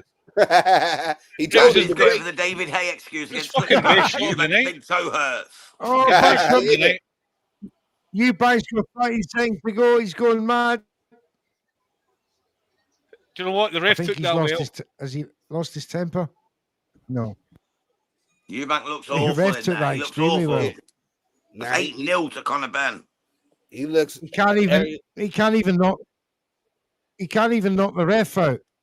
He could knock the cream off a rice fucking pudding at the minute. Yeah, this looks like this is definitely looks like Just a clean Asian uppercut. fighter against a young fighter. It's They like should you pull let him you out. explode the He should gasket. pull him out. He couldn't knock the steam off my piss. He should be pulled out. He looks terrible. I've never seen Eubank Jr. look this bad. Not even in his early days when he was a bit of a poser. Eubank's This is awful. This is Eubank awful. Senior. Yeah, I looks think worried. the only time I seen him look like this He's trying was to his fight against gee up the Beef in crowd for his first man. one. And it wasn't this bad. He got 2 shots off. Good on Conor Benn. First 2 of the fight. But the power seems to have betrayed him. He's had a bottle of Jack and 12 beers. This rematch is disappointing to Josh. It is and it isn't. Depends what you're looking for. The purists among us look for the subtle changes within the two boxers. And this fight has more than subtle changes between these two boxers. We got. Nice 1-2 right over the top. Oh, Chris took it good though. His legs are shaking Beautiful. though. It was a delay reaction. He His took it legs well. are still shaky. He's still so shaky, but he's fighting. Chris is fighting. oh my still. God. You can't deny the heart of Chris. He's still in the game. He's still in it. He's still shit shots. Oh, but oh my goodness. I tell you what, guys, judging by how Chris Eubank Jr. is fighting here, I think Turkey might have put his hand in his pocket and said to Chris, take the night off. We'll see you again in Riyadh for a bumper payday, like triple this. No. Because this ain't Chris Eubank Jr. Nah, I think this is Allegedly, of residuals. course. You never This know. is residuals from the first He fight. couldn't sell the rematch with that strategy. He couldn't sell it. No, this is just simply a Chris Eubank that's just not the same as in fight one. If that's the case, we won't see. But the thing is, though, Problem is, he's not yes, we mentally will, there. because He's not there in the fight. he's not mentally there in this fight. He may well be in a trilogy. I don't think there will be a Because the trilogy. pay will be tripled. I'm going to say I don't this. think so. Do you know how hard it is to throw a fight after 3 rounds? It's very hard. It's very Nah, hard. I think there will be a trilogy, especially if Eubank There can. will be. I said that. There will be. Come on. It's going to happen. There will be a Yeah, there will trilogy. be. There's No so much two money ways about it. involved. I don't think Chris can win this fight from this point And then onwards. Chris, I don't if think Chris he can got a knock good out excuse, Conor. if he get a good excuse, he got some fans there that will believe the excuse and push it forward. Tell you something though, guys, I won't be paying for the third one. I know that for a fact. That is one fight I will duck said it's like the gonna be- plague. I will duck it like the plague, Eubank mate. I am not fights- paying for a third one of this because this is absolute garbage. Uh, Chris Eubank has not done a thing. He has not tried in the slightest. he doesn't want to fight. You can see that he's trying to survive. He's He's not tried to fight since round one. give him some credit. It's, He's not been it's great. I don't think it's nothing. Chris realizes nothing he can do just to try to keep this guy off of him and try to keep him from knocking him out and try to stay some type of pride. But he's swinging. He's trying. He's not giving up. He's still trying. He's trying to catch him while he's coming in. But he just took it out of him. I think it was the body shot. It changed everything. I think that Conor Benn, him coming straight to the body and going straight to Chris's body, started hurting him. We started seeing him started breaking him, start moving and started dragging that right leg. Conor Benn done something, a fundamental thing that any good boxer should do, which he didn't do in the first fight. He's throwing shoulder feints. He's throwing feints. Mm-hmm. Conor Benn didn't throw a feint in that first fight. He went for it. He sat back. This fight, shoulder feint, bang, bang. He's done that all fight and he's catching him. The quicker, younger man, punching upwards against a fighter which isn't used to fighting guys this short. It's fundamentals. It's simple stuff. And Chris is going for every feint. Chris Yeah. is going for every feint. You're absolutely right. Yep. He's going for every feint. You can see Conor Benn, he's using the boxing ABC. He used the defense. He goes in, throws the jab, popping, fading out, Exactly. and going around either left, right, and then he stands up and starts throwing those punches once again. Exactly, Pat. So Simple fundamentals. And Eubank Jr. since exactly. the first round, Eubank Jr. This looks shot. He looks shot. He's a shot fighter. Yeah, he does. I think Eubank Jr. wanted a fight where it was stop fight like the last fight, but you can see Ben, he doesn't want it this time. Well, this is the round that Jams needs for a knockout. Look at the feints. Look at the feints It Conor is. Benn's doing. Conor Benn is not exasperating energy that he did in the first fight where he's throwing haymakers and missing.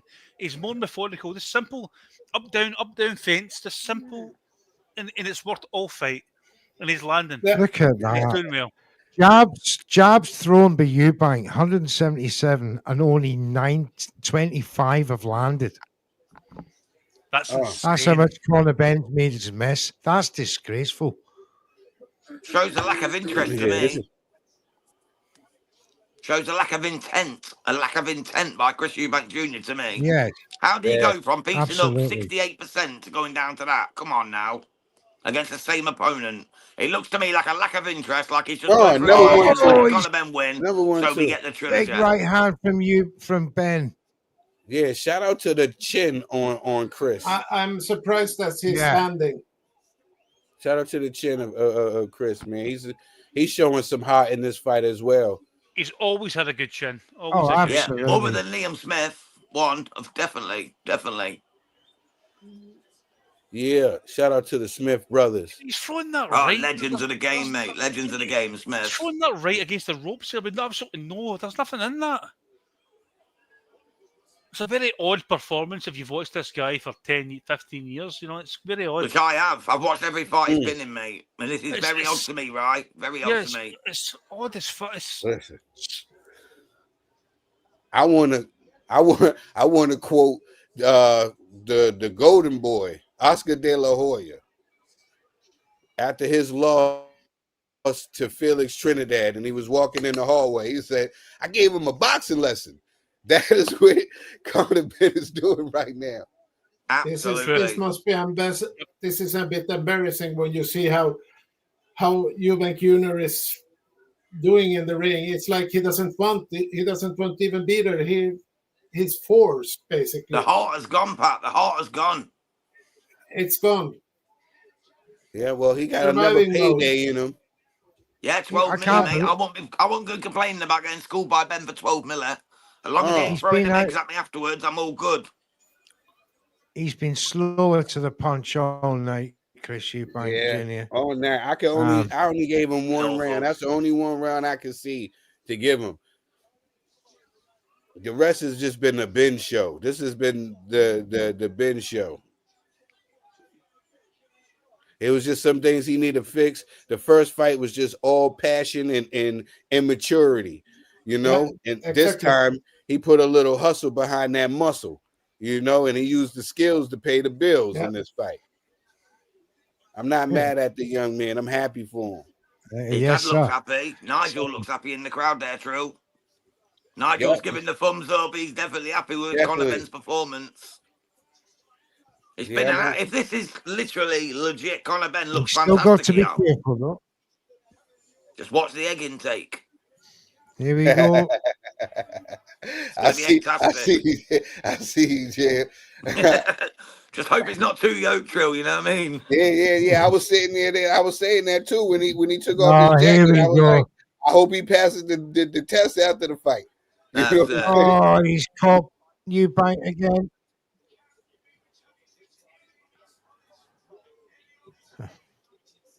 Oh, he's just quicker to the punch. This is like now, Christian know that he needs a knockout now. If anything, if he wants to, he has to push forward.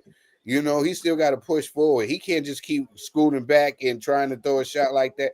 It's not going to happen for him. Not right now. But he cannot. I don't think he can change the game plan at all. That's the problem here. It's too late. Yeah.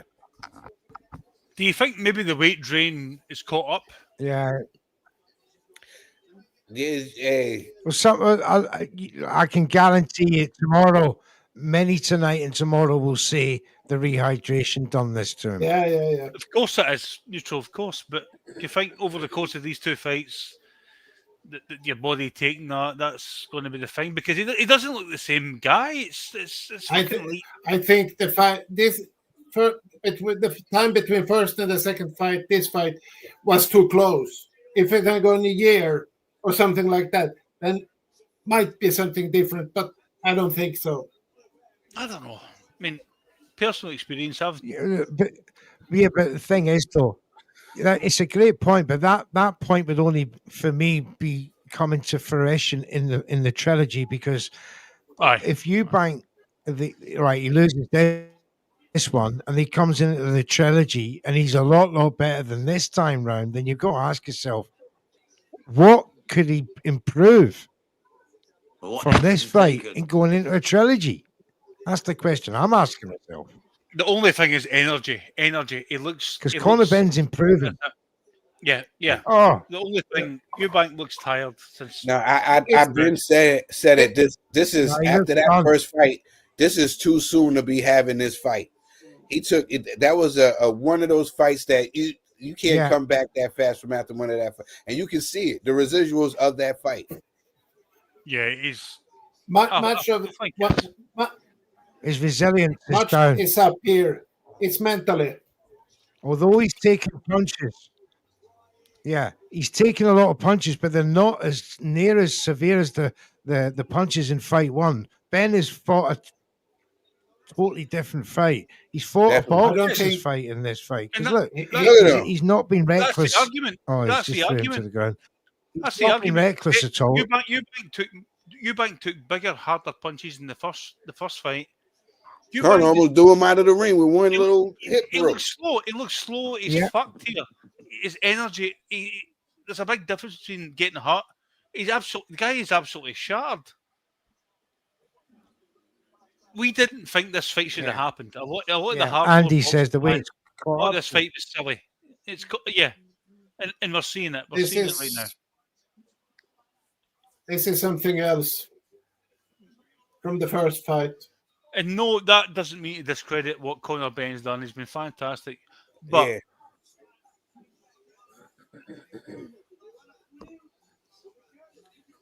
I was just thinking this is residuals. I have to agree. From the first fight. I don't know what Eubank Jr. can change if there is a trilogy. I don't see anything basically. No, I don't either. Nah, I don't see it nothing, but it's another payday, and you know the fans. I was saying Yeah. And if he throws some excuses, people will buy it. You know what I'm saying? Buy the excuses, and they will have it. And I think that the next fight will probably be a knockout. Oh yeah, because the fans of the man will. Yeah, Charles the fans of the right. man will lap up every excuse that they can come up with, but it doesn't change or alter the fact that mentally Chris was never going to win this fight this short a distance from the last fight. No. Yeah. And they're As I talking say about that, he could Canelo knock against him out in the Eubank last in round. Riyadh in February. So fucking hell, mate, that's not going to happen now. Canelo, No, no.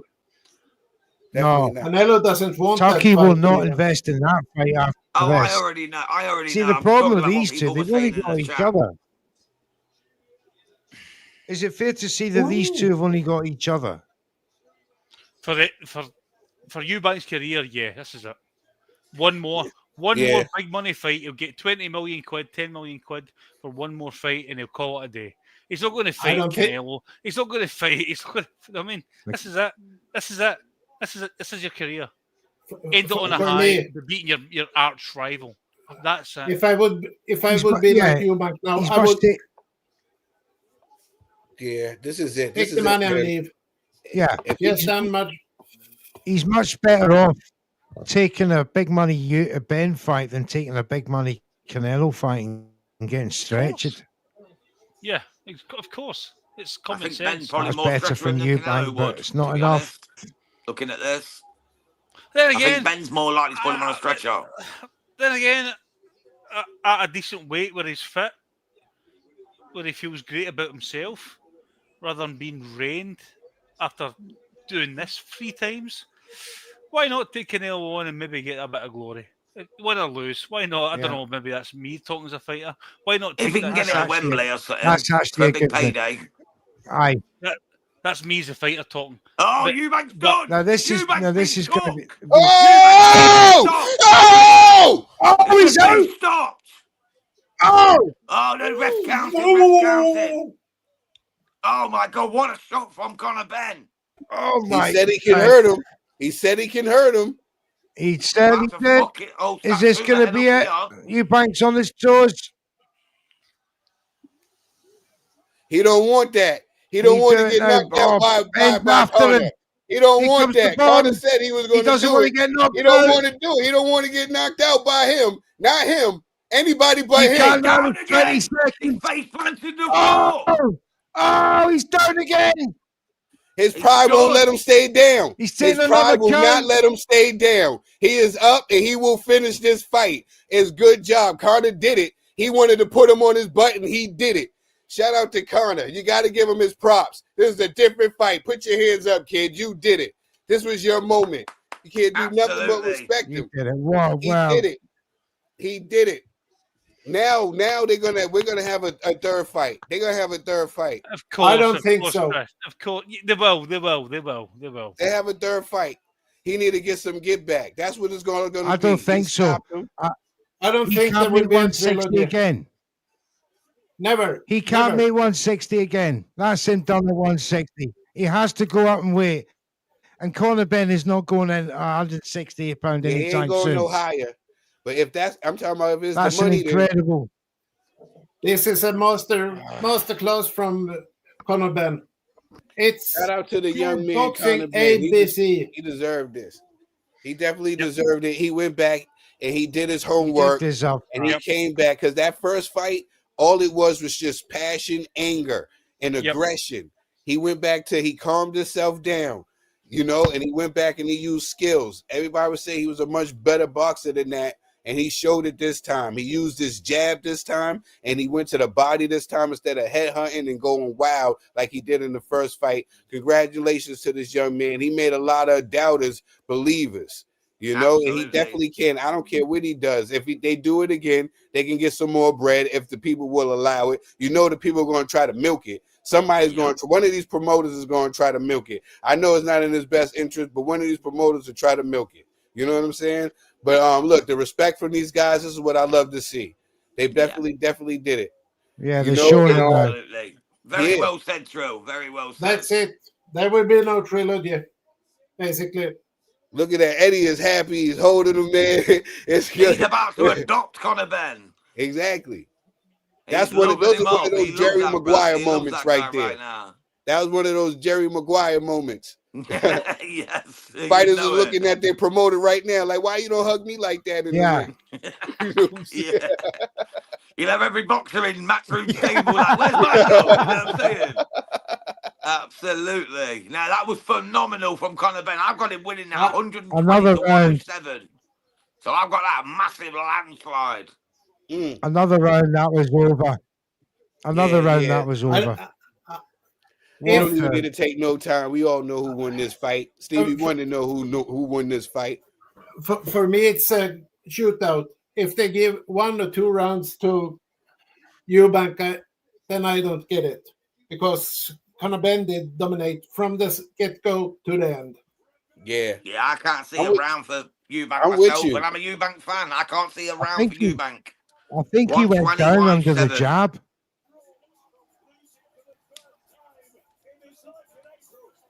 Oh, he was so out on his feet. Look at that young man. I don't want to see Eubank fight again after that. I don't want to see him fight again. It wasn't just that Ben was so good. It was that Eubank was so bad. Let's be honest there, guys.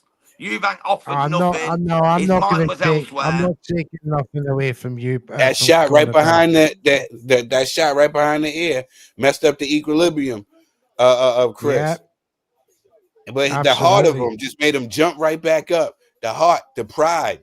You know what I'm saying? His family name made him hop right back up. He wasn't going to stay down on that canvas. Shout out to the heart of Chris Eubank Jr. You know what I'm saying? Absolutely. Yeah. He showed his heart, and that's all he showed in this fight, though, True. Let's be truthful. He was not in that fight. Oh, yeah. Tremendous. I'm not taking anything away. That's why I can't take anything away from Conor Benn, because of Eubank's Conor Benn was tremendous. The future is bright for Conor Benn right now. The future is bright. The future is really bright for this young man. He can go down to 154, 147. If he think he can go down to 147, I think it's a lot of weight to drop back down. But if he can do it, man, I think he'll be a force, man. He got something. Like, the kid got something. And he's mean, too. And he's mean. Yeah. You know Will he have that same intensity, though, against an opponent that's not a He's Eubank? mean. He's mean.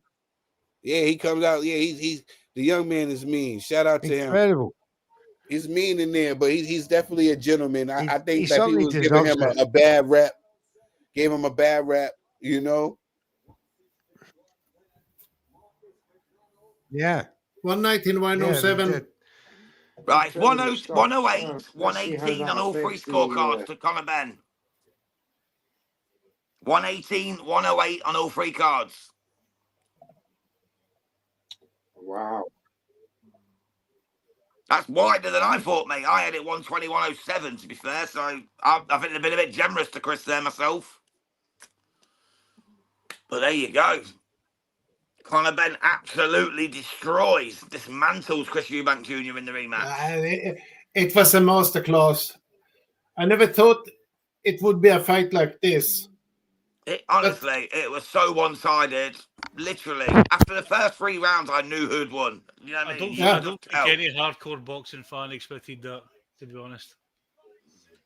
I'm a hardcore boxing fan, and I didn't. I expected Eubank to win it. I'm telling you now. I thought Eubank could come in the same way he did. I thought he'd do it, but no. He's lost to a smaller, who since the eggs is not really a power puncher.